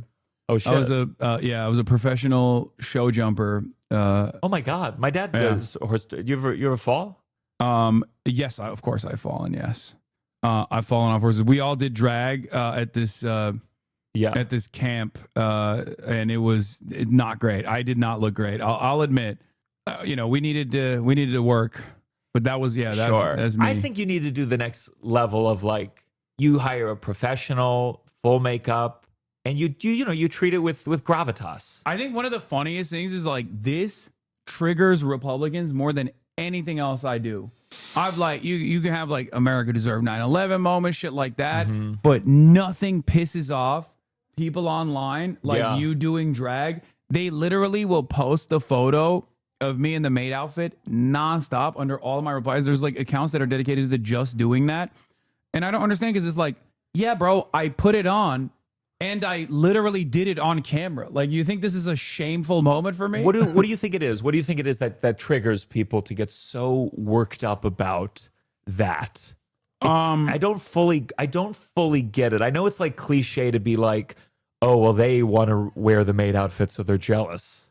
I think it bricks. I've talked about this quite a bit with within the confines of like transphobia, where I had transphobic attitudes, transphobic opinions when I was growing up, and I've thought about this quite a bit, and I think it comes from like most people not having like any cultural signifiers that they can associate with beyond commodities, especially in America, with the exception of gender. Gender has been presented as this like rigid thing, even though it's not. Yeah, of course. And therefore, like a lot of people see it as like a biological construct, which is not. And even the biological aspect of sex is still not the rigid binary that people present it as. Having said that, that is how it's taught to people, and that's something so they so closely associate themselves with, like what it means to be a man or what it means to be a woman, masculinity, femininity. That when a person does this, it just like breaks their consciousness. Yeah, it's like a threat to the group. I guess I've never had, and I don't mean that any braggadocious way, I just have always struggled to connect to like groups, whether it be Judaism or whether it be masculinity. And I don't know if it's having divorced parents, like not having a singular unit of a thing. So like, it's hard for me to understand how someone would feel, because I think they see it as a threat to masculinity, their club, their group. And I'm like, that's not our group. I hate most of these. Oh, bitches. you're also, I forgot, you're in the presence of a dangerous anti-Semite. I am. Number two. I got my Zoran bag right here. Number two anti-Semite of last year. Number one was Candace Owens. who just featured one of my jokes. Wait, really? Someone texted me, said, Candace Jones watched one of your jokes, and I was like, I know exactly which joke it is. It was, it's awful to explain. It will be, but it ultimately is a Holocaust joke at the end of the day. And it's a good one I'm proud of. and the worst Holocaust jokes I've ever heard have been from rabbis. In my experience, they got the best ones. But she featured Does it. it feel weird when you're like, you shouldn't be laughing at this? Maybe you're laughing at this a little too much. Yeah, but what am I gonna do? I don't think that moved the needle. I gotta see the chat. Send me the clip. Jamie, my Jamie is my chat. I'll look up if you look up Jamie, send me the clip. My name and Candace Owens. I shared it in some YouTube video. All right, but let's God, see. she's laughing. Oh, she laughed extra hard, huh? Oh, she laughed extra, and it looked like she was like no laughter. No, this one doesn't show the actual one. If you go on YouTube, it's the horizontal one. This is again not the original one. Go to that. This is the Patreon. Yeah, that's the Patreon or the YouTube. Okay. Yeah, there's a YouTube excerpt, and we play the whole thing in there. Okay, everyone is sending the same fucking clip now. It's the horizontal. My Jamie is so busted. My Jamie is the most busted. What's Jamie. the Jamie? Like Joe Rogan. Joe Rogan's Jamie. Oh yeah. Okay, so go a little forward here. We didn't record, Russell. Ready? Let's go for it again. Keep going until we cut to it in full. Here it comes. Keep going. I was like, that's not Candace Owens. That's Paige. That's my producer, Paige. Okay, there it is. Resi. I celebrated most of the major Jewish holidays growing up. Passover was my favorite because you get to read it at the table, and then that's the story where the Jews, we were enslaved by the Pharaoh, and then Moses made the plagues happen, and then we escaped, and we crossed the desert for 40 years. I liked it because it made Jews seem cool, but that was also kind of confusing because I was like, okay, how did we go from crossing the desert to now being known as generally frail? And I didn't know. I didn't understand until one day I went on vacation to Miami with my very Jewish girlfriend. And the moment we got to the beach, she was like, it's like a desert out here. And I was like, oh my God. What if Jews have been exaggerating this entire fucking time? We got stuck in traffic on the way there. My girlfriend was like, let my people go. The beach was a little crowded. She said, there's like 6 million people here. It's the beauty of comedy. Beauty of comedy. Yeah, you got it. I've given up on the idea that comedy is good or bad. So that I don't have to take responsibility. Entertainment, I like that. And sometimes entertainment is just to pass the time. I like that. And I think if they follow my work, I like to think it's positive overall. That singular joke, what am I gonna do? Let's talk about that actually. So one of the things I am a comedy appreciator, comedy enjoyer. I am not that funny myself, or at least I try to be when I'm talking about political matters. But you're funny on Schultz's podcast. I can't do. Oh, thank you. That's not that hard. It's Andrew Schultz. It's like it's not that hard to be the funniest guy in that room. Okay. Yeah, I can say that. Fuck you, Andrew. Suck my dick. You were making fun of me saying I'm a dog abuser. Okay. Oh no, really? Yeah, he was. Oh, and like one of the little quippy joke things. Yeah, they were doing it. Oh, Mister. Oh, I don't know how we got Donald Trump. Yeah. He duped me at my age of 40. Yeah, it was frustrating. It was frustrating. No, you could have asked him about Epstein right then and there to his face. Yeah. But having said that, what was I saying? Oh yeah, but I've always been a comedy appreciator, comedy enjoyer. I mean, so much so that I even forced myself back in the day to watch Kill Tony. Sure. Yeah, which I think is still to this day, I think is like a phenomenal format, only destroyed by Tony Hinchcliffe. Yeah. Like with the older episodes were I was told they were good. I've been told. I see clips now and then and I go, oh, that's a funny moment. Yeah, I mean the format itself is great because you have like actual comedy greats, like having new stand-ups test out like their first 60 seconds that they've ever put together, and it's just like I really like the format itself. But anyway, and it's a mixed blessing. They have a lot of disabled comics who I don't know other avenues that the world has opened up for them to get public attention, and it is that mix blessing of a thing. I look at the pros, but I think it's gotten so.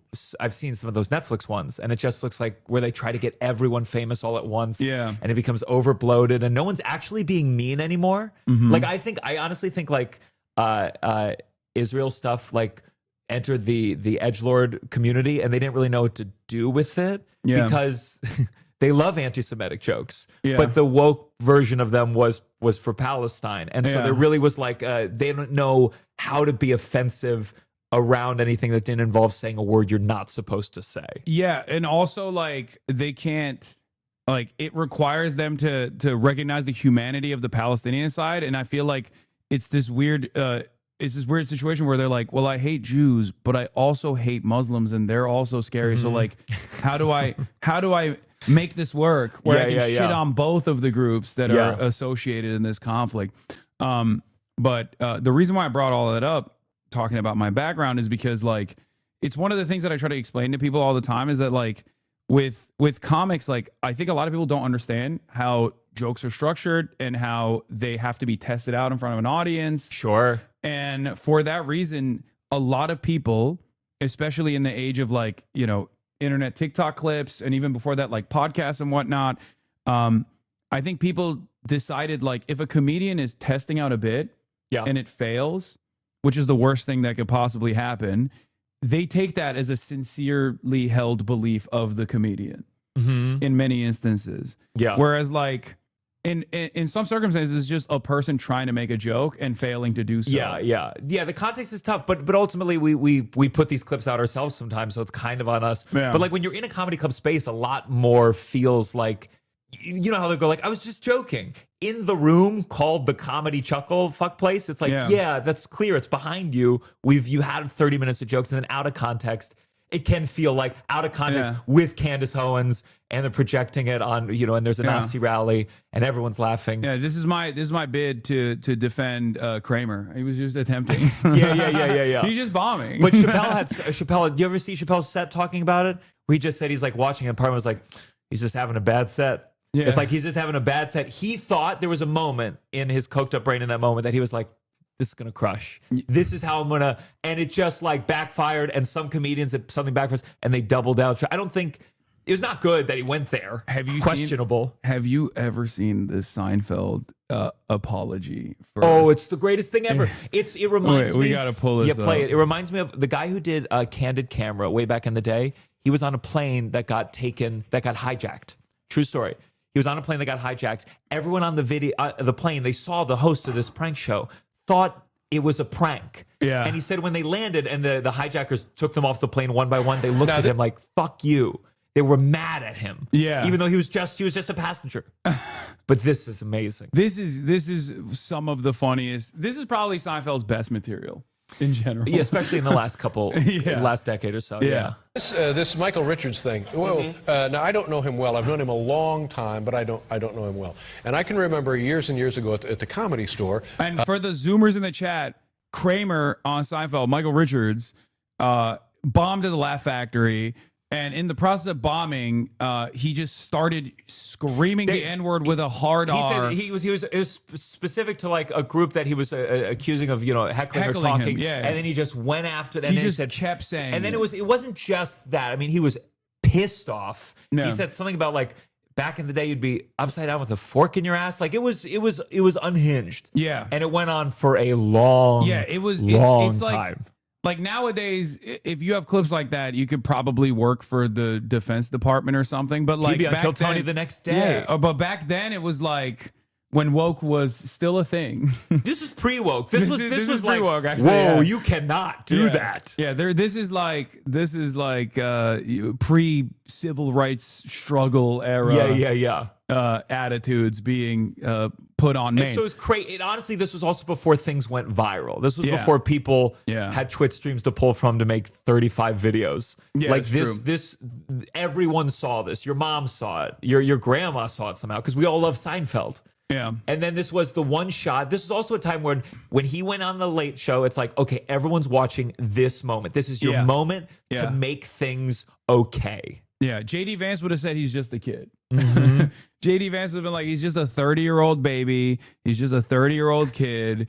I think we shouldn't do cancel culture on Michael Richards, but he would have taken a right wing turn at this day and age.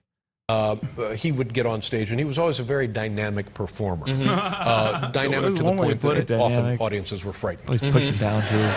But still, we all got a kick out of it because it was in good fun, and he was and is a very funny guy. And then we see this thing today where he goes nuts in some kind of club and is screaming at people. Have you talked to him? Do you know anything about this? I did talk to him. I talked to him today.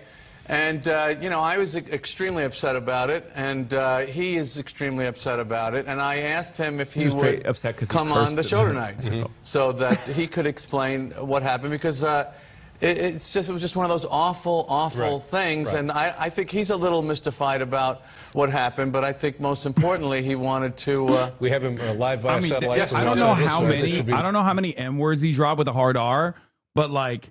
It was mystifying to string them along that many times. Yeah, he was just like losing Olympic, it. And that Olympic thing of like, level. He really said that he was like, "Oh, you're offended." He started going. He was like, "Words, these words. You have to watch these words."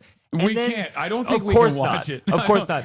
But I think the biggest mistake to seek the authentic apology was to pick the worst actor from Seinfeld to come on stage and then also not be in person was a disastrous mistake.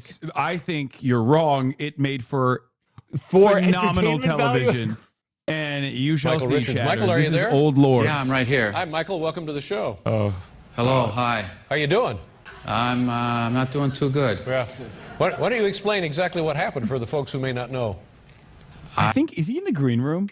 He could be. Maybe he was in the green room. He's like, I he's in can't the go green out room. there. It's all wrong. Letterman's like the wrong format to do it. It's too like kind of sappy. It's oh man. Now just so everyone knows, this was a long time ago. I don't know what he's been doing since, but he's like written a book. I think he's back on a book tour now, and you better not heckle him.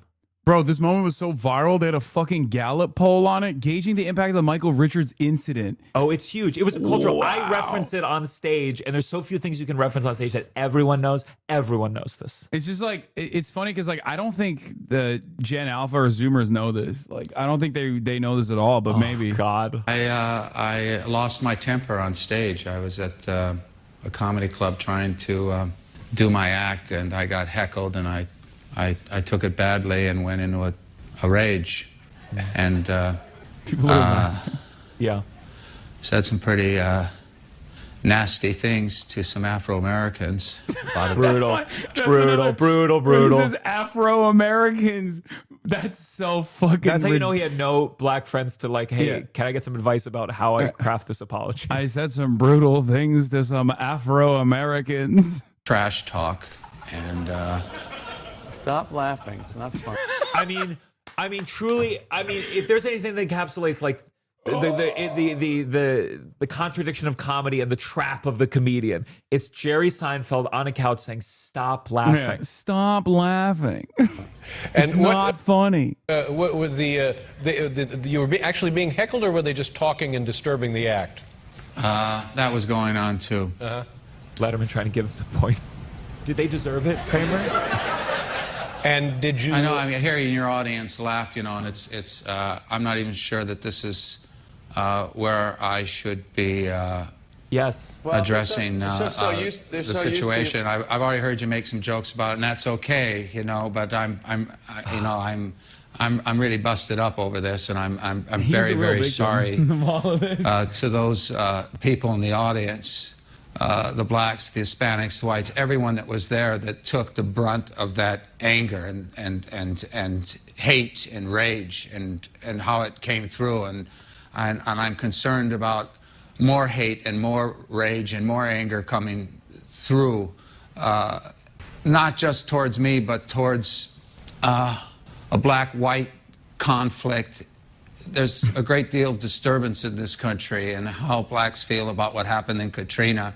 And you know, brother, many of the comics, man, many performers are in Las Vegas and New Orleans trying to raise money for what happened there.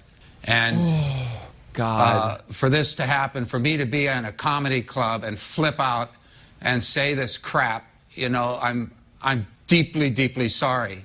And I've got I'll get to the force field of this hostility, why it's there, why the rage is in any of us, why the trash takes place, whether or not it's between me and a couple of hecklers in the audience or between this country and another nation. But Michael, let me interrupt you for a second and ask. And what Israel is doing in Palestine is inexcusable. He's like, we must end American militarism around the globe. It is so like, if I were to say benefit of the doubt, he was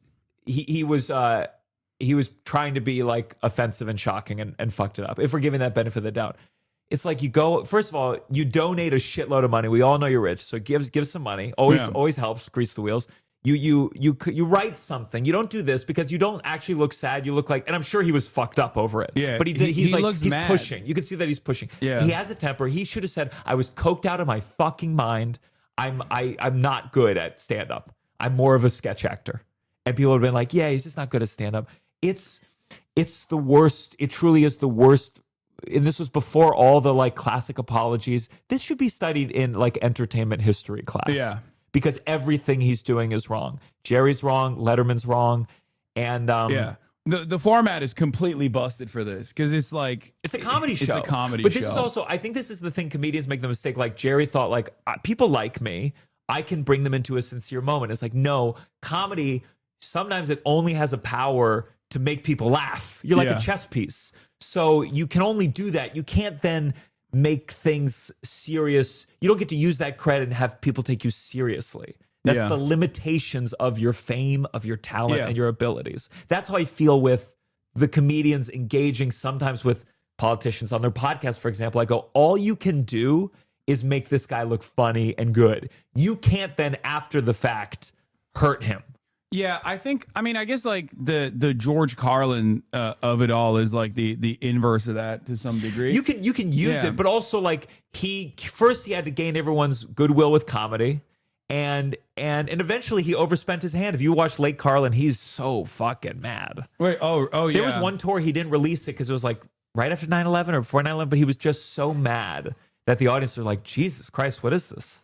I'd rather have that kind of rage than being mad at fucking cancel culture, which I think is which I think has delivered the like a definite era of dead comedy. Like there's this period, sure, but you deal with it in your own respect. We're kind of still in it to a certain degree as well, where I think it's just like it's hack material. Yeah. And it's like everything becomes that. Everything becomes like, oh, people don't like my jokes. Like, okay, make better jokes then. Even fucking Seinfeld himself at a certain point came to that recognition where he was like, you know what? I want to go back on a thing that I had said previously about cancel culture. There's some new things I'd like him to go back on. But I think also what happens with the internet, what's so unique is like my fan base is now extremely left-leaning. And the inverse of that is true for these other guys. And there's a way where we are formed by the people laughing at us. And we might have perspective, but it's molded. And gradually you just get more and more extreme. So now our audiences, which are cultivated because of algorithms, are influencing our own output. And that's I think how some people who get like, it's a little edgy and maybe it's funny. And then before they know it, they go into a regular room and suddenly you're Tony Hinchcliffe and you think that Puerto Rico joke is going to like kill. Yeah. And you're like, you're confused. Yeah. You're shocked. Not only that it's not funny, but that people are like, what the fuck was that? And it's because you didn't perform for regular people in a long time. But also I think it's a telltale sign that you're not a very good comedian. Sure. If you can't make something like that work. Because like an example I use is always like, I guess I call it like the Nick Mullen equation, where if you're going to do an accent of a like historically occupied country's people, it has to be really good.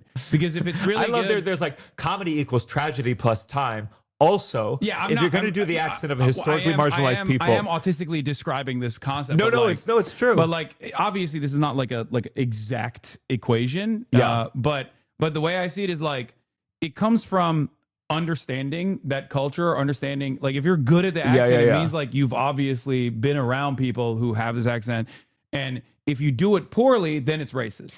if you do it really well. For sure, but I will only counter with that, like, comedy takes in context of the culture you're in. So, like, you know, it's let's say you do a really good Chinese accent, but there was a time where it was like every comedian everywhere all the time, that's the joke that they go to. Yeah. And then it's like you have to look at it and go, oh, is this hack because right now everyone's doing it? Yeah. And I think like that also happens where some comedians go like, why can't I say this? And it's like, well, because you're saying it, their dad is saying it at home, their shitty conservative cousin is saying it, and so it's hacked because too many people are doing it. Yeah, the example I used was with Dave Chappelle, who I had great respect for in his in his entire career until like he took this right wing turn on trans issues, and like I bring up from one of his specials where he talks about beyond pussy, like when talking about like transgender pussy, basically, beyond meat. And that's funny, but it's sandwiched in between. Like that in and of itself is a funny joke. That's a funny joke about trans people. Yeah. That doesn't punch down at trans people. Sure. But it's sandwiched between him being like, I'm a TERF. And trans women are just men wearing dresses and they're weird and gross. Like that's not a joke. You're just like angry. You're too angry to make a joke. I also think what happened though with some of those, I mean, we're talking super famous, super rich, is that they are in like very progressive Hollywood circles. And so what is punching up, and I don't think in those terms, but what is like being transgressive in those circles in the greater country is just supporting hatred towards persecuted groups. Yeah, among Hollywood libs, that might come across as like, ooh, transgressive, but like. So even though they kind of like, they resent this community, that's who it is that's informed their view of like what is speaking truth to power. And then their guy becomes fucking president, and I'm like, that's how they wake up, and they go, oh shit. I guess this is turns out there's impact to the haha jokes. That's what's so. Oh man, I can't stand motherfuckers who are like, I voted for Trump because cancel culture was getting out of hand. I wanted to say the R word, and it's like, bro. I think that when those guys say those, I want to say R word. I'm like, yeah, that's what the group chat is for. Yeah, that's what your friends are for. Yeah. I think what happened, I think is like COVID, where I think people didn't have friends. They got lonely. We all have friends. We all have group chats where we say fucked up things. If you don't have that group chat, if you are lonely, the internet becomes your group chat. It's like if you're in a house with no bathroom, you're going to shit at the dinner table. You need like a place to be edgy, to be dark. And when people get lonely, they go, you don't let me speak. You don't let me speak. For the young Republicans in New York, it was their Telegram group. It was. It was. Turns out. And they should have done it outside the political circles. That's their job. Yeah. Well, that's a mixture of business and pleasure, I feel like. Yeah. Their business is for them, pleasure. Their pleasure is their business. Yeah, for them, that's like, I thought we could say these things because we're doing those things. The Hitler stuff. Yeah. You can't, again, if you choose to engage in making powerful decisions, you're gonna be more scrutinized. With that fucking Spider-Man quote always comes to my brain. I'm like, God, with great power comes great responsibility. It's a banger. True. What are you gonna say? It's a banger. It's the best. Do not kill thy neighbor. I mean, these all, some of these they hold up. By the way, in 6 minutes, we are going to be watching our boy Zoran Kwame Mamdani go on stage. And we're going to take a shot every time Israel's brought up. We'll die very soon, very quickly. But I do think, I know for a fact almost, that I will be brought up in tonight's debate. You think so? As a line of attack. Have you seen the Andrew Cuomo press conference that he did on 9/11? Oh, yeah. That quote.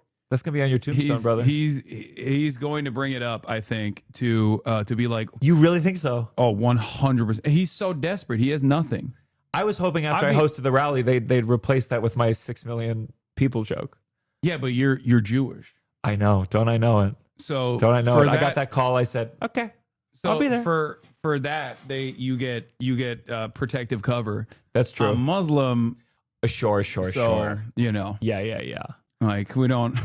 And has he responded to that particular? Someone ambushed him before on like one of those like right wing guys was like, Zoran, why are you associating with famous content creator who said America deserved 9/11? I think he just needs to flip the script. Be like, I never heard of that. I'm a fan of Hassan's dog abuse. That's what I'm in it for. Yeah, I learned new things in this last saga. I didn't know that like there was a stereotype about Muslims that like they don't like dogs. like in general. Yeah. I didn't realize that like so many people before they were like, of course he's abusing his dog. He's Muslim. This is how Mohammedan are. And I was like, damn, I didn't like. I know like my grandparents don't understand why I sleep in the bed with my dog because they're like, dog is supposed to be, herding the sheep outside, not inside. Yeah. You are going to get diseases from your dog by letting your dog lick you in the face. But like, I imagine they would do that with any group, though. I mean, especially any group that's ever been persecuted. You know, I mean, that's why these cops, they got dogs. They got dogs. I mean, they imagine they kill 10,000 a year, by the way, which is crazy. Yeah. So what would you say if you're Zoran and they bring that up and you don't want to just throw your friend Hasan under the bus? What's the answer that makes it's not even like throwing your friend Hasan under the bus. It's more so that like everything that they can say about me to him, they can low-key kind of say about him as well. So he's like doubly cooked in that situation because like 34-year-old Muslim socialist, anti-Zionist is like a lot of people that look at a lot of people that want to like criticize Zoran on those virtues can attack me, and then it's almost like attacking him in the same vein. So it's a tricky situation for him to just like cast me aside and be like, I don't know this guy. Yeah. I think they're gonna bring up that Hamas Fox question.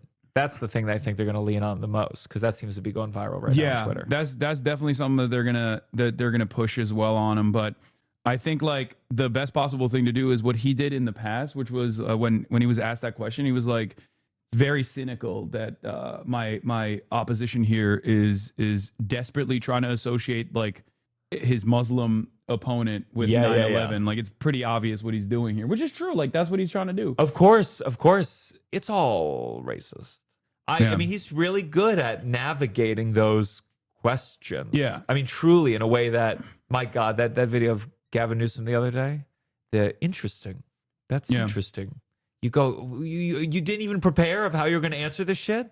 Just bad politicians. Yeah, but it's also he's just so good at just being issue specific and immediately whenever people bring up any sort of like random shit, he's so good at judoing his way out of it. Yeah. And then bringing it back to like fast and free buses, rent freeze, like the big five, you know what I mean? Increasing taxes for the super wealthy. Like and the opposition looks silly and juvenile when you're like, I want fast and free buses for every New Yorker. We can make this happen. And then they're like, but what about trans people? And you're like, but that's the thing with Israel. It's great. It's insane that the mayor of New York is answering all these questions about Israel and Hamas.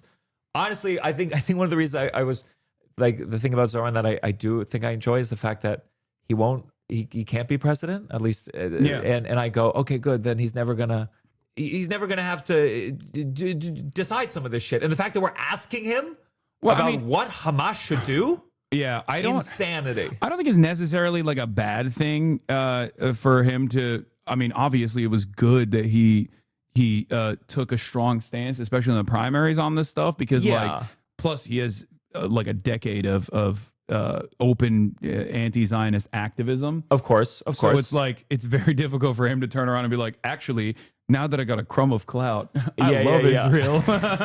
Israel's pretty good, actually. Why don't they ask Cuomo, say like, how long do you think, Cuomo, you've been accused of sexual assault. Do you think Woody Allen should be allowed to make movies anymore? Like it's just insane. These things have nothing to do with the matter at hand. They would obviously never do that anyway. But I'd love that though. But yeah, Cuomo, here's what do you think of, what was that, Mario Vitali? What do you think of Mario Vitali? There's another Italian that made some women uncomfortable. What do you think we should do with him? So this is what I said. An important lesson for Dems and from this hostile interview on Fox is that if you focus on affordability and expanding existing government programs like public transit, left populism, your opposition will look unserious when they try to drive the conversation back to culture war narratives. Like, it's not even wrong for him to have a statement on, this link is bricked, it's not working. It's not wrong for him to have a statement on like Israel, Palestine or whatever. It's just that the constant hammering of like, why won't you go to Tel Aviv? Like that literally worked in his favor. That worked in his favor so perfectly because it made people go, why are they fucking asking this dude constantly about Israel? Like he's running for mayor of New York. Anyway, the new poll shows Zoran up 52% with a +5 and Andrew Cuomo at 28%, lost 1 percentage point, and Curtis Sliwa coming in hot at 14%. There's no universe where you could see Curtis dropping out, do you? No. Do people ever drop out this close? Well, it doesn't even matter because even for example, obviously Eric Adams dropped out, but Eric Adams is still on the ballot. Yeah. So like the names have been printed already. So even if they drop at this point, like sure, you'll pick up some of their followers, but there's going to be plenty of people who will vote for Eric just Adams. Randomly, just looking at this going to AB, eeny, miny, mo. Oh, for sure. Is this the live? Okay, here's the live. Telemundo 47 anchor Rosarena Breton. This is a 2-hour debate live on all NBC New York and Telemundo 47 streaming and digital platforms. Politico.com. Chad, do we have a YouTube link? And YouTube. Oh, Curtis not wearing the hat. No, he took the beret off. Curtis. He doesn't even look like him. Your question and answer, he looks you'll have naked. 1 minute to respond, and we'll offer 30-second rebuttals at the moderator's discretion. Ooh, sure. We'll also be asking questions where we will be looking for shorter answers. We also reserve the right to cut off your microphone if you ignore the rules. But candidates, you know we don't want to do that. The goal is for you to hear each other and for New Yorkers to hear everything the NYPD you has have been to really say. Good luck. Smart. We'll begin with Melissa. By the way, we're speaking. Thank you, I guess David, what I'm and good speaking evening, here, I'm thinking gentlemen. about Thank you for being here. Winning. We begin tonight by asking you to do what every mayor dreams of, and that is to write your own headlines. Imagine it's January 2027, and you have been in office for exactly Sharia 1 law year. implemented in New York. We would like you to quickly give us one headline about what you think your biggest accomplishment will have been in year number 1. We'll begin with you, Mr. Global jihad. First, thank you very much for sponsoring the debate and having all of us. The one headline, how many characters in the headline? Oh, my God. You're familiar with headline length. Rent down, comma, crime down, comma, education score, comma, more jobs in New York City. I'm getting maybe a little under the average headline He's length, lost but it. I mean, he never had it, but he's lost Thank whatever you. he had. Mr. Yeah, Sliwa. of course.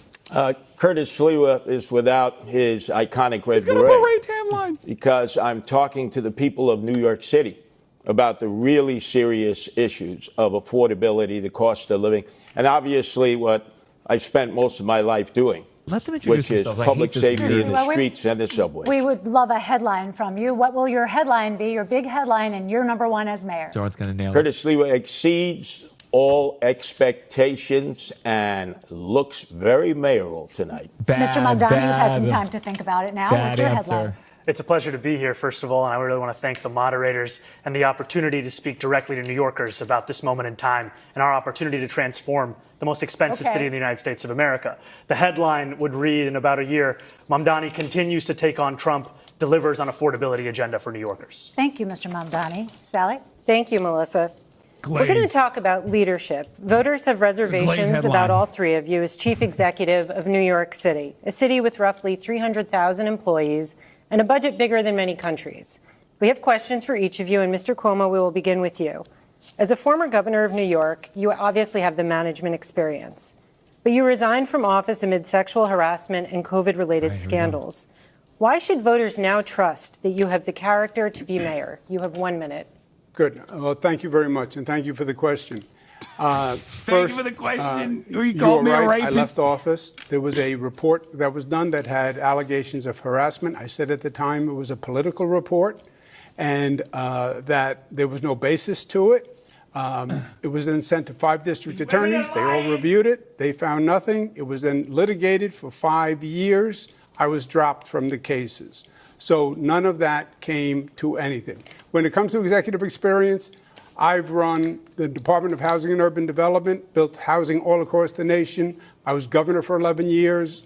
The budget is double what it is in New York City, and I got government to work. I passed groundbreaking laws, minimum wage, paid family leave, built projects that had never been built before. This is no job for on-the-job training. And if you look at the failed mayors, they're ones that had no management experience. Don't do it again. Thank you. Roserena? Thank you, Sally. In the theme of leadership, Mr. Mamdani, you work as a foreclosure prevention counselor for winning seat in the State Assembly. You have no substantial management experience. How are you ready to lead the nation's largest and greatest city in the world in one day? You have a minute. You know, I have the experience of having served in the New York State Assembly for 5 years and watching a broken political system, the experience of seeing a governor in Andrew Cuomo who would rather have served his billionaire donors and the working class New Yorkers who voted for him, and the experience amidst all of that of fighting and winning for working class taxi drivers to free them from predatory debt and delivering the first free bus lines in New York City history, and in working with unions and working class New Yorkers to finally raise taxes just that little bit on Mr. Cuomo's donors to start to fully fund our public school. And more than that, I have the experience of being a New Yorker, someone who has actually paid rent in the city before I ran for mayor, someone who has had to wait for a bus that never came, someone who actually buys his groceries in this same city. And what all of that experience has shown me, which Mr. Cuomo can't seem to understand, is that it is far too expensive and far too hard for New Yorkers to afford to live in this city. And the definition of experience is not doing the same thing again and again and hoping for a different result. That's actually the definition of insanity. Thank you, Mr. Mamdani. If I can, I think I was lame line about insanity. In other words, what the Assemblyman said is he has no experience. And this is not a job for someone who has no management experience to run 300,000 people, no financial experience to run $115 billion budget. He literally has never had a job. On his resume, it says he interned for his mother. Neither did he. This He's is just not the a son job of a famous for New a York first-timer. politician. What Any the fuck? day, you could have a hurricane, you have, God forbid, a 9/11, a health pandemic. You can't even hit him on the nipple line. line. If you don't know what you're doing, people will die. And if we have a health pandemic, then why would New Yorkers turn back to the governor who sent seniors to their death in nursing homes? Dude. That's the kind of experience that's on offer here today. What I don't have in experience, I make up for in integrity. And what you don't have in integrity, you could never make up for. Oh, he dropped 9/11. God damn. First, what you said was totally false, as you know. Which part was false? Poor Curtis. During No COVID, one's going to bring him up everyone today. did whatever they could in this state. And there have been numerous investigations where they've gone through it, and they said we followed federal guidance. But yes, people died during COVID, and my heart breaks for everyone that that died in this state R.I.P. and across this nation. But just to be clear, just to fact check that, there is a criminal investigation reportedly underway at the DOJ about your testimony to Congress. Trump told me he'll drop it. Yeah, that is a political issue with the Congress. They made a referral, which has gone absolutely nowhere. But there have been multiple investigations where the DOJ found that the nursing home investigation was politically motivated. Okay, we're going to move on. We might have time to come back to it. I do need to move on to Mr. May I Sliwa. just finish my rebuttal? But the Assemblyman still says he has no experience to do the job. Okay.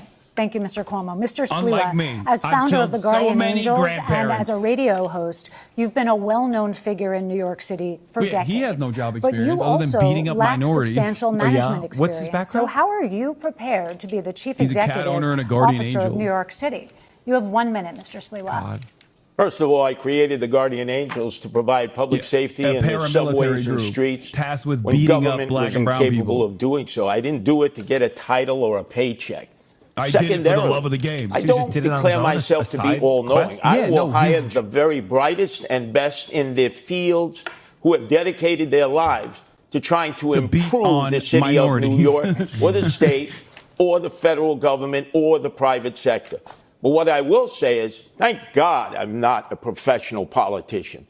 We have the architect and we have the apprentice of no cash bail, which has been a disaster. We have the architect and the apprentice here of Raise the Age. My own son was almost killed because of that in a gang attack. We have the architect and we have the apprentice of Close Rikers Island, which would just release criminals in the street.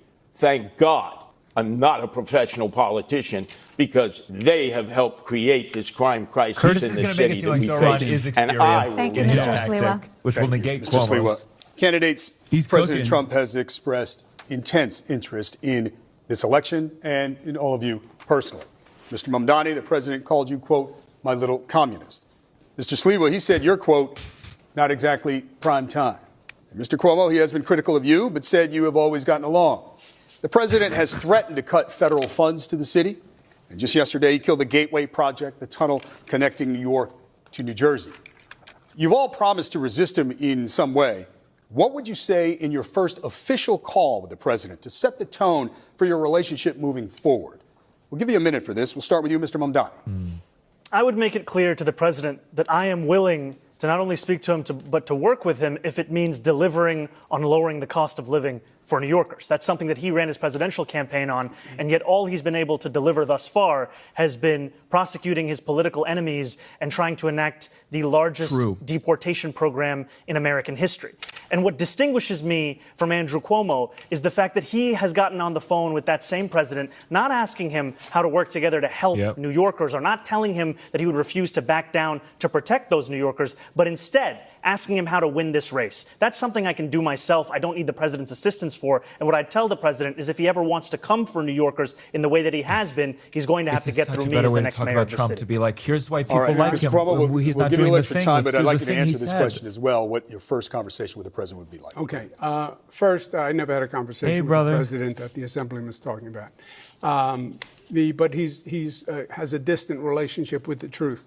I would say to the president in the first conversation, look, we have had many, many battles. We fought together every day during COVID. And the battles were bloody. And I'd like to avoid them. If you come after New York, you know what I'm going to do. You know it's going to be ugly. And my chances are almost 50-50, even though you're the president. I'd like to work with you. I think we can do good things together. But great campaign number slogan, one, 50-50 I will fight chance you every of step of working the out. way if you try to hurt New York. Unless he weaponizes the justice system to go after the attorney general of this state, in which case you'll issue a statement that doesn't even name the president. And no matter what you think about Donald Trump, you know that not even being able to name him is an act of cowardice. And that's what we would see from Donald Trump's puppet on the right over here. I do want to get Mr. Sliwa, but Mr. Cuomo, I'll give you a few seconds to respond to that. Why are you letting him? Why are you I letting said this Muslim talk political over me? weaponization of the justice system is wrong.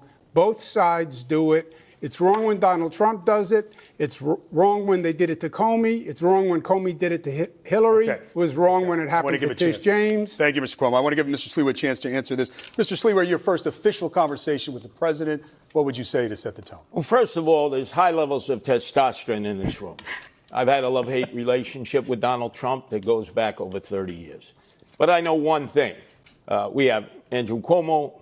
We have Zoran Mandami. They want to take on Donald Trump. Look, you can be tough, but you can't be tough if it's going to cost people desperately needed federal funds. Zoran Mandami, the president, has already said he's going to take $7 billion out of the budget right from the start if you're elected mayor. People are going to suffer in this city. People who need those federal funds. What I would do is sit and negotiate. I would say, look, Mr. President, we need that Gateway Tunnel. It moves millions of people from Washington, D.C. to Boston. But take away the Q train project. We don't need those 3 stations going from 96th Street to 125th. It's not a necessity. Sit with the president and whoever he delegates and try to negotiate. But if you try to get tough with Trump, the only people who are going to suffer from that are the people of New York City. Okay, Mr. Sliwa, thank you. Brief response, Mr. Mamdani. Mr. Trump is already suspending infrastructure grants to this city, and he's doing it in a blatant act of political retribution. And what it requires is leadership that will stand up to him. And I disagree with Mr. Sliwa. We do need to extend the 2nd Avenue subway to 125th Street. It was a promise made to Harlemites decades ago. Okay. It's time to actually fulfill it. Quick question for each of you. Mr. Cuomo, you've been asked this before. He mentioned my name. Don't I get a chance to respond? Well, we've got a lot of ground to cover, Mr. Sliwa. When was the last time you spoke with President Trump, Mr. Cuomo? You've been asked this before, and the last time you said you couldn't remember? I believe it was during his assassination attempt. So last year in 2024. Mr. Sliwa, when was the last time you spoke with President Trump?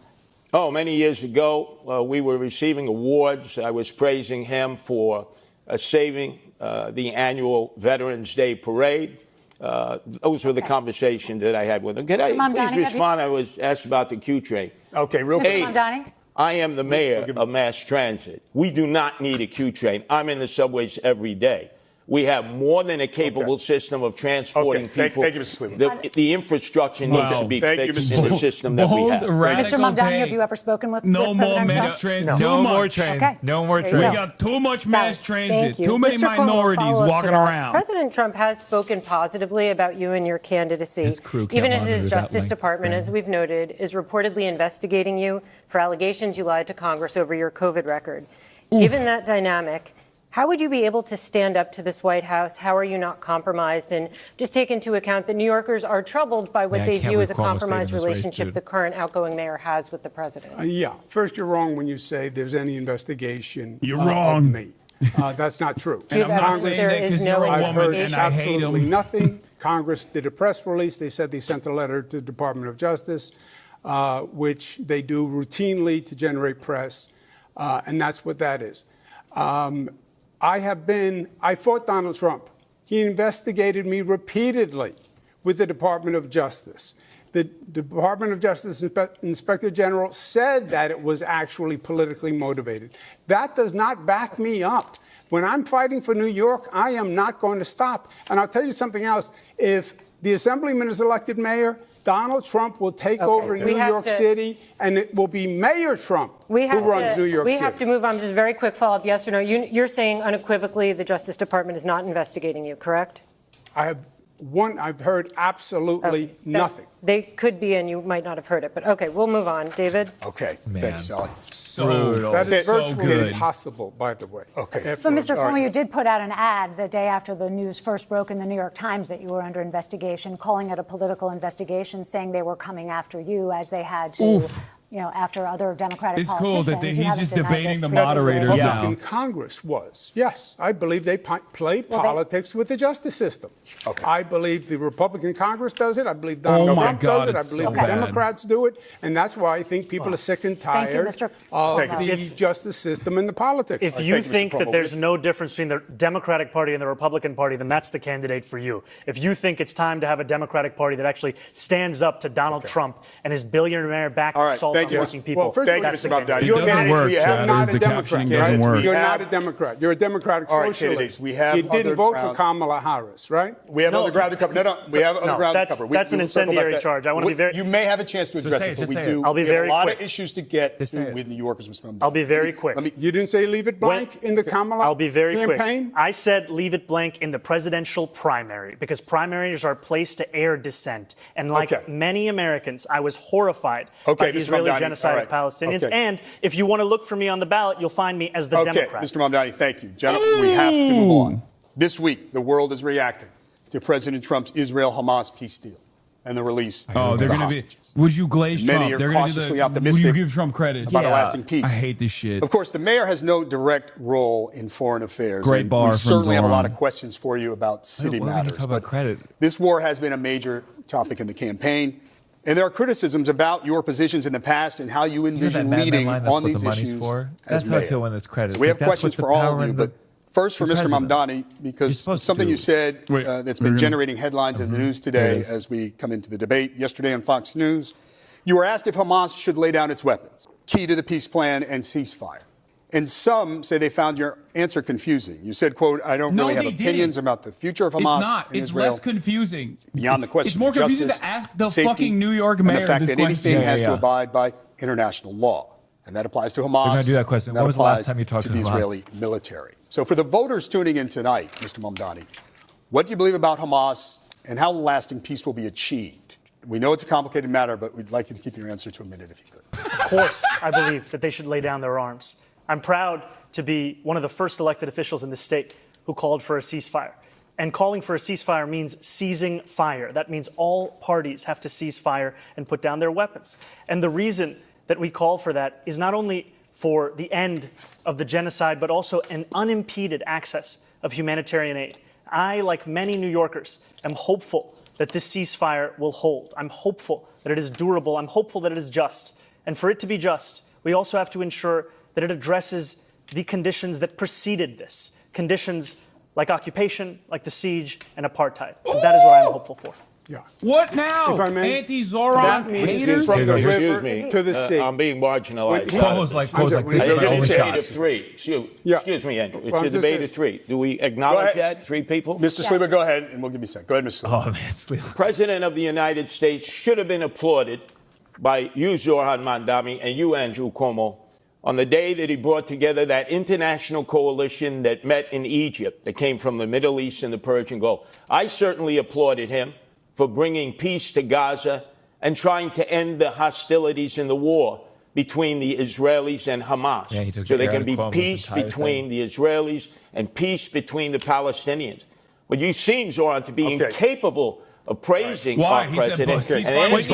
You were incapable of praising our president. Gentlemen, we have Give credit where credit is due. He's brought peace to Gaza. Yeah, gentlemen, we want to hear everything you have to say. We have other questions. Yeah, we matter. need Mr. America Cuomo, properly please, gives brief credit. response because we do have other questions on this issue that you may be able to address. Go ahead. I did applaud President Trump and his administration. I think it was a great accomplishment. I hope the peace holds.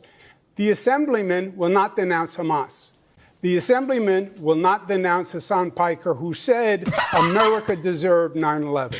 The assemblyman just said in his response, well, it depends on occupation. That is code, meaning that Israel does not have a right to exist as a Jewish state, which he has never acknowledged. That is from the river to the sea. That's why he won't denounce globalized intifada, which means kill all Jews. Let's give Mr. Mamdani a chance to respond to that. I want to be very clear. The occupation is a reference to international law and the violation of it, which Mr. Cuomo has no regard for since he signed up to be Benjamin Netanyahu's legal defense team during the course of this genocide. And I find the comments that Hasan made on 9/11 to be objectionable and reprehensible. And I also think that part of the reason why Democrats are in the situation that we are in, of being a permanent minority in this country, is we are looking only to speak to journalists and streamers and Americans with whom we agree of every single thing that they say. We need to take the case to every person, and I'm happy to do that, which is why I was on Fox News yesterday talking about how I wish it was more like NASCAR so we could see all the billionaires who are sponsoring you right on your suit jacket. Melissa has We're going to turn it to Sally, actually. Yeah, actually, this kind of flows, and then we'll go back to Melissa. Mr. Mamdani, you told NBC's Meet the Press that you don't believe it's the role of the mayor to police speech. Your words about this war have comforted many New Yorkers, but they've troubled others. And I want to ask about some of this. And he actually there was is your pretty nice recent about refusal, it. as we just discussed, to condemn the slogan "Globalize the Intifada," which many view as a call to arms. But this is the real shit. In 2017, you rapped lyrics praising the Holy Land Five. These are men who were convicted of supporting terrorism. Focus. How would you assure New Yorkers, especially Jewish residents who might be concerned about this, that you would be a mayor for all? You have 1 minute to answer this. Thank you for this opportunity.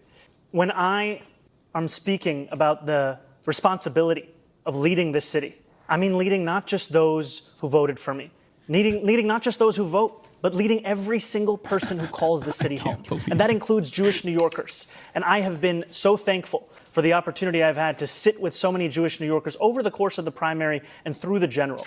And it's in those conversations that I learned that this phrase evokes many painful memories. Memories of bus attacks in Haifa, of restaurant attacks in Jerusalem. And I heard from a rabbi about their roommate who was killed on one of those buses. And in hearing that and the distance between that impact and the rationale that some use of saying it, of speaking about the Israeli occupation of Palestinian land, is why I said that I would discourage this language that I do not use. And what I'm looking to do as the first Muslim mayor of this city is to ensure that we bring every New Yorker together. Jewish New Yorkers, Muslim New Yorkers, every single person that calls this city home, that they understand they won't just be protected, but they will belong. Mr. Sliwa, we will get to you first. I'm going to ask a question of Mr. Cuomo. While you are a strong supporter of Israel, you have also been slow to develop a relationship with the city's Muslim community. Thank you, Universal Power user, for this one to get the subs. A terrorist sympathizer. How do you assure those New Yorkers, especially Muslims and Arabic New Yorkers, that you will be a mayor for all? You'll have 1 minute. Yeah, well, first, I think the Assemblyman created the perception himself. Why wouldn't he condemn Hamas? Why wouldn't he condemn Hasan Piker? Why did it take us here tonight for the first time for him to say it? He still won't denounce globalize the Intifada. which means kill all Jews. Just say, I denounce it. He won't do it. So many older Jewish New Yorkers are looking up right now. Can you address the question? Can you please answer about your own relationship with the Muslim community? You did not visit mosques for many years. More recently, you have been. Yeah, I don't think in any way the Assemblyman is representative of the Muslim community, which is a vital community in New York City, and I am very fond of, and I've been working with. I think he's playing his own politics. Many of his positions don't even follow the Muslim faith, so I see them as two totally separate. He thinks it's a bad. Yeah. You know, it took Andrew Cuomo being beaten by a Muslim candidate in the Democratic primary for him to set foot in a mosque. He had more than 10 years, and he couldn't name a single mosque at the last debate we had that he visited. And what Muslims want in this city is what every community wants and deserves. They want equality, and they want respect. And it took me to get you to even see those Muslims as part of this city. And that, frankly, is something that is shameful and is why so many New Yorkers have lost faith in this politics. Yeah, except, you know, that is totally one more time, I'm with the Muslim community for many years. Name a single mosque you went to. I'm not saying that. Can you name a single mosque you went to in 10 years? Before you were ever here. Before I was here. Before you were even in state government. I worked with the Muslim community. Imams presided over State of the States. We worked in religious working groups, tolerance groups, anti-Semitic groups, etc. All right, gentlemen. Mr. Slee, Rosarita has a specific question for you, but I'll give you a second. Zoran, this is what disturbs me about you. You will be celebrating your birthday this weekend. In 1991, I was in the streets of Crown Heights with the Guardian Angels for 30 days and 30 nights when the first Democratic Socialist mayor of New York City, that's right, David Dinkins, was a proud member of the Democratic Socialists of America, abandoned the Jews for 3 days.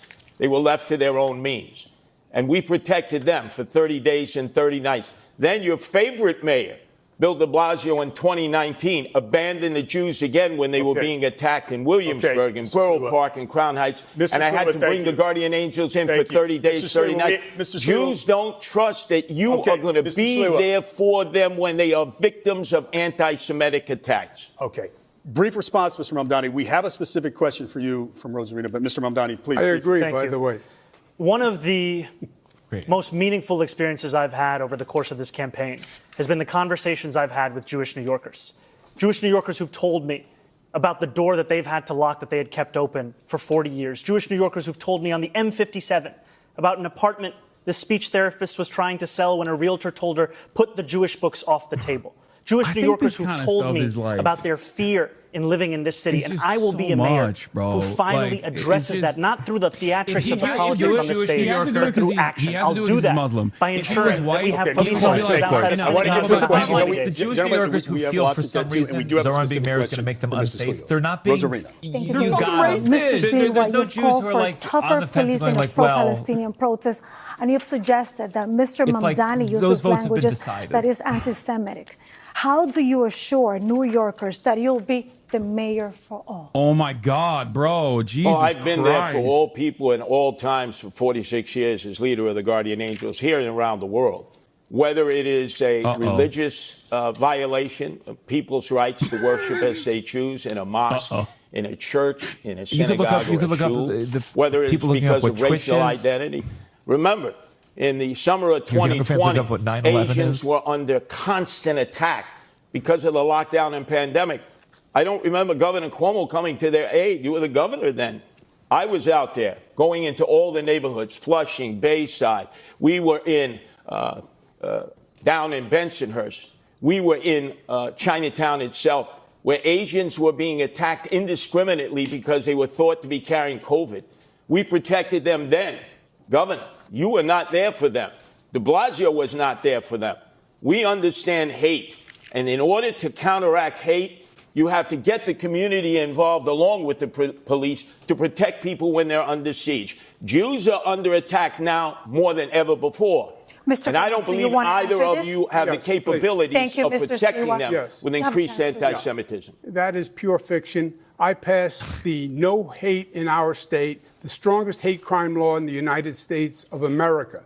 We tolerate no hatred, no discrimination. We are, from every place on this globe, and Unless we are it's proud you of that's it. perpetrating Excuse me, and we're tolerant, and we accept. If you notice, the assemblyman still won't say he believes that Israel has the right to exist as a Jewish state. He is a divisive personality all across the board. NYPD are racist. Barack Obama is evil, liar, and he gave the finger to the Christopher Columbus statue. By the way, your laws with no cash bail turn the haters right back in the street to violate and attack again and again and again. Thank you. You're the reason for that. No cash bail. You don't know what you're talking about. Thank you. Go ahead. There have been a number of absolutely unfounded lies that have been said by Andrew Cuomo. I would just like a moment to address them directly. I've said time and again that I recognize Israel's right to exist. I've said that I will not recognize any states. I said that I will not. As a Jewish state. If I would be allowed to finish, that I would not recognize any state's right to exist with a system of hierarchy on the basis of race or religion. I have made that very clear. And part of that is because I'm an American who believes in the importance of equal rights being enshrined in every single country, whether we're speaking about Israel or whether we're speaking about Saudi Arabia. You can stand here and you can lie all you want, but New Yorkers know that. We have the question. We want to address some issues. All right, and we have another polarizing issue that we would love to discuss with you candidates. And let's talk about the National Guard here in the city of New York. Now, let's go back to Mr. President Donald Trump. One threat hanging over the city is the deployment of the National Guard troops, like he has done, as you all know, in other cities. The NYPD commissioner has rejected the idea as unnecessary, but the president ordered troops to hit the streets of New York. Now, how would you respond? Mr. Sliwa, you have a minute. There's no need for the National Guard in New York. Kathy Hochul, the governor, when we had a crime crisis in the subways that I'm well familiar with, being down there all the time, unlike my two adversaries, she sent 750 National Guardsmen down into the subways in 2024. Remember the horrible case of Debrina Kawam. Does anybody even say her name anymore? That woman who was set on fire by that migrant. As a result of that, the worst crime I've ever seen committed in the subway system, the governor did the right thing. She sent an additional 250 National Guardsmen, giving us a total of 1,000 National Guardsmen in the subway system, while our mayor, Eric Adams, was telling us it was all a perception. Laura Loomer. So Governor Hochul has responded. Oh, wow. I would She's tell trying to get me deported the nonstop. President of the United States, since I'm familiar with cities all across America having guardian angels there, if you were going to send the National Guard, you don't need to send them to New York City. I wasn't wrong. There He are other did say cities the guardian that angels could got it. desperately use their help in dealing with their crime crisis. Thank you, Mr. Sliwa. Mr. Mamdani, how would you respond? You know, I agree with Police Commissioner Tish in that we do not need the National Guard here in New York City. We do not need them for the purpose of safety, because if it was safety that President Trump was so concerned about, he would send them to the 8 out of 10 states that have the highest levels of crime in this country, but he won't, because they're all run by Republicans. What New Yorkers need is a mayor who can stand up to Donald Trump and actually deliver on that safety. When Donald Trump sent ICE agents on people in Los Angeles, Andrew Cuomo said that New Yorkers need not overreact. That is the furthest answer that New Yorkers are looking for. They are looking for someone who will lead, someone who will say that they will have their back, someone who will actually fight for the people of this city. And that's who I am, because I'm not funded by the same donors that gave us Donald Trump's second term, which isn't something that Andrew Cuomo can say. Thank you, Mr. Mamdani. Yeah, first, the answer in the subways is not more National Guard. I put National Guard in the subways also. It's more NYPD is the answer. But the National Guard is not, he's not sending in the National Guard to do any real function. It's control, it's power. Sure. He's trying to say these Democrats don't know how to run these cities, and it's a political gesture by sending in the National Guard. He has said if the assemblyman is elected, he will take over New York. Forget the National Guard. But this is he has said, I'm going to take the funds. If they order the troops to come here, what would you do? Well, I went through this with him. He sent the National Guard to 20 cities when I was governor. You know what city he didn't send them to? New York. Why? Because I said to him, don't you dare, we don't need it, and he backed down, and he will again. So that proves a good relationship. Wait a second. The president is going to back down to you, Andrew Cuomo. I know You think you're the toughest guy alive. Curtis, get his ass, Curtis. But let me tell you something. Get his you ass, lost Curtis. your own Curtis primary, low-key right? kind of likes Zoran, by the way. Have you noticed that? Yeah. Why And you didn't have a send difficulty national guard? understanding we're the same that age. You're what not the a man. term You're no gonna patrol the is. streets You're like me. not going to stand up to Donald Trump. I agree with Curtis. more than You're he not hates going to Zoran. stand up to Donald Trump. Like, he's like, And he can't stand at up his to heart, Donald he's Trump. a New Yorker, and so Right is on his Zoran. top. Andrew is You not. negotiate with him. You don't fight with him Lewis, because thank you. only the people of New York City will lose. We Yeah. do have a Stand up follow-up. to negotiate. We have a follow-up. I'd like to see a show of hands. Are there any circumstances where any of you would allow the NYPD to cooperate with the National Guard if Trump sent them to New York? 9/11. Show of hands. Yes? No takers. Okay.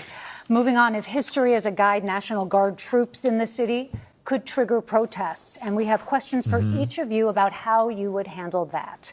So, Mr. Sliwa, you have been arrested for protesting migrant housing and for trying to serve Mayor Bill de Blasio with court papers. How would your NYPD handle protests? And would you continue participating in protests as mayor? You have 1 minute.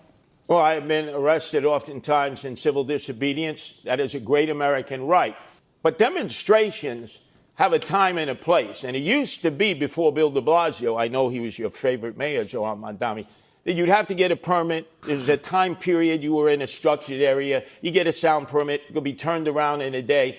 If there was going to be civil disobedience, you discussed it with the police department. And obviously, you had an opportunity of expressing your anger or your outrage at whatever it was that motivated you to sit down in the street, to block traffic or block an egress. Now we have rampaging groups that go running through the streets, that enter all kinds of facilities and violate other people's rights.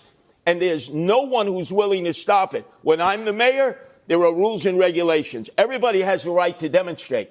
But you can't violate other people's rights, or you yourself must be arrested. He's such a funny dude. And he's saying I'm not going to stand up to Trump. I don't want to fight, but he's saying I'm going to stand up. Remove those face He doesn't care about anything. Why he's are you afraid of identifying who you are as a demonstrator? Unless maybe you're an agent provocateur who's been sent in here to cause chaos. Thank you. You can protest, just The not next on the question goes to subway. you, Mr. Mamdani. You were arrested for No blocking areas of traffic in a egress. pro-Palestinian protest, and you participated in a sit-in at Grand Central. Protesters offered block streets, bridges, and hubs like Grand Central. How much of that would you allow as mayor? And what's your line in having the NYPD arrest protesters? You have a minute. Protest is a part of what makes this city's history what it is. It is a part of the First Amendment. We deserve to have a mayor who stands up for that First Amendment, especially as we have a president that's looking to shred it at each and every opportunity.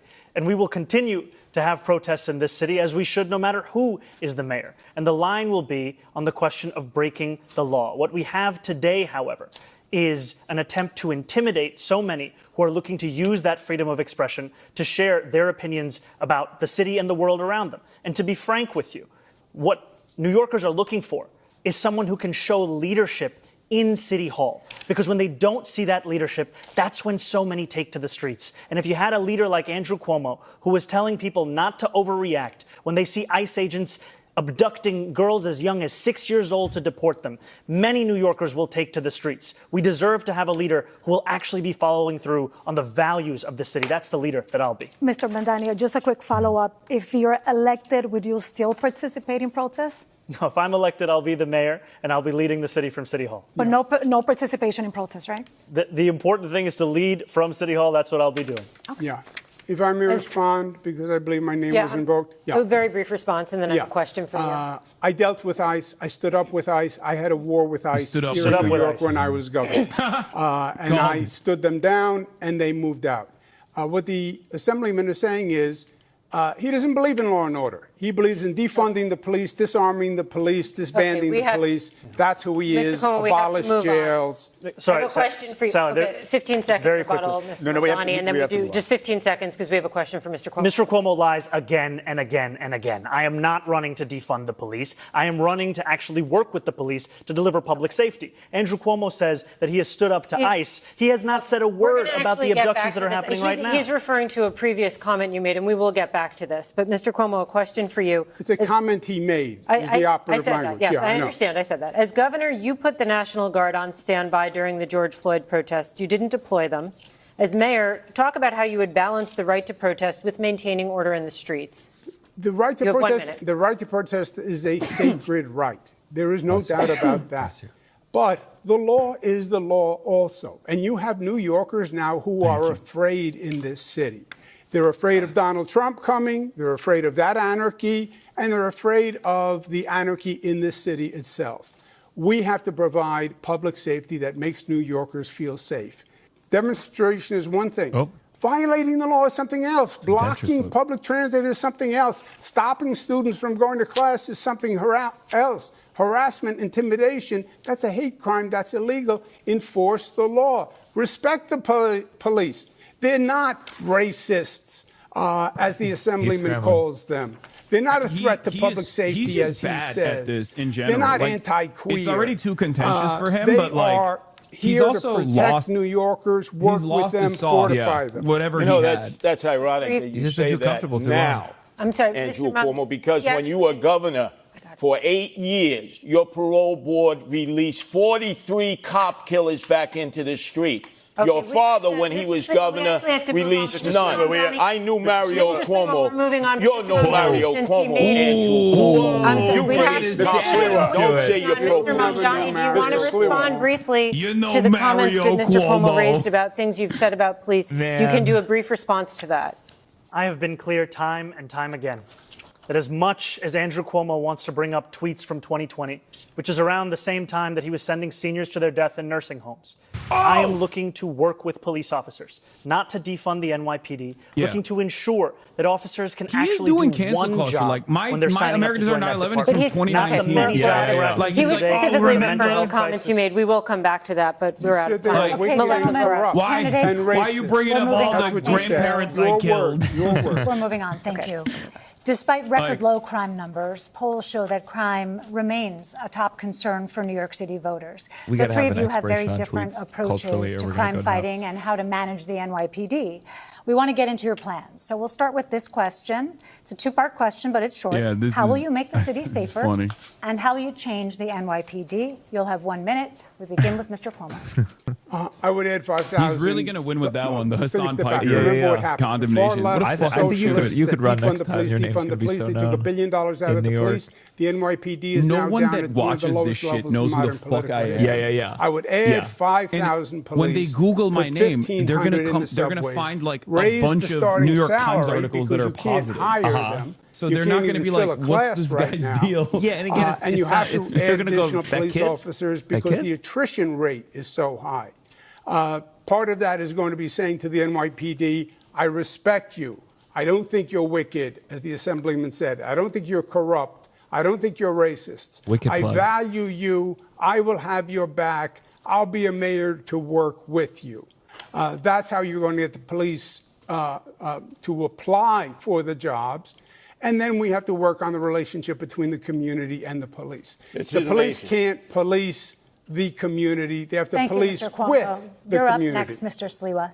This is amazing. I'm standing here with my two adversaries, both of whom have threatened to defund the police. You, Andrew Cuomo, during the summer of 2020, you said if you don't reform Akeem resort and a brain-broken older lady brought you up one time. And you certainly said that, Zoran Mandami. That's kind of aura. We need 7,000 police. We only have 32,500. The problem in recruiting police, which neither of you are addressing, is that their insurance was stripped from them.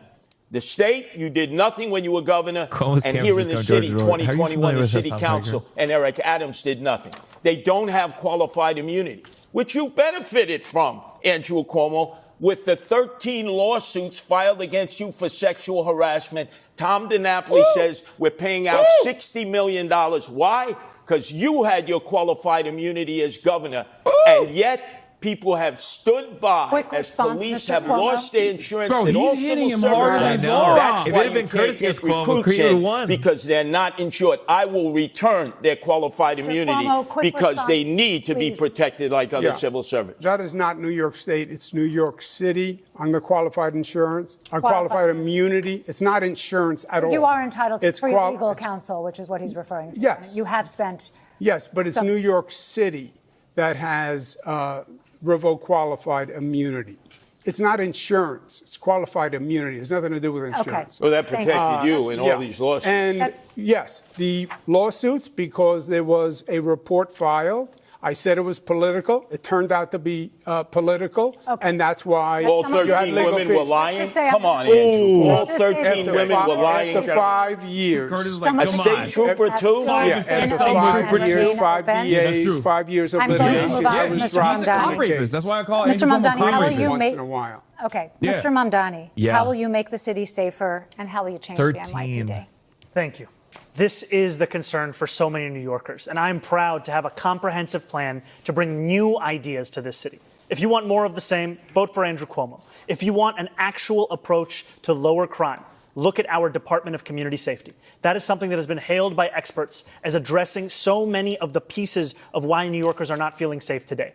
We will ensure that no longer are police officers asked to do the job of both policing and responding to the mental health crisis. We will have dedicated teams of mental health outreach workers in the top 100 subway stations with the highest levels of the mental health crisis and homelessness. We will ensure that cops can finally go back to the response times they used to have in 2020, closer to 11 minutes, as opposed to the closer to 16 minutes today, because they won't be asked to respond to the 200,000 mental health calls that are coming in through 911 every year. This is evidence-based. It's been successful elsewhere in the country. It's time we deliver it right here in New York City. It's time for a change. Thank you, Mr. Mamdani. Zoran Mamdani, we already had it. It was called the Homeless Outreach I'm Unit sorry, this of is not cops free and for all. mental We have health another care question for officials. Mr. And Bill Mamdani. de Blasio funded them by $1 billion out of the budget. Thank you. Excuse me, Mr. Mamdani. We're going to talk about disciplining police officers. The civilian watchdog that investigates police misconduct regularly recommends discipline for cops accused of wrongdoing, but the police commissioner often overrides them. You want to change that policy so that the board has final say. Please explain to viewers in 30 seconds why you believe the police commissioner should no longer have that final say. What I've said is that I think it's time to remove much of the politics out of the question of accountability. We have the Civilian Complaint Review Board, which, as you said, studies, assesses, and investigates into complaints of abuse and the violation of the law. And oftentimes, those recommendations are then subject to political pressures and not followed through on. I think New Yorkers deserve a system where they know it won't then be assessed once again that there's actually more to the recommendation in the investigation that's being done by the CCRB. Okay, we're wrapping up. Thank you. Thank you, Mr. Mamdani. Mr. Cuomo, do you believe changes are needed for how officers are disciplined? And are there any powers that you would give up as mayor? You have 30 seconds. Yeah, I would not remove the police commissioner from the CCRB. I'd leave it with the police commissioner. I think Commissioner Tisch is doing a very good job. I would trust her. The difference between me and the assemblyman is he doesn't like the police. That's why he won't hire more police when everyone else says we need more police. He wants to use social workers on domestic violence calls, which are very dangerous. And he's told you what he thinks. He thinks the police are racist, wicked, corrupt, and a threat to public safety. Thank you. Those are his words. Very quick. Mr. Mamdani, very quick. Look, Andrew Cuomo is a politician of the past, and all he can speak about are the tweets of the past in 2020. Those are tweets which I have apologized for to New Yorkers and police officers directly, and they are not what I am actually running on. No, but you're incapable of actually speaking about the platform that we have here, which is one that will keep New Yorkers safe. Can I just quickly ask you, because I think what some people feel they haven't heard from you, we hear you saying that you don't believe that anymore, and you've apologized. People have not heard you sort of describe the evolution of your thought, how you got from there to here. You know, growing up in this city, I would think often about safety and justice and the ways in which that relationship has been irrevocably harmed. When I learned about the exonerated five, when I learned about Sean Bell, when I learned about Eric Garner, when I learned about Michael Brown. And then in 2020, when I wrote these tweets, learning about the death of George Floyd. And that was a moment where it felt as if the distance between these two ideals had never been further. And in becoming an assembly member and serving and representing more than 100,000 people in Queens, learning that to deliver justice means to also deliver safety. And that means leading a city where you recognize the bravery of the men and women who joined the NYPD and put their lives on the line. It means representing the Muslims who were illegally surveilled in my district and the black and brown New Yorkers who have been victims of police brutality. So, Mr. Sliwa, you've been out there, you've been on the trains, and I would like to know if you believe changes are needed of how officers are disciplined. Let me just suggest, Zoran, what you've suggested. Zoran Curtis. Zoran. Thank you. Excuse me. Appreciate Let me just suggest what you have proposed with this new police outreach unit will endanger women and children in domestic violence situations. I know I've been involved in so many of them with the Guardian Angels. They will be killed. I've been involved in many domestic Number two, violence. in dealing with emotionally disturbed Dude, he did a person hate crime on camera that on I have Fox dealt News with like a for all couple my years years as a ago. On Guardian the Sean Angel. Hannity show. You need They trained just beat on a professional random police American officers. Yes, like you can have mental health workers Latin with American them, background. but that Yeah. has been Yeah, suggested. they were like, oh, it that's was illegal. done before They by beat the the homeless shit out of him outreach on unit. camera And on the the guy Sean you Hannity thought show. was the best And thing then that it came out de later that Blasio he was just an disbanded. American Mr. Sleewood, citizen. thank you. Brief response. To be very clear, the Department of Community Safety is not about responding to calls of domestic violence. We are speaking about mental health crisis and the homelessness crisis. These are the focuses of the work that they will do. All right. We have other questions for that a little later in the debate, but we want to just change the pace a little bit, candidates, switching gears to the high cost He of should have living defended you. in New York City. To kick us off, we have a few comment quick that was an L, pocketbook not on a personal questions level of that politics. New Yorkers Wait, wrestle he with did. He daily. said So we want to know shouldn't be how much you spend stopping a week ourselves on from talking to people like groceries. We'll begin Hassan with you, Mr. Piker. Cuomo. He did do that. Depends how many times my daughters come over. He's running for mayor of New York. He's not going to be like, listen, as a New Yorker, Hassan Piker Mr. was based. I'd say about in the deeper sense of how $175 America's with a consequence gallon of for milk, actions. now $5 and always rising up. Loaf of bread. Who do you want him to say? Simple Be like, loaf that of bread. comment was Used to be awesome. I would 99 like to do that as Mr. well. Is that what you $3 think? now. I retract my The price retweet is of that comment. Mr. Sleewood, It's thank too you. costly. It's a brief answer. Thank you. Mr. Mamdani. Yeah, I actually agree with Curtis on that. It is too costly. Now that eggs are down to less than $4, though, my average spend every week is about $125, $150. All right. Do you carry credit card debt or do you pay it off every month? Mr. Mamdani? Also, I pay it off he every was a Mr. Cuomo. was a bullet that he took, Mr. Sleewa. I don't have a credit which card. I have a allowed debit him card. not to condemn Hamas. And for the record, Which is so what funny. is your monthly rent or mortgage, my Mr. 9/11 Sleewa? comment is reprehensible. About as opposed to Hamas, $3,900. which is the most honest not, form of resistance. Subsidized. Mr. Mamdani, what is your monthly rent or mortgage? $2,300. Oh, I Mr. should Cuomo. stop giving them talking Yeah, points. I think Hassan should put down his that a phone. poor person's supposed to have. Mine is about $7,800. We are actually getting to We're gonna cover that subject. Sally? Thank you. We're going to talk a little bit more about the runaway rent in this city. Mr. Mamdani, you're pledging to freeze rent for nearly 1 million rent-stabilized apartments. That really affects less than half of all rentals in the city. What is your plan for those who aren't in stabilized apartments but are struggling to pay the rent? What are you going to do for them? Well, I'm proud to say that yes, will freeze the rent for more than 2 million rent-stabilized tenants, and I will also build 200,000 truly affordable homes across the 5 boroughs over the next 10 years to ensure that tenants, whether rent-stabilized or market rate, can actually have more housing such that they are not being priced out of this city. And finally, I'm also going to make it easier for the private sector to build housing in this city, because what we see today is that it's not labor, it's not materials, it's the weight that is often costing so much to actually build the housing we need in this city. Thank you. And a follow-up for you, Mr. Mamdani. The cost of maintaining a building change year to year for landlords. The Rent Guidelines Board is legally required to consider those costs when deciding whether to freeze rents. So how can you promise a rent freeze today before ever seeing that data next year? You know, we've seen the data time and again. It's But next year's data. It's been data that's been overruled by mayors again and again. The last Rent Guidelines Board study showed that profits were up 12% for landlords of those units. And what did they do? They raised the rent, adding to more than 12% under Eric Adams' administration. What I am speaking about is actually reflecting the needs of these New Yorkers and the state of the market today. These are New Yorkers who have a median household income of $60,000. We do not need to be pushing them further out of the city. We need to keep them in their homes. Aren't you saying in that answer that you are going to prejudge? You will not have seen the data for next year, and you're making a determination based on data you haven't seen? I've seen the data year after year of the fact that salaries are stagnating, costs are up, New Yorkers can't actually afford their apartments. And I will also take action to actually ensure that the landlords of those buildings can better handle their costs by taking on their insurance, their property taxes, and their water bills. And you haven't seen next year's data yet, but we're going to go to I do have a question for you on this subject. You have proposed something that you're calling Zoran's Law. You think that Mr. Mamdani earns too much to live in his rent-stabilized apartment, though I should note that there are no income tests for rent-stabilized apartments. But critics say your plan would force people to pay too much of their income towards the rent. So if you think Mr. Mamdani is gaming the system, what about the other New Yorkers, thousands of them just like him, who earn similar salaries, who are living in similar apartments? Okay, just to follow up on what Sally was saying, because she's right.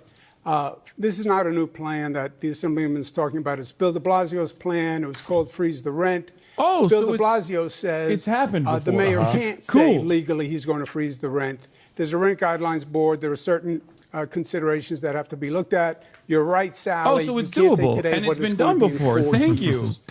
So it's not communism. Freeze the rent only postpones the rent, because then you have to have an increase to cover the costs. Otherwise, the building is going to go bankrupt. No. And it does nothing for the majority of renters who aren't in these rent-stabilized units. There's nothing for NYCHA. There's nothing for homeowners. There's nothing for people in black-brown communities who are getting priced out.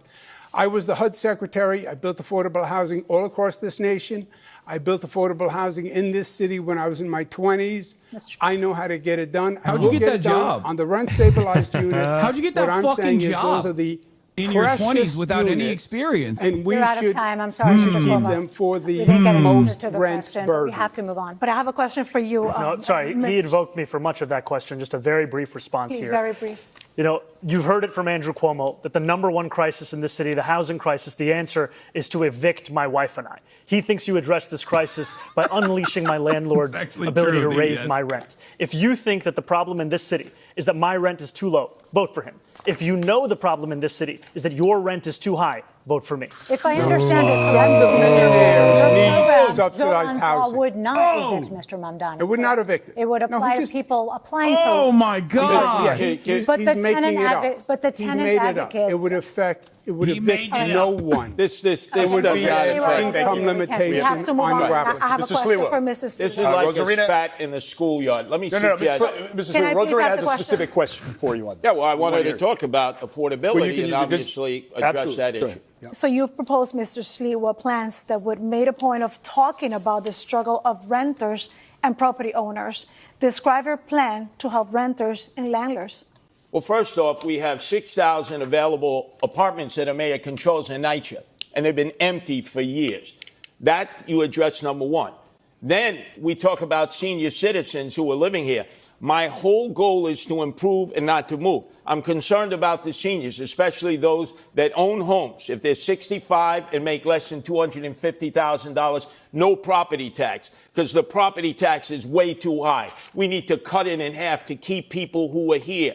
And then in terms of rentals, we have affordable housing that can be built in these huge skyscrapers. You see them all throughout Manhattan and in northern Brooklyn and in Long Island City, which we have 25 Empire State Buildings full of commercial space that will never be occupied for office space. We should be converting them into affordable apartments. They're in dense areas. The infrastructure can support it. I'm the only candidate here who's against the city of yes that would destroy residential. I have to interrupt you because we have a programming moment right now. We're about halfway through the mayoral debate. Okay. Channel 4 and Telemundo 47. So we'll much to return talk regular about here. programming. Holy fuck. Okay, so this is the first half. This is the first half of the debate. God damn. Zoran fucking cooked. I mean, he cooked. He did a great job overall. I think there's like some wishy-washy stuff there.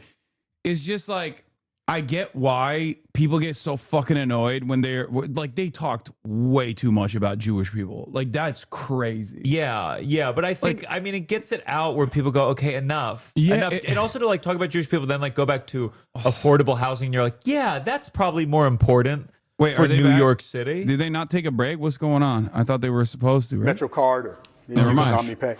Uses OmniPay? Yeah, OmniPay, yeah. MetroCard, I mean, I have one, but, I know I'm hanging on to the last moment. You're on the subways, Mr. Sliwa. What do you use? I'm just curious. If you don't OmniCard. In fact, I got a whole batch. Okay. I'm in the subways. I'm in the buses. I'm in the express buses. Okay. The only candidate No, who he rides would never. mass That means he's transit every day. homeless. When you He need to has get to somewhere be fast himself. and you can't take the train, do you hail a taxi? Do you use rideshare? Mr. Sliwa, what do you do?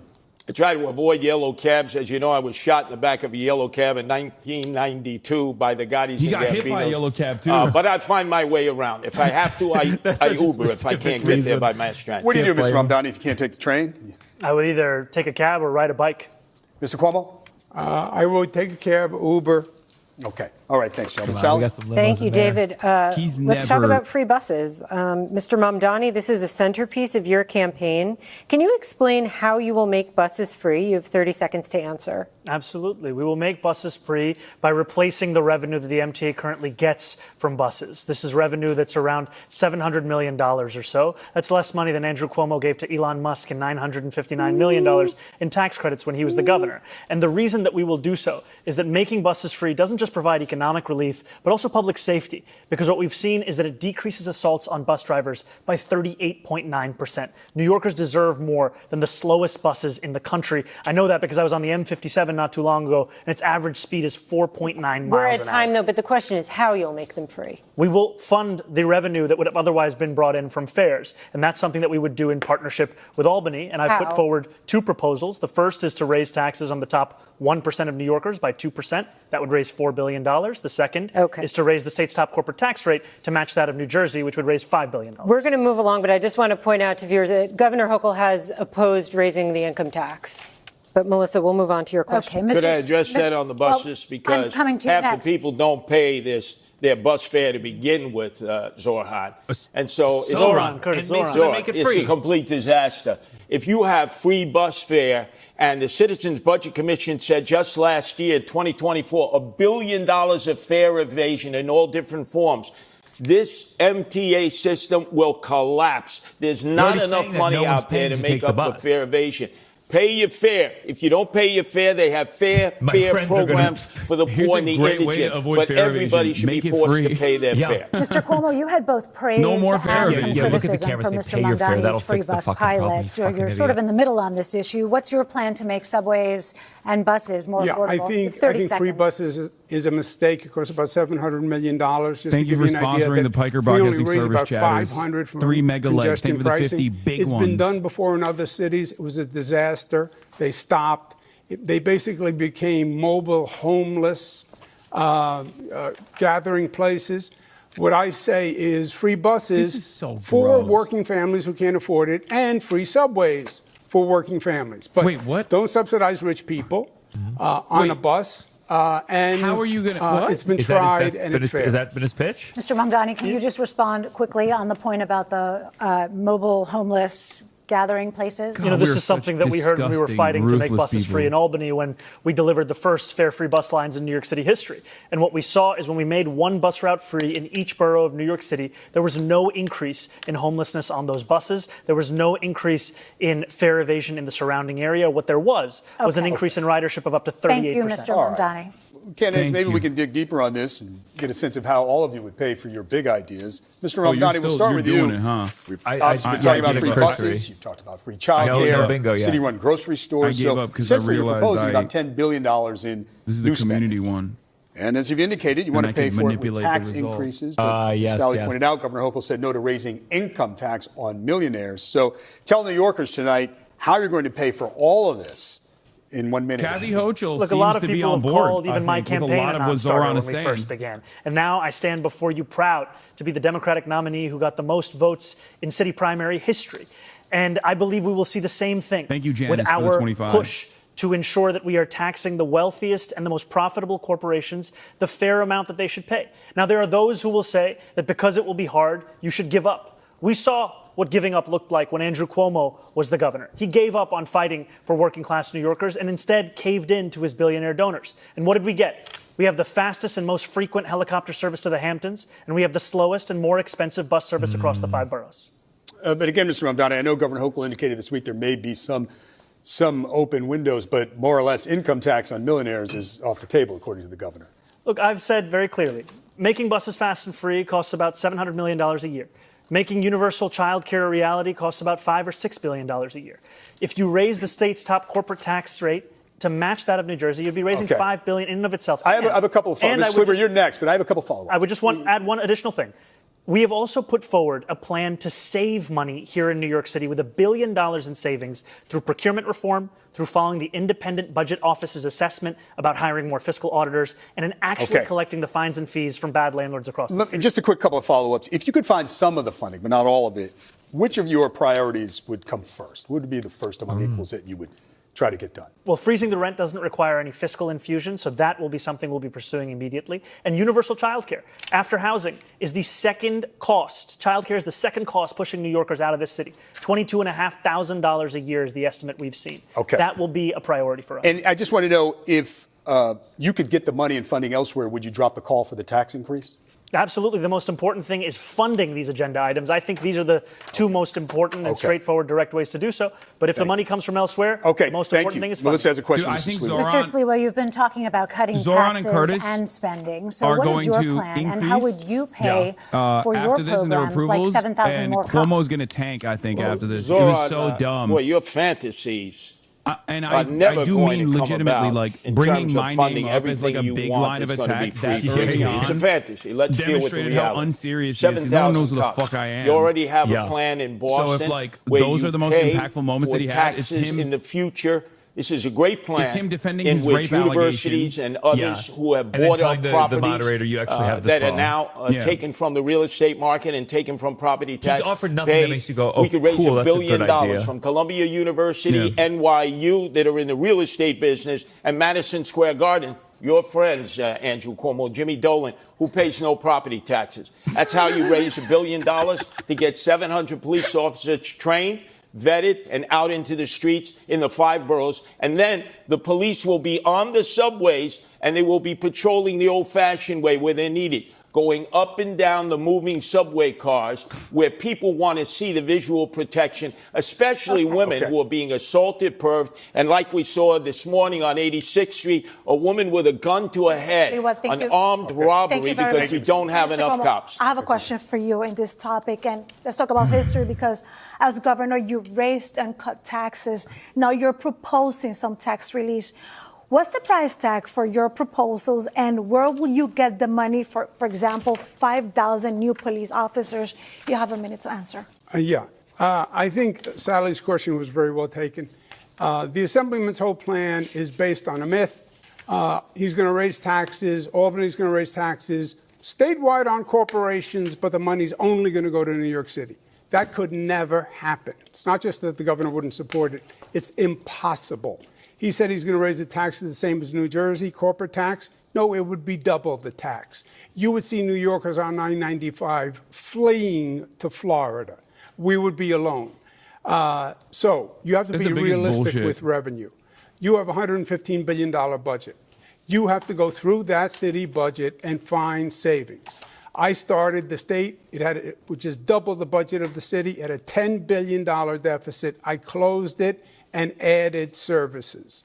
And we can do the same with New York City. New York is already more expensive than these other places. People still choose to live there because it's fucking New York City. It's bullshit. It would be whatever additional spending would be revenue neutral. People go to Florida when they're ready to go to Florida. It's impossible. You got to cut taxes for people to stay here. Thank you. The corporations are not going to stay here. They're being lured. People try to do that with Austin, and they fucking run back to California. You got to cut the property tax, income tax for those who are 19 to 28 who have skill levels if they go to school here. Thank you, Mr. Sliwa. Andrew Cuomo thinks it's all right to spend $60 million to fund his legal defense from accusations of more than a dozen women of sexual harassment. But if I say we should spend the same amount of money on delivering cheaper groceries in this city through a pilot program, that is unfathomable. Quick, David, I have a right to respond to that. Yes, quickly. First, I did not bring those lawsuits. That was brought by the Attorney General, which I said was political. Well, those that's what generated the legal fees. Women, and some of them have still been making their way through the courts it's political, this year. and those harlots are lying. Come on. Not all of them. Yeah. This is a great debate performance. What the Assemblyman doesn't say is all this money that he wants to pass. Curtis was smart to bring up just the one thing he did do is he voted for a pay raise for himself. Yeah. They're the highest paid legislators in the United States. I did ask the State Controller's Office this week. I did ask the State Controller's Office this week. The total was above $60 million. But just those sexual harassment cases to defend Governor Cuomo and his staff was about $21 Sorry, it was the sexual harassment and I just want to clarify because you said 60, but on those cases it was 21. Okay. Thank you. We have to talk about quality of life in the city. Let's turn to everyday life in the city and some issues a mayor can directly impact. We start with a couple of questions about 311. The number New Yorkers call or text for non-emergency help. First off, have you ever called 311? And if so, for what? You could do that like if you're putting out like I called 311 luggage, for issues with my heating in my apartment. And I've spoken to New Yorkers time and time again who are frustrated by the fact that they can track their Uber Eats the type of block motherfucker by who will block, be on the but when other they call side. 311 for them to come to their apartment, it's just a question of hoping and praying that they do. There's no actual appointment. That's something that we would change. All right, Mr. Sliwa, have you ever called 311? You know, there used to be that song 911 is a joke by Public Enemy. 311 is a joke.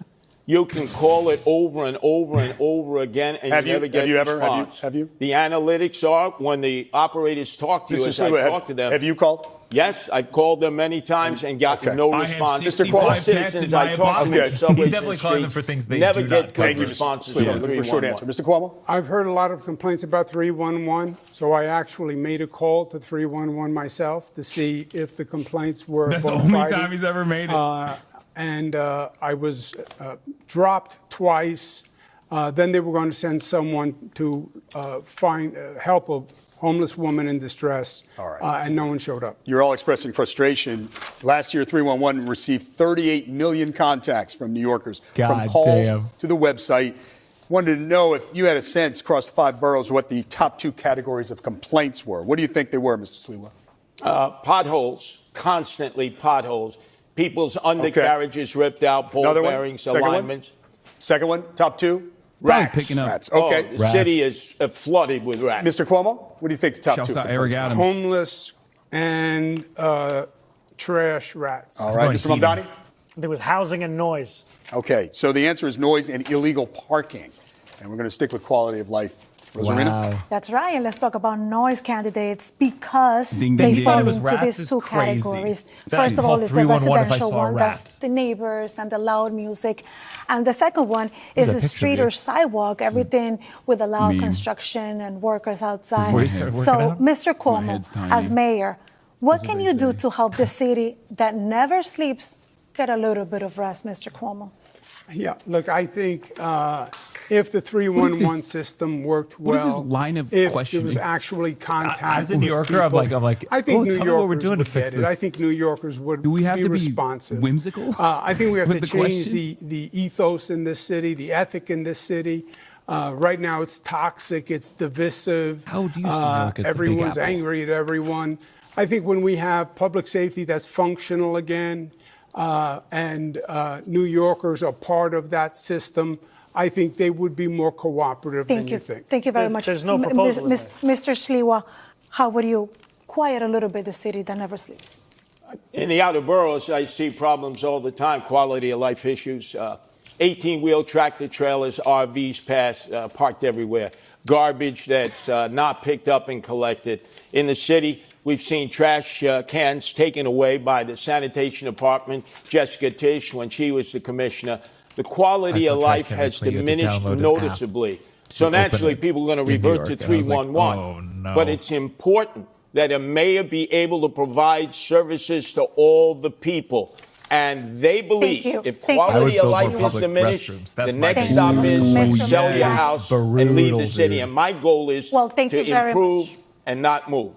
Mr. Mamdani. But these guys see every What we've seen is one of the biggest sources of noise in the city is from congestion. And with the implementation of congestion pricing, we've actually seen noise complaints drop in the congestion zone.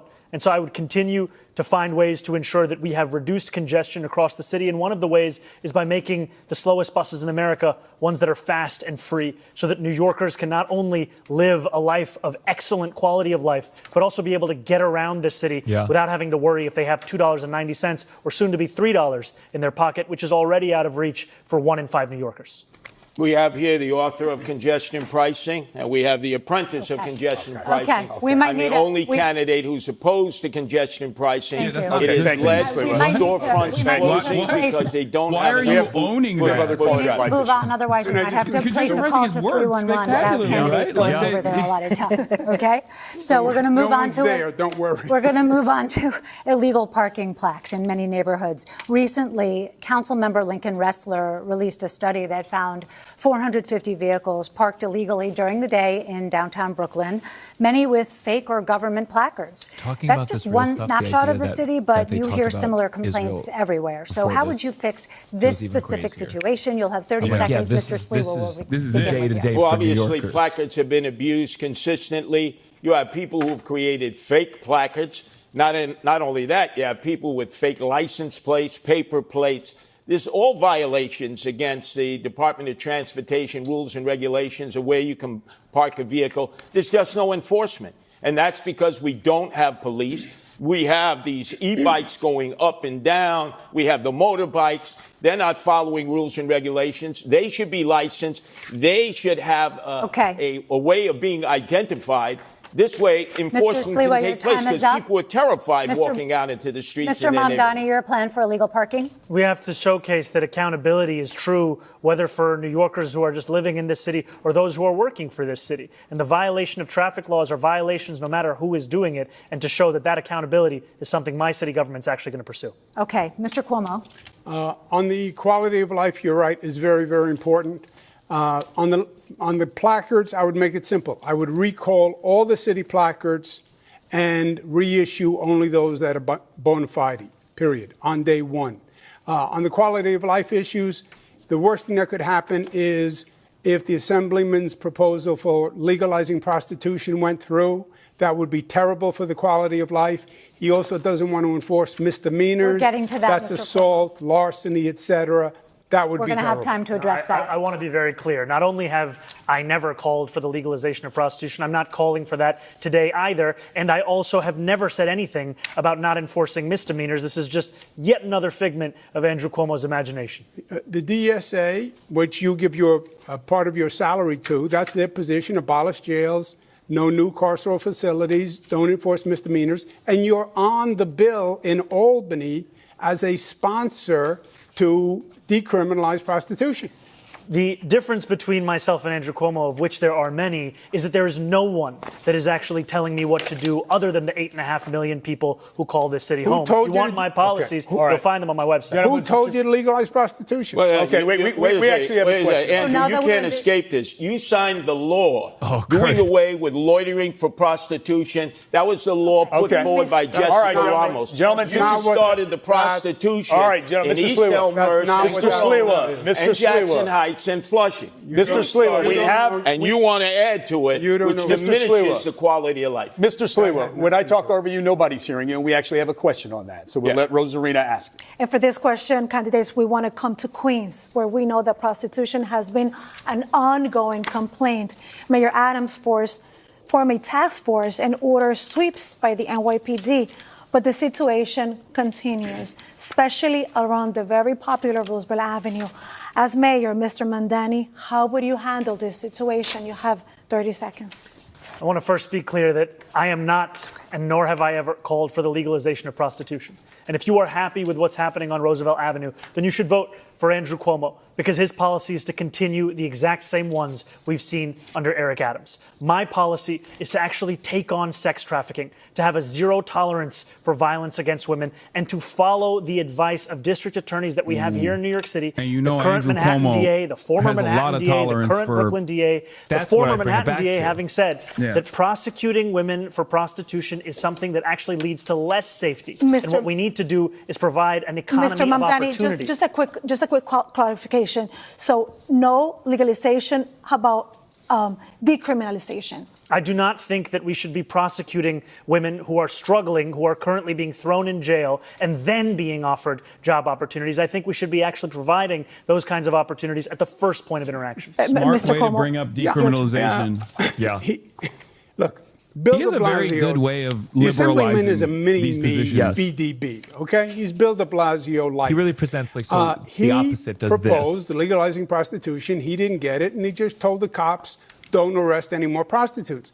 There is a bill in Albany that he signed that says the prostitution, that a woman who is a prostitute, that would be decriminalized. That is what the bill says. And that's what he said, if you listen very carefully. That would take Roosevelt Avenue and explode it. Because it would make it legal for prostitutes. But real quick, how would you handle this situation? You have to enforce the law. It's illegal. I went to Roosevelt Avenue. I talked to the store owners. I talked to the neighbors. I walked down Roosevelt Avenue with prostitutes there at 9 o'clock in the morning. Your turn, Mr. Sliwa. I've dealt with this back in the 80s and 90s in Hell's Kitchen in Chelsea when they were overrun with open air prostitution and Times Square. Literally you don't go after the Andrew women. Cuomo. Yeah. Women are the victims here. You lock up the Johns, you shame the Johns. You let everybody know about the Johns. The madams and the pimps need to be prosecuted to the full extent of the law. And these absentee landlords who knowingly rent their rooms, only acceptable their Republican in apartments out for America, I use of swear to prostitution. God. The Department of Building should come in, padlock the building, seize the building. Because many of these landlords live in Delray, Florida. They did back in the 80s and 90s when we did it in Chelsea and Times Square and Hell's Kitchen. And they're doing it again, and there's no enforcement. That's why the prostitution. We're going to go to Sally now. Thank you, David. We're going to talk a bit about experience and beliefs. We've covered a lot of ground tonight, but we want to probe a bit deeper into each of your mindsets and how you'll approach governing as mayor. Mr. Cuomo, you have touted your experience on the campaign trail time and again, but you pretty squarely lost the Democratic primary to Mr. Mamdani, forcing you, a lifelong Democrat, to run as an independent. That's your guy. When you announced that decision, you said, quote, "When you get knocked down, learn the lesson and pick Curtis yourself is the one back who go, up." who the fuck What is lesson Hasan did you Piker? learn, and what do you feel it said about you, something you did wrong, something that you need to change about yourself? Yeah, I think in the primary campaign, I did not do enough on social media, which is a very effective medium now. This is always the mistake. They always think it's social media. This is so fucking stupid. During the campaign. I mean, let him fail. And that is changed. Yeah, people need to see more of you on social media. That's also, why. That's what'll do it. Activity. Yeah, let's pull up some of those banger tweets you got going on. My agenda is exactly the same. I am the Democrat, although I'm not on the Democratic line. He is a Democratic socialist. Called Barack Obama evil and a liar. Didn't vote for Kamala Harris. He is on the line. Fight and deliver is I will fight for people. I will fight the bureaucracy, and I will deliver results. New Yorkers need the mayor to get something done. This is all words and theories. I am a manager who can actually This is a question about self-reflection. Is the thing you're reflecting on the most that you need to be on social media more? Is there any other deeper lesson? Between the two campaigns, social media, more accessibility. Okay. I just have to say, it's been an hour and 20 minutes of this debate, and we haven't heard Governor Cuomo say the word affordability. That's why he lost the primary. That's why he'll lose the general election. And you can lie all you want, but the truth is, I voted for Kamala Harris. I'm the only candidate on this stage to have the endorsement of Kamala Harris, and I'm not the one who's funded by Bill Ackman, who called Kamala Harris unqualified to be the vice president of this country. Okay, may I respond? Yes, brief response, please. There are a lot of New Yorkers who support me. me. I don't think New Yorkers care about Kamala Harris. New Yorkers I don't think so, no. me Yeah, I think New Yorkers are done with Kamala Harris. Because they think you're anti-Semitic. So it's not about Trump or Republican. Wasn't that one? It's about you. Do you think he's anti-Semitic, Mr. Cuomo? I don't make those judgments about people. Are you a racist? Are you an anti-Semite?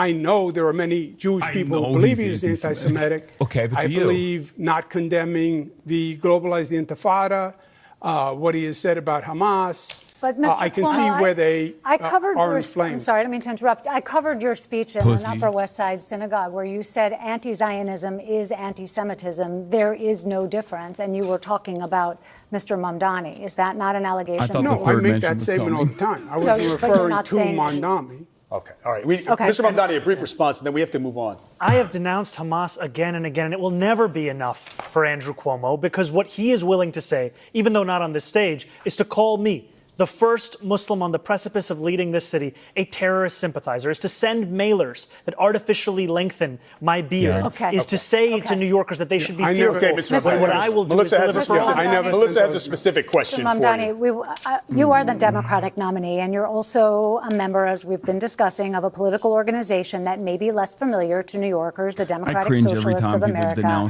which believes in dismantling capitalism. New York City is the global headquarters of the finance industry. So how would you be the mayor of Wall Street and the DSA? You have 1 minute. I would be the mayor of this entire city, and that means ensuring that the wealth that we generate in this city is also wealth that every single New Yorker can actually feel in their pockets. Because what we have today is a system that has generated the most wealth in the wealthiest country in the history of the world, where 1 in 4 of our neighbors are living in poverty. That's unacceptable. We can't look at 500,000 kids hungry every single night as just the cost of doing business in this city. That's something we have to actually change. And I'm going to do that by fighting for my neighbors in Queens that I've come to know, who are not only the ones who own teapots and toy stores, who own diners and dry cleaners, but also the ones who work there. Because right now, all of them are being pushed out of this city by corporate greed, by private equity, and by a politics that refuses to fight for them. I will finally deliver that politics. Just a quick follow-up, Mr. Mamdani. A lot of Hispanic that flee socialism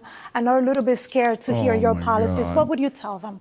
Well, I would first say that I wouldn't be here without the support of Latino New Yorkers, because it was the majority of their support that helped to make me the Democratic nominee. And what democratic socialism means is a belief in the dignity of each and every New Yorker and the responsibility city government has to deliver that Venezuela. dignity. That's why I'm speaking about are they going to put childcare, because it's sanctions pricing on New out York New Yorkers City? from the city. That's why I'm speaking about freezing the rent, because housing isn't a human right in the way that we practice our politics in this city. And that's why I'm talking about making buses fast and free, because 1 in 5 New Yorkers are being priced out of public transit today. So, Mr. Sliwa, I would like to talk to you because you were here with us 4 years ago in the same stage for the general election debate, and you lost it. Why do you believe New York is ready to elect a Republican this time around? First off, did I not warn you 4 years ago that Eric Adams would be corrupt and we would have chaos? Did I not? Of course I did. And I get praised for that. Now I'm trying to get people to vote for me, not just on the Republican line, but also my wife, Nancy, who was the best thing that has ever happened to me, created the first ever independent Protect Animals line, which calls for no-kill shelters and putting animal abusers in jail. But the other thing that differentiates me from both of my adversaries is that I am opposed to the city of yes, which will destroy the residential neighborhoods. Both of them are for the city of yes. So when you vote for me, whether on the Republican line or the Protect Animals line, turn your ballot over and vote no on all those initiatives and referendums. Imagine, they've said, how can you, Curtis, a Republican, work with a Democratic majority in the council? Adrian Adams is in agreement with me. The Democratic city council people are in agreement with me. No to the city of yes, which will take your homes and provide you instead with lithium-ion battery warehouses next to your house, which are like mini Chernobyls. I'm the only candidate who is opposed to the city of yes. Thank you. I have a quick follow-up to that, Mr. Sliwa. How do you bring down costs if you don't build more housing? Oh, it's very simple to build housing. You just look in New York City. We have so many dense areas where you no longer can use the commercial space. They used to be office space. And you just convert it into residential housing. You don't need to go into the outer boroughs. You don't need to use wetlands and parklands, which they seek to do. If you build a new building, it takes 5 years. If you convert an All right, Mr. Sliwa, thank you. We want to change the pace a little bit. I want to change the pace and just get a sense of what you think about political leadership. We're curious about who you admire. Who is the best modern-day U.S. president? Mr. Cuomo? Modern day? Well, I'm partial. I was Bill Clinton's Housing and Urban Development Secretary. We built affordable housing all across the United States. So Bill Clinton? Empowerment zones. I would say Bill Clinton. Okay. Mr. Mamdani? I would say FDR. Mr. Sliwa? He's modern day? Modern. Well, I'd say FDR also, if that's modern day. Mr. Sliwa? A man that ended up being loved by Democrats and Republicans alike, the greatest governor we've ever had in my lifetime, George Pataki. 3 terms, no chaos, no corruption. I was asking. And he actually beat President. the better President. your father. Mr. Sliwa, this governor and this modern day president, U.S. president. Who's who you thought the best modern best president in our lifetime? Yeah. I would say the best president in our lifetime that I've experienced. I would go back to Ronald Reagan. Okay. Yeah. How about the best New York City mayor, Mr. Sliwa? Classic take from him. He won't say fucking best New York City mayor, Mr. Rudy Giuliani, who endorsed me last week. Okay. And I'd have a little bit of Michael Bloomberg thrown in because he likes to delegate responsibility. I think the best New York City mayor of all time is Fiorello LaGuardia. Mr. Cuomo? It was Bill de Blasio last debate. No, I've always said Fiorello is the best mayor of all time. Who's yours, Mr. Cuomo? Is it of all time or modern time? Best New York City mayor in Europe. Of all time, it is Fiorello LaGuardia. We agree. Yeah, who's closer to LaGuardia between you and fucking Zoran? Okay. How about political leader, dead or alive, you most admire? Mr. Mamdani? I would say I admire Bernie Sanders. Mr. Cuomo? My father. Mr. Sliwa? Yeah. I said it already, George Pataki, who is loved by Democrats and Republicans and the greatest mayor in our lifetime. All right. The greatest governor in our I just lifetime. have one more before Sally starts to ask you about schools. A show of hands. Who supports Kathy Hochul for re-election? It's a decision that should be made after this general election. So no decision. Mr. Cuomo, wow. You handpicked her as your lieutenant governor. No thought? You have to know who's running. Yeah. Okay, so. And I would add that I do think that Kathy Hochul, our governor, has been doing a good job in not only Do you serving support her and for delivering, re-election? not only delivering for New Yorkers, but also standing up to Donald Trump. Just what? Do you support her for re-election? Then endorse her. I'm focusing on November. Why don't you endorse and I her? appreciate her support, All right, and I thanks, appreciate her candidates. work. But you Thanks, don't endorse candidates. her. How about a shout out All for right, Lee we're gonna Stefanik turn to to- take out Kathy Hochul? So you have a Okay. Republican All right. Mayor Curtis, a Republican Governor Thank you, gentlemen. Stefanik, Thank you. like Giuliani We want to and talk about Pataki, who schools. saved this city. We want to and talk about state. schools. Sally? Okay. Thank you, David. Let's turn to education. There are a number of issues facing public Curtis has schools. too many opinions One that's to been stay on. controversial in the campaign is the Gifted and Talented program, which offers accelerated instruction to elementary school children. Mr. Mamdani, you have said that you want to phase out the Gifted and Talented program, while Mr. Cuomo and Mr. Sliwa want to expand it. Mr. Sliwa, we will start with you. What is your plan for the program? You have 1 minute. Gifted and talented. Yes, Gifted and Talented. I have two younger sons with Melinda Katz, the Queens DA. They both attempted to get into Gifted and Talented as 4-year-olds. They failed. It did not present a problem with their future education. We don't have enough slots. Right now, they're 1,900.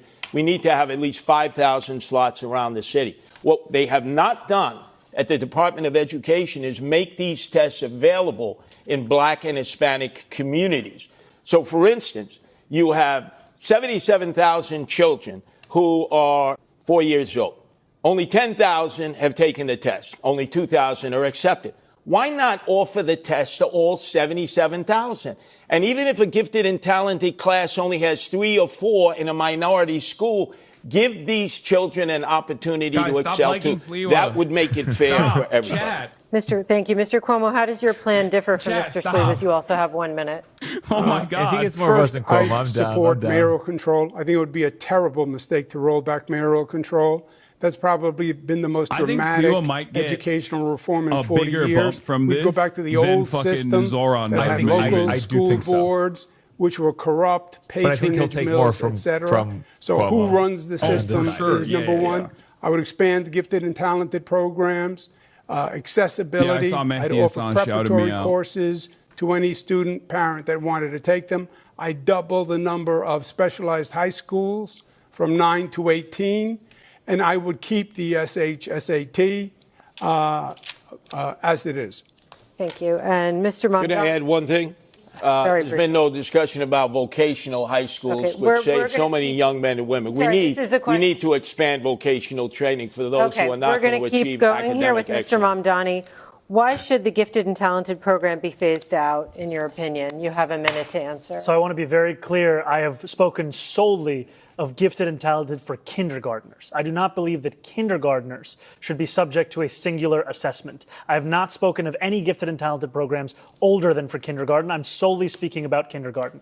And I believe that we should be delivering the best education across the country here in this city. We will do that by following through on the proposals I've put forward to hire 1,000 more teachers every single year through our Community to Classroom program, one that will ensure that we're providing each student, whether they be in high school or someone who is an adult looking to become a teacher, with $12,000 in tuition subsidies so that they can start to fulfill the 7,000 to 9,000 additional teachers we need so that we can actually deliver on the Class Size Reduction Act, which I was proud to pass in Albany, that will ensure that children and teachers actually have a manageable ratio in that classroom so that they can learn. Because today, that learning is being rendered impossible by the number of kids in that same classroom. It's time to make sure that that number is lower. Yeah. But you don't believe the mayor should run this system? I've been critical of mayoral control because of the ways in which it's been used to take away the voice of parents, of educators, of students. And I think it's important that those same voices be a part of how we lead the system. So are you for or against mayoral control? I've been critical of it. I'm against mayoral control. And I think that there's an importance of developing something that actually enshrines all of those voices together. Mr. Cuomo, you also tried to curtail it when Mayor de Blasio was mayor. But I'm we sorry. can go. Did you hear what she said? No. I was saying you proposed a curtailment of mayoral control when Mayor de Blasio was mayor during There's been multiple modifications of mayoral control over But the years. some proposed curtailment at your hand. So if you're such a champion of it tonight, No, I think it's worth pointing I never out. proposed reversing mayoral control. No, shortening the duration of time he would have control of schools. Yes, for renewal. The renewal Mr. Mamdani, period. how much Counter control to of what you're schools, saying. Mr. Mamdani, how much control of schools would you be giving up? Is it just a sharing arrangement? I know you want to share with the districts and with parents, or would you be giving up full control? And is that an accountability problem if the buck doesn't stop with you? I think the mayor needs to retain the accountability so that New Yorkers know exactly who they can come to when they have critiques. And I think we also have to develop a system where we don't have what we saw just recently, where you have hours and hours of parents and teachers and students testifying only to be overruled without any consideration by the panel on Thank you, education. Mr. Mamdani. I have to move on. Control. Switching now, it's a question for all three of you. Switching to students with learning challenges. Parents of students with dyslexia, ADHD, and autism are very well aware of the fact that the school system in New York City is not doing enough to meet their children's educational needs. How will you help these parents and students? We know that Mayor Adams Cuomo has already lost a expanded evaluations dyslexic specifically autist for by children with dyslexia. It was an issue close to his Zoran heart, but what would you condemn me. do more broadly, Mr. Mamdani? You know, I think some of the This initiatives community that Mayor rides. Adams has launched, especially with this chancellor, have been showing positive Everyone signs, in here took especially for literacy 8 and for Tylenol preparedness, by the handful especially as when we're they were in growing up. a national crisis on reading and mathematical comprehension. And I think those are programs that should be furthered, should be invested in, all while also ensuring that we're giving teachers greater flexibility in the curriculum that they're actually teaching. Because what I've heard from many of those teachers is that too often the curriculum that's being procured in the $10 billion a year in DOE contracts is one that has little relation to the classroom. Thank you, Mr. Mamdani. Mr. Sliwa, you have 30 seconds. Yes. We have $41,000 that we're spending on each student now. By fourth grade, 2/3 of these children cannot read, write, or do math at grade level. We should be ashamed of ourselves for that. 100,000 less students than we had last year. 1/3 are truants. We have 200 schools with 200 students or less, and Michael Mulgrew determines which schools stay open. Eric Adams is not exhibiting mayoral control. They should the bring mayor Eric Adams should up for run one question. the Board of Education, the old Board of Education that is now He's the gonna Department also of demand that he Education. condemn The me. bureaucracy. Time, Mr. You have 13 Sliwa. deputy chancellors. You have 50 department I had heads asked that about- suck up all the money. I was and asking teachers about are still students reaching with into their learning pocket differences. to pay We're for gonna move on badly to needed Mr. supplies Cuomo. for the children in the class. The money should be going to the Mr. Sliwa, teachers thank you. and the Okay. children and young adults, and it's not. Mr. Cuomo, what is your specific plan to deal with the challenges of students who have learning differences? We are losing young families. When the child becomes of school age, they leave the city, they go to the suburbs, they go to New Jersey. They're not going to sacrifice their child on what they think is a secondary education system. The core competency, reading and math, below 50% is a disgrace. The gifted and talented programs gives people hope. I do believe Mayor Adams has made progress on the evaluations and services for children who require special needs and assistance. But obviously, we have to do more. So we have another question about improving schools. And in the last year, the schools enrolled more than 36,000 migrant students, many learning English for the first time. From class size to bilingual teachers, that puts a big strain in the system. Mr. Cuomo, what can you do to help migrant students, but also the staff? You have 30 seconds. Well, first, I think it was wrong of the state to put so many migrants in New York City. New York City had the overwhelming majority of migrants. But they're already here. Close to about 80%. The state should have put them all across the state, Nassau, Suffolk, upstate, so other governments could have also... Well, they were bused here from Texas, And right? we have a yes, situation but if right they're now. bused from Texas, you could have brought some to Nassau, 20 miles. Yeah, but they're here right now, and we're asking about the current problem. Yes, well, that's how the problem was created. Okay, we understand. The state put them here. The state gave the city just, like, the bill. answering regular questions. It has now Like, increased it the challenge help in our that- education this system. is a normal question the state that isn't is even going to have antagonistic. to help financially. So you didn't answer the question, Mr. Mamdani. It's even the modern president. You know, when I spoke about our community to modern? classroom program, the importance of it is not just bringing in 1,000 more teachers every year. It's also that we would bring in a number of more bilingual educators. Because what we've heard from a number of adults who have taught in other countries, now live in New York City, is the process by which they get their certification approved to teach here is one that is onerous and one that is actually pricing many of them out.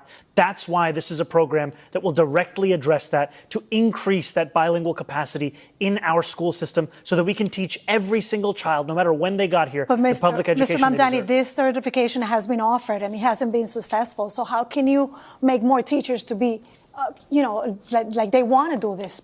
Part of what I've heard is that the tuition costs as part of the same certification exams are onerous for many of these adults looking to switch careers. That's why this program is built upon providing $12,000 in tuition assistance that would lead to 1,000 more teachers every year. Crazy that he's so buttoned up on we have so not many just different migrant issues children, that pertain we have to the the position. children of the homeless, over 120,000. We haven't yet discussed charter schools, parochial schools that are closing. Normally, parochial schools would have been able to take some of these children. We need to expand the number of charter schools that are doing an amazing job, especially in the inner cities. And why not make that available to migrant children and to the homeless children who are coming from shelters all across the city, who need the special teaching skills that have lifted children in the crazy. charter If Zoran schools. said We that, need to people would yell at him give and choice, be like, because that's our most precious resource, our children. So allow me to now move on into the sanctuary. Thank you, Mr. Cuomo. So allow me now to enter into the sanctuary situation. And let's talk about also undocumented immigrants. Variety. Twin He's Cities a Federal socially Plaza conservative has become socialist. a flagship in federal immigration crackdown. We reported that asylum seekers are showing up for like those routine appointments, not facing any criminal challenges, and they end up being deported. So by the show of hands, we would like to know if you believe that any of you could do something to stop this. Okay. So, Mr. Cuomo, you have a minute to explain. The berets are red. It's true. The law is the law. And I would have an attorney assigned to every person who is undergoing any review by the federal government or any legal proceeding, and put the full weight of the city government behind it, and make sure they are legally protected. Mr. Sliwa, what's your plan? Look, going after the criminals, that's the job of Immigration and Naturalization Service, ICE. But when they have to perform under a quota, because I speak to many of the men and women who serve this country, it's putting too much pressure to go outside of courthouses, to go Home Depot shape-ups, or the backs of restaurants and hospitality businesses, which have hired these migrants, and they are essential workers now. I can tell you, I have 3 sons. None of them are going to do that work. Some Americans will, but most won't. We need to protect the migrants who are workers, who are essential workers, and use ICE to go after the drug dealers, the gangbangers, the sexual predators, and those who are sex trafficking and involved in narco-terrorism. Mr. Mamdani. He didn't say how I'd be proud to be the first immigrant mayor of this city in generations. And it's at 26 Federal Plaza that I've seen what used to be moments when New Yorkers would be getting their citizenship turn into moments of tragedy, where judges are asking New Yorkers who are there for a routine immigration check-in whether they're prepared to leave in the very same clothes that they arrived to that courthouse. I agree that we need more legal representation. I also think we need to actually be able to stand up to Donald Trump, because I heard from Pastor in East Flatbush, Pastor Galbraith, who told me how he accompanied a member of his congregation to 26 Federal Plaza. He sat there as a judge was determining her fate. They managed to convince the judge to replace the deportation order with a TPS order, but they knew that ICE would not care about that change, and they had to sprint her out of the building, smuggling her into the elevator in order to get her back to Brooklyn. Thank you. Candidates want to talk about New York City's economy and change the pace a little bit. Everyone supports growing New York City's economy. The mayor is our chief salesman to the business world. So we want to mix it up, test your persuasive power. So we're calling it an elevator pitch. We'll start with you, Ms. Mamdani. In this scenario, imagine you're talking to the CEO of a big tech company deciding to move its headquarters to New York City or to Dallas. The CEO is concerned New York just raised its corporate taxes and employees will pay more for everything. Look into the camera and make your pitch to that CEO to come here and not there. Do it in 30 seconds. New York City has something that Dallas or no other city across this country could actually offer. And that is the quality of life. That is the arts and the culture. That is the people that make the city so special. And I, as the mayor of this city, will deliver that quality of life, will deliver the safety that is the cornerstone of an affordability agenda, and will ensure that companies choose to come to this city and also choose to stay in this city. Because so much of what drives the tech sector is a hunger for innovation, a unrepenting desire to actually innovate, and those are the very things that are going to characterize my city government in this. But what do you say to the CEO about the corporate taxes and also the staggering costs for the workers? We are going to make this city more affordable so that workers who want to work at those companies can actually be able to do so. And we're going to ensure that this city continues to be one where we see businesses opening. Workers are going to be much more. Workers are going to be more productive when they have affordable housing. For you. The CEO of a similar company with 1,000 good jobs tells you she's very close to moving her headquarters out of New York City. Literally don't she work cites because everything you from can't actually taxes bring to the in crushing good cost of talent living places like for her that. employees in New York City. How do you convince that CEO to stay? Please look into the camera and make your elevator pitch. You have 30 seconds. We know not rape you. The other companies in New York City. I'm sorry. Oh my God, Curtis. The question is to me in this camera. Yes, the question is how you would convince the CEO of a company with 1,000 good jobs who's looking to move out of New York City because of the high cost of living for her employees and taxes, how you would convince her to stay in New York City. In 15 seconds? 30. Okay. 30 oh seconds. my God. He's so fucking old! I get it. You're I old, understand bro. your frustration. I understand that the far left has been raising taxes and making businesses feel like the enemy. We get it. That's gone.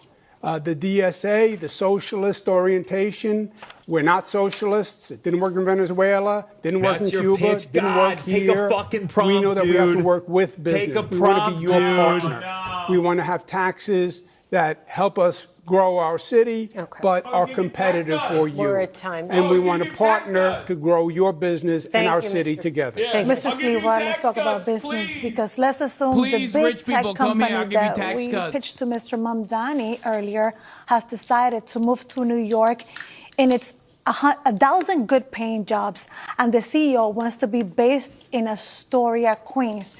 But there's a loud pushback of residents who don't want the noise and the traffic.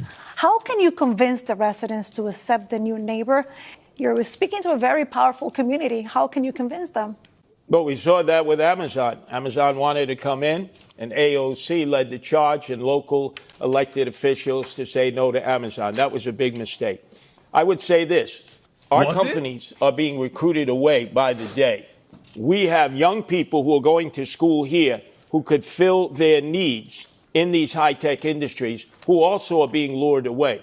We need to cut their income taxes for 5 years. Tell them if you go to school here, graduate here, no income taxes for 5 years. It's an income tax holiday.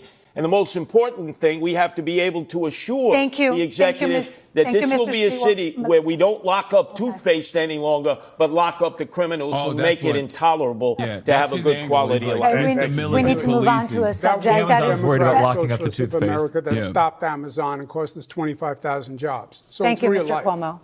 We need to move on to a crisis that is very important to a lot of voters, and that is people struggling with mental health problems. Roughly 500 times a day, someone calls 911 about an emotionally disturbed person. And in a limited number of those cases, when the person is not believed to be violent, social workers are dispatched instead of police. Mr. Mamdani, you want to do that on a much larger scale. So we want to know, how will this work? When will you send police versus social workers? You have 1 minute. You know, we have a program here in New York City called Be Heard that is attempting to do this kind of work. But we've had a mayor who has ensured that it's been unsuccessful, to the extent that even when there was an assessment of about 60% of calls that could have been addressed by Be Heard instead of the NYPD, Be Heard was not actually responsive to it. And that's because we haven't had the political will to deliver on what is a crisis that affects so many New Yorkers, which is the mental health crisis. What my plan will do, an innovative plan of the Department of Community Safety, will take what has worked elsewhere in the country, a program in Eugene, Oregon, where they took 24,000 911 mental health calls out of the police department. They were able to respond to all but 311 without police assistance. When there is a concern for safety or of violence, absolutely, you would have the police there. But what we are doing today is actually ensuring that every single call is going to the police and not allowing them to do the work that they signed up to do. How will you determine whether there is a concern for safety or violence? What is the line between the calls in which police will be dispatched and the calls to which social workers will be dispatched? The line is also going to be one focused on violence and the threat of violence. And I also trust the operators who will be receiving those calls to make that determination, as they do every day today for so many emergency services. And just two really quick points, please. There has been a lot of discussion that you would send social workers to domestic violence calls, which police are concerned about. So you're saying no, okay. And then the other question is, how can you be sure that a situation that does not sound violent when someone calls 911 does not become violent in the moment? Oh my God, what if this hypothetical scenario, it's actually Andrew Cuomo, but now he's like mutant rape powers. The experts that have shown us this can work when you're willing to ensure that you're trusting the mental health experts who have been doing this work elsewhere in the country, where they call for the police when they need the police, but their initial impulse when there's no violence in that call is to actually address the mental health at the heart. What if they're lying? Mr. Sliwa, you have encountered plenty of these types of situations in your decades of work with the Guardian Angels. Why won't you shoot homeless people? Do you see this approach Answer the question. We want you to say you want to kill homeless people. Please, Zoran. Boy, another fantasy that's not reality. Eugene, Oregon. Have you ever been to Eugene? I've been to Eugene. Come on, this is New York City.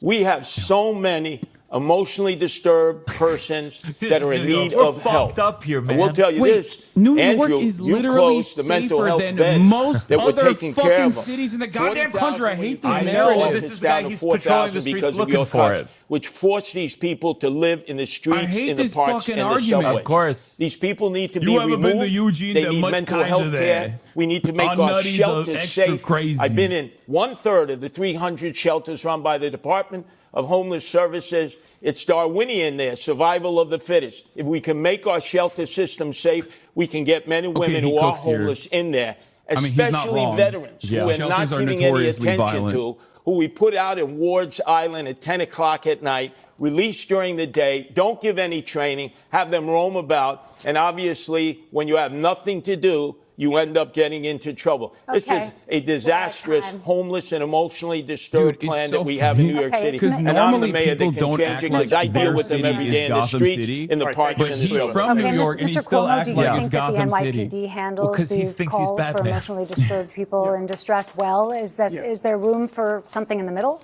Let me at him. I'll touch all of them. them. The Assemblyman deals in theory. There's an advantage when you actually have experience. I've run homeless programs. I ran the homeless programs for the federal government. Run it just like cities all across the nation. Just like the elderly. When you get a call on a telephone about a mentally ill person who may be violent, that was one it is a very dangerous situation. And I think you should have a mental health worker accompanied with a police officer, because these can be explosive situations. I have been in situations that seemed apparently calm and fine, and then erupted into violence very quickly, and it got very dangerous very quickly. So I would have a social worker with a police officer and get the people off the streets. That's the humane thing, and get them the care they need. It's going to escalate. Not the we're going to get all the crazy people off the streets, and then it'll no longer be a problem. We have supportive housing now, which is what we use, and forensic beds for people who need them. So let me get this straight. A police officer is there first. He has to wait for the arrival of a mental health care worker. No, I would send them as a team. As a team. But that's not realistic. You're dealing with fantasy also. All right. The police officers are going to be the first one on the scene, and they're always going to have to deal with it first and foremost. Mr. Moore says that he has experience running homeless person before the What he has cops get experience there. doing is cutting funding for the very programs that prevented homelessness here in New York City. As the governor, he cut funding for the Advantage program, which was putting New Yorkers who had otherwise been in shelters, otherwise been homeless, into apartments. I met one of those New Yorkers, Mr. Cuomo, and she told me how that pushed her out on the Thank you, Mr. Mamdani. Brief response, Mr. He's Cuomo. talking about a program 14 years ago. That was a pilot program that had a work requirement. It was very controversial. It was $65 million. You're talking about Advantage, just so we know the what you're Advantage talking program. about? Okay. It was 14 years ago, $65 million. I added billions to the homeless budget. Funded the homeless budget larger than any governor in history. Okay. He okay, cut thank that you. We want to talk program. about. He all right. cut that Mr. program. Mamdani, Homelessness skyrocketed Mr. after Mamdani, we have aired It this. was 14 years ago. All right. It was during the Bloomberg administration. And yes, okay. Okay. I want to ask you about climate change. As New York City confronts the impact of climate change, one issue already on the desk of the next mayor is Local Law 97.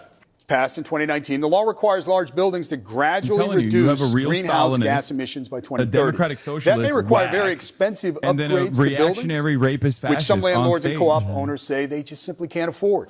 We're wondering how each of you would enforce That's the why law. it's 2v1. You have 30 seconds. Mr. Cuomo. Local Law 97, I support. Implementing the law is going to be the key because it has to be done in a way that isn't so disruptive to businesses and residences that they just give up and pay the fine and don't even try to comply, which is what is going to happen now. It will be cheaper for them to pay the fine than comply. And that obviously will accomplish nothing. So, yes, I support the law. Yes, we have to implement it, but we have to implement it in a way that is feasible. Right. Thank you, Mr. Cuomo. Mr. Sliwa? Local 97 will destroy those people who have invested in co-ops and condos. There's 100,000. It's forcing them to electrify. Now, you, Andrew Cuomo, took Indian Point offline, 25% of our electrical capacity with no replacement, which has caused skyrocketing electricity bills. And now we're going to force condo and co-op owners to electrify. Maintenance fees will go up 30%.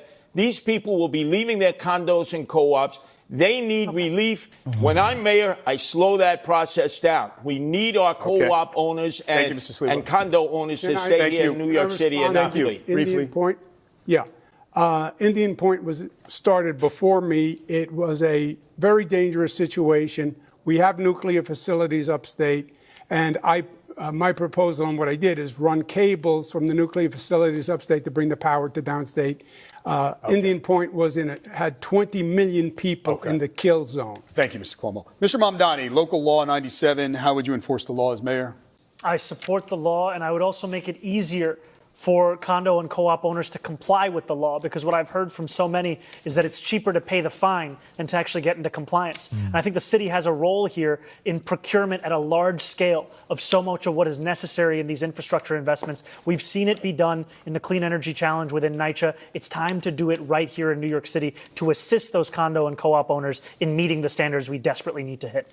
Okay, gentlemen, New York City loves its parades, and the mayor is often front and center. You have all said that you want to be mayor for all New Yorkers. So will you march in all the parades that mayors have traditionally marched in? On the Israel or are there any that you would boycott? Mr. Sliwa? Oh, that's I literally think the mayor has a responsibility, whenever possible, to march in parades, to celebrate whatever that parade is performing as. I've been a Grand Marshal of the Pulaski Day Parade. I was proud to celebrate my Polish heritage. Are there any that you would boycott, though? I just need to move this along. Excuse me? Would you boycott any of the city's parades? No, I would not boycott any parades. Mr. It's the mayor's Cuomo, responsibility to be available to all racial, ethnic, and religious groups. No, I wouldn't unless they discriminated. Okay. Mr. Mamdani? There are many parades that I would not be attending because I'd be focusing on the work of leading this city. Which parades? A number of them. I've already missed a number of those parades because I've been trying to speak to as many New Yorkers as possible. Okay. I don't have the list of all the parades I've missed. Wow, that's a All right. lot. Are there- The mayor let me should ask be you going to this. all parades. Let me ask you this. Are there any parades that don't exist that you think As should? mayor, I will be at the Mr. Mamdani? I haven't thought much about parades, to be honest with you. Mr. Cuomo? I have not thought. I don't even know what parade doesn't exist, frankly. Could be for anything. Mr. Sliwa? Every parade has the right to exist in New York City. I would ask you, would you protect the Christopher Columbus statues that exist here in the city? Israel, they want them to bring it up. My focus is on affordability. I'm not thinking about Well, you're not answering the question. Yeah, thank you. They're not answering. Yeah, who cares what the answer to the fucking question to is? the Columbus Day statue. That issue's come up. That's what we earlier call in it, the debate. All right, disgraziado. Listen, we're in the last couple of minutes, and we thought we'd have some questions. We thought we'd have some questions that maybe give a glimpse into your life, your personality, away from the political podium. What's your go-to breakfast order at the bodega? Oh, Andrew Cuomo sucks on this. Oh, eggs and cheese on a roll. No salt, please. Mr. Cuomo? Same thing. No salt also. What? Mr. Mamdani? Egg and cheese on a roll with jalapenos. No. Have you ever purchased anything in a cannabis shop? And if so, what did you buy, Mr. Mamdani? First of all, I have. I have purchased marijuana at a legal cannabis shop. Okay. Mr. Cuomo? No. Mr. Sliwa? When I was shot 5 times, I've had Crohn's disease. I did use medical marijuana. Yes. Okay. In a dream scenario, Hilarious. the Mets are playing Game 7 of the World Series on the same night as the Knicks are playing Game 7 of the NBA Championship, and you can only go to one. Which one will it be? Was it Knicks or? Again, which baseball team? This is the Mets, Game 7, Knicks, Game 7. I'm not going to the Mets game. I'm a Yankee fan. True baseball fans either like one or the other. I'm going to the Knicks game. That's my team, the Knicks. Mr. Cuomo? I'm going to go half and half. I can make it back and forth. All right. No, Ms. Mamdani? this is what New Yorkers are sick of. Just pick a team. What's Come on. your answer? I'd be there for the Knicks. Okay. Well, there's a lot of ground covered. We'll leave it on that light note. Thank you, candidates, for a spirited debate. We thank you as well. We hope you got a lot out of it. How is that New York City viewers, New York City voters. Yeah, the New York City Campaign Finance Board, we thank heartily, and we urge you to check out their website, nycvotes.org. From all of us here, we certainly thank you for watching. And remember, go vote shit show that was. Tuesday, November 4th. Have a good night. All right, some thoughts on what we just watched. I think Zoran got it. I think Curtis was shocking in his ability to share thoughts that wasn't being covered. To be fair, he's done this a lot. Yeah, and by that I mean this is his 11th mayoral run. Yeah, in a row. He's always the Republican ticket guy. Cuomo put forward no vision. He just quibbled how that was politics. What was really good about what Zoran was doing is not only would he actually attack Cuomo, but he would do so within the confines of a clear-cut policy agenda that he was advancing, where he'd be like, I'm going to do this, as opposed to what Cuomo did. So it was a double bind in that regard. It was very good. Yeah, he moved on from attacking Cuomo in the second half. He was like, I think I made my points. And part of me always wants it to come back. Especially when they were talking about sex workers, I wanted them to bring it back to Cuomo. But I guess at a certain point, it's you're either bothered by Cuomo's past or not, and you got to present a vision. Yeah. And Zoran presented the most of a vision. But like I said, out of all of the people on stage, that did not say anything mean about my 9/11 comments, I have to be a Curtis Sliwa supporter. Yeah. I apologize, Zoran. I'll hit you up later. My mistake. I thought you were a real one for I was the Turkish Connect, because every New York mayor has to have a Turkish guy. Yeah, that's true. And sorry, it's not going to happen for me any longer. Someone made 5K on Cuomo mentioning you. I think that was fake. I don't think that was an actual. Bet. Okay, so you're Zoran. I do have a poly market bet though for being arrested before October 31st. Oh, okay. I don't know why, and people have actually put money into it.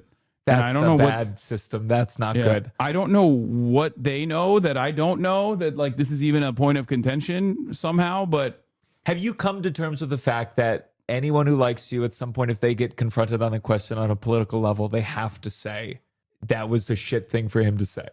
Have you come to terms with that? No politician in America can go, he was talking in a grand poetic. No, I think it's been. He didn't say the people in the tower specifically deserved it. Yeah. No, I don't have any expectation that any politician is going to defend that statement on its face, and I don't expect them to. But I think it's this is not even a Jeremiah Wright style situation for Obama, or a Sister Soldier situation, because instead of getting first of all, it's me. I'm so irrelevant in the grand scheme of things that like it Not makes irrelevant, no... but what you're doing, you're not running a church, you're not a politician, and per your point, it was like old 2020 bringing up tweets. It was very like an old school thing. Yeah, it's like a statement from 2019 about like blowback that I misworded, but I don't expect any politician to like endorse that statement. And it's the second beat. People would have to truly, the people who would care, who would be bothered and not misunderstand and in bad faith take your comment, don't know who you are. They're older. They'd have to look you up. They're not going to. Yeah. So it's just nothing. It's nothing. I think it's a plus. No, it's a nothing. It's a nothing burger. It's a nothing statement, and I think it's like the reason.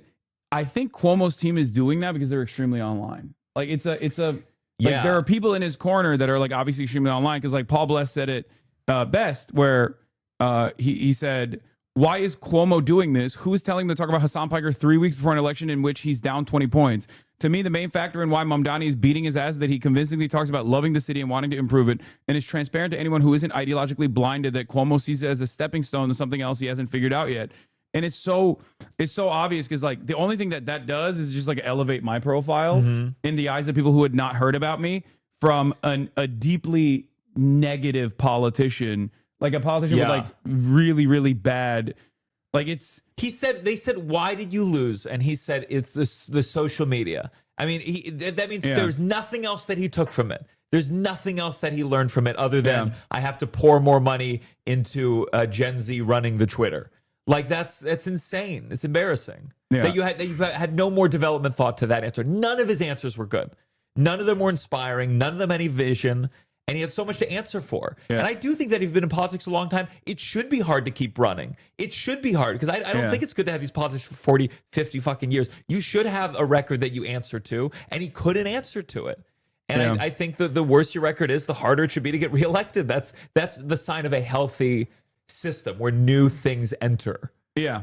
And this is a time unlike any other where people are very clearly demanding that. Like they want that change. They want a fighter. They want someone who comes across as more earnest, comes across closer to the average voter. And Andrew Cuomo is everything.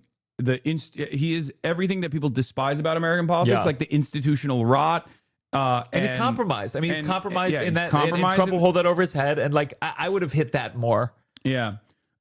That's true. And I would have even hit like the fact that he said that he would be Benjamin Netanyahu's lawyer, like on the Israel stuff. Cause like he put like, talk about horrible political instincts, like being immoral and having the worst political instincts were like, we're like at a time when the overwhelming majority of the Democratic Party's base had actually, was actually demanding to decouple from Israel. And Andrew Cuomo was like, this is my opportunity to be Benjamin Netanyahu's fucking lawyer.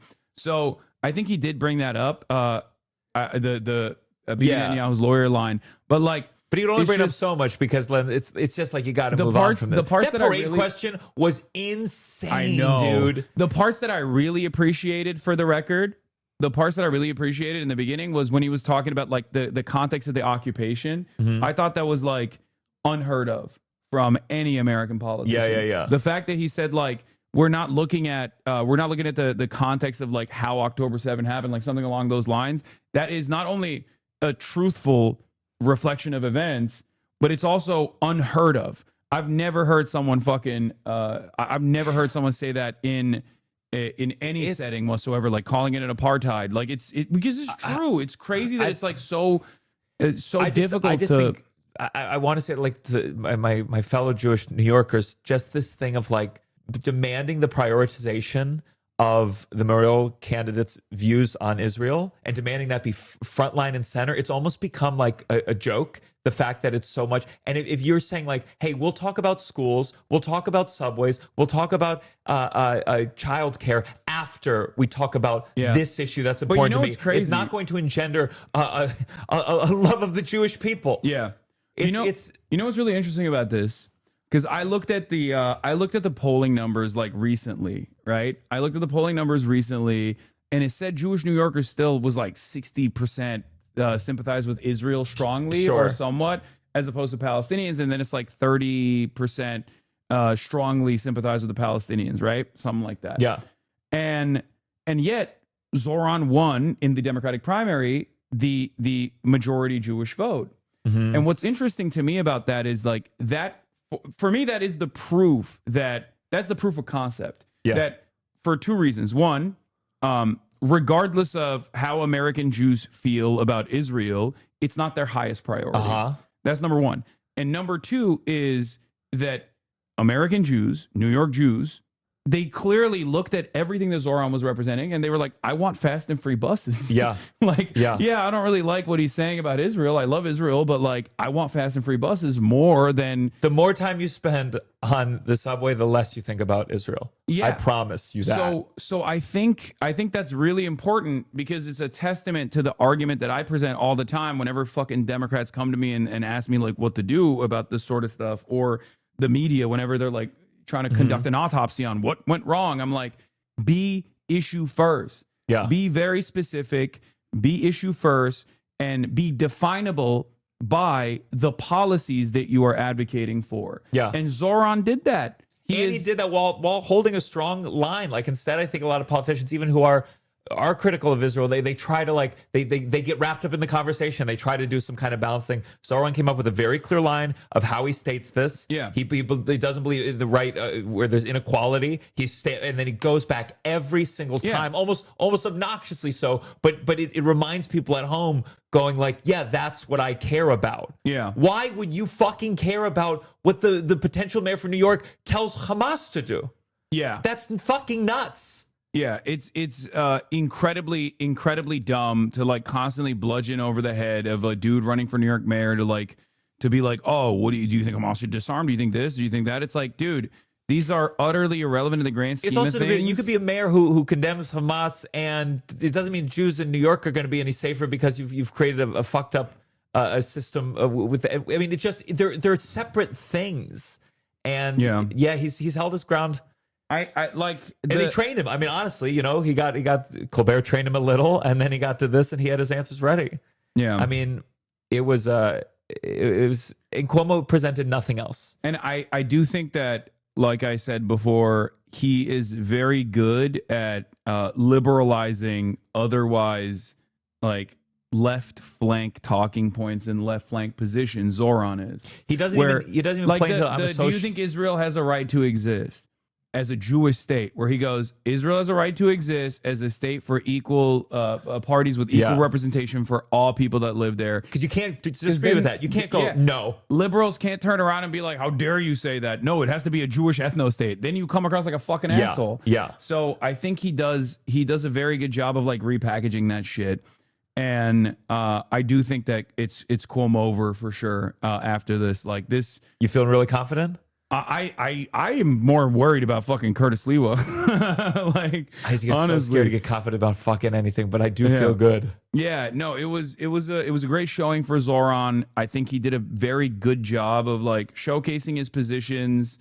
I think he did a very good job of showcasing his positions. He did a very good job of what he's about, what he's advocating for. All the other stuff, I think, all the other attacks that he was going to endure, his associations with a dangerous criminal, HasanAbi Piker, or his statements about Israel and whatnot, I think he handled very well overall. But like you asked initially, no, my expectation is much worse, because like I thought there was a chance he could just like fuck me. Like I thought he was gonna be like, oh yeah, I condemn Hassan Piker. I learned about it. I cut off all connection to this person. Yeah, like just fucking. I unsubbed from the stream. Straight up I lied on camera. This is a preview of more and more millennial candidates. It's gonna be a debate about tweets. It's gonna be a debate about tweets from a certain era. It's also stupid because like when Andrew Cuomo brings that up, like I think even if other candidates bring that up in a similar vein, because like I work with a lot of candidates, and I promote a lot of candidates. Like I have a community full of people ready to go for door knocking and stuff like that, and they were all over the Zoran campaign as well. And that negative association stuff is never going to work for someone like myself, because I'm a polarizing figure for sure. But like people know what my political positions are, no matter how hard like someone tries to bastardize them. And you either, if you know who I am, you either fucking despise me, which, you know, there's a smaller group of people who despise me than love me, but they're very loud. Or you're gonna be like, yeah, he's a progressive guy. I like what he's about. I like that he's a fighter, and that's all this is. So the broad majority of the public has no fucking clue who I am. Yeah. You know, so it's very dumb to try and hammer on that point, because like I'm not like if Zoran had retaliated and been like, you just went on the Impulsive podcast, like if we're talking about podcasts, like you went on the podcast that got did he really? Yeah. Oh my God. And you know, shout out to, look, I love Mike. Mike is my good friend. I'm not I don't really know Logan at all, but like if Zoran brought up like the suicide forest. But like, yeah, he's a much more notable figure is what I'm saying. Like Logan Paul is known by way more people than someone like myself, right? Yeah. So for him to try to bring that shit up is so stupid. You know? But it just fails. I mean, it's what Democrats did with Trump, and it failed so spectacularly. It's just trying to focus on the associations and not presenting a vision. It's too easy. It feels good in the moment, and you think you got the momentum because the people who really hate it, the people who really hate you or really hate Zoran, they're going to be really loud, and you're going to get this reinforcement of like, this is working. But it's just a small select of people who are riding on their hatred of someone. Yeah, look, you have to present a vision. Like he just went on the fucking Impulsive podcast. You know what I mean? Like, and that's the thing. Zoran didn't go after because he had so much. He didn't have to go after because there's assault allegations. Yeah. So and he has such little on Zoran. He has to go over someone he worked with a couple times and is friendly and likes. It's last tweet in this thread. What is this? Fox News graphic before Zoran interview. I don't think we should have billionaires. The last tweet in this thread. Oh yeah, here. Meanwhile, yeah. While Zoran was on Fox News, Andrew Cuomo was doing the Logan Paul, Mike Malek, Impulsive podcast, and if he wanted to, he could just as easily turn around and be like, "Yeah, you went on the podcast of a dude who went to the Japanese suicide forest and also literally promoted Donald Trump." Yeah, and played a role in Donald Trump becoming president. Again, like I said, I love Mike. Mike is the homie. He's the man. I don't know Mike, so I don't give a fuck. He's a great dude. I love him personally. I think he's a good dude. Having said that, if we're playing politics and like smear associations, like Andrew Cuomo has so many more like attackable lines. Yeah, but you guys, I mean, this generation, there's so much media on them that everyone has a one thing. Everyone has a one thing you can cling. It's just not. It's going to prove less and less effective as time goes on. Grok loves you, lol. What is this? Grok does love me. No, Zoran Mamdani didn't say fuck Hasan. He gay as fuck. In the October 16 New York City mayoral debate, he condemned Hasan Piker's 9/11 comments as objectionable and reprehensible. The phrase appears to be satirical exaggeration. Yeah. My favorite part was when Zoran said fuck Hasan. He gay as fuck, says Tim Pool. Yep. This is what you do when you have nothing to hold on to. Absolutely. In this debate, you have no dog in this fight. You have no stake. So you're just like an extremely online guy. And this is what is this? Also, look who endorsed him. No. I saw that today. No. Amy Schumer rhymes with Cuomo. Oh, it's over. It's over for Cuomo. It's so Cuomo over, dude. That's someone with their finger on the pulse. Yeah. That was sad. Not surprising. I'm sure it's it's so done. It's so fucking done. Do you feel like when Zoran wins? I mean, you've had people where you support them and then they do something that you find objectionable. Do you struggle with being honest about it? I mean, there are currently prominent national politicians that I do talk to with regular frequency that I sometimes am very critical of. Yeah. And it is what it is. Obviously, like the worst example is I never had a direct contact with Fetterman, but like, what has he done? Good one. But you supported him when he was like, I did. Yeah. I even that's like an easier one. I even overlooked like the Israel stuff that he was signaling even before, but I thought that was like a defensive posture so he doesn't get like ass blasted by the DMFI, Democratic Majority for Israel. But like, as far as, like AOC here, everyone is already saying it in the chat. Like AOC is a great example. Like sometimes AOC does stuff that I don't fully agree with. Yeah. There are very few politicians that I find myself completely in alignment. But I see politicians as servants of the public. Like they are supposed to be almost like an empty vessel that we demand they make changes through. Yeah. So in that regard, if I call balls and strikes, there are even Democratic politicians that I otherwise do not align with ideologically at all. But when they do good things, I give them, proper credit. Like Chris Van Hollen is a great example of this. I think he's done a lot in terms of like progressive politics, like really pushing the needle on immigrant rights and like extracting Kilmar Ortega Garcia from El Salvador. That was a huge move. Yeah. And ultimately, that's just the way I see it. So if Zoran fucks up, like, yeah, of course I'll criticize him. I mean, I'll be like, you son of a bitch. I knew you were. You'll come back and be like, these comments are made. We're reprehensible and I'm gonna DM him being like, you talk shit about 9/11, bro. You kidding me? No, it's just like, it makes sense that there's gonna be stuff that they do because they have to work within the confines of like being the mayor of New York, or work within the confines and like all the external pressure that exists on that role, all the other forces of capital that are going to be coming after him. And the same goes for AOC and Bernie Sanders as well. I've been very critical of Bernie Sanders. I love Bernie Sanders. Bernie Sanders is, I think, a very important political figure in contemporary American politics. But I think his liberal Zionism was completely unacceptable. And even to this day, like his the way he communicates about like saying but Hamas, even when talking about like the genocide, it's like that's ridiculous. Yeah, it's ridiculous, not because like I expect him to praise the Al-Qassam Brigade or something and be like, today is the day that Yahya Sinwar was martyred 1 year ago, and he changed humanity.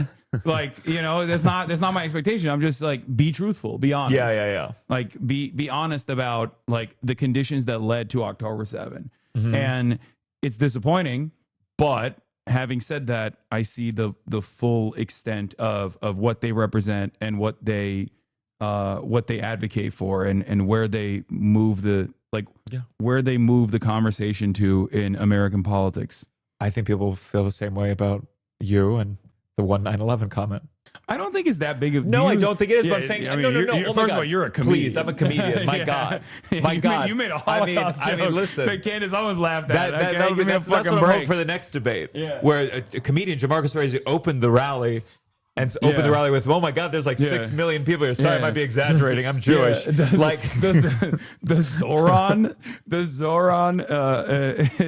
not believe that 6 million Jews were killed during the Holocaust. But people understand it, and I think the older people get, and the people who engage with people in the way that they know they put out hours and hours and hours will go, I don't give a fuck that they knew the person who said that one thing on the one stream 10 years ago. I don't get, because we lived through the heat of the tweet.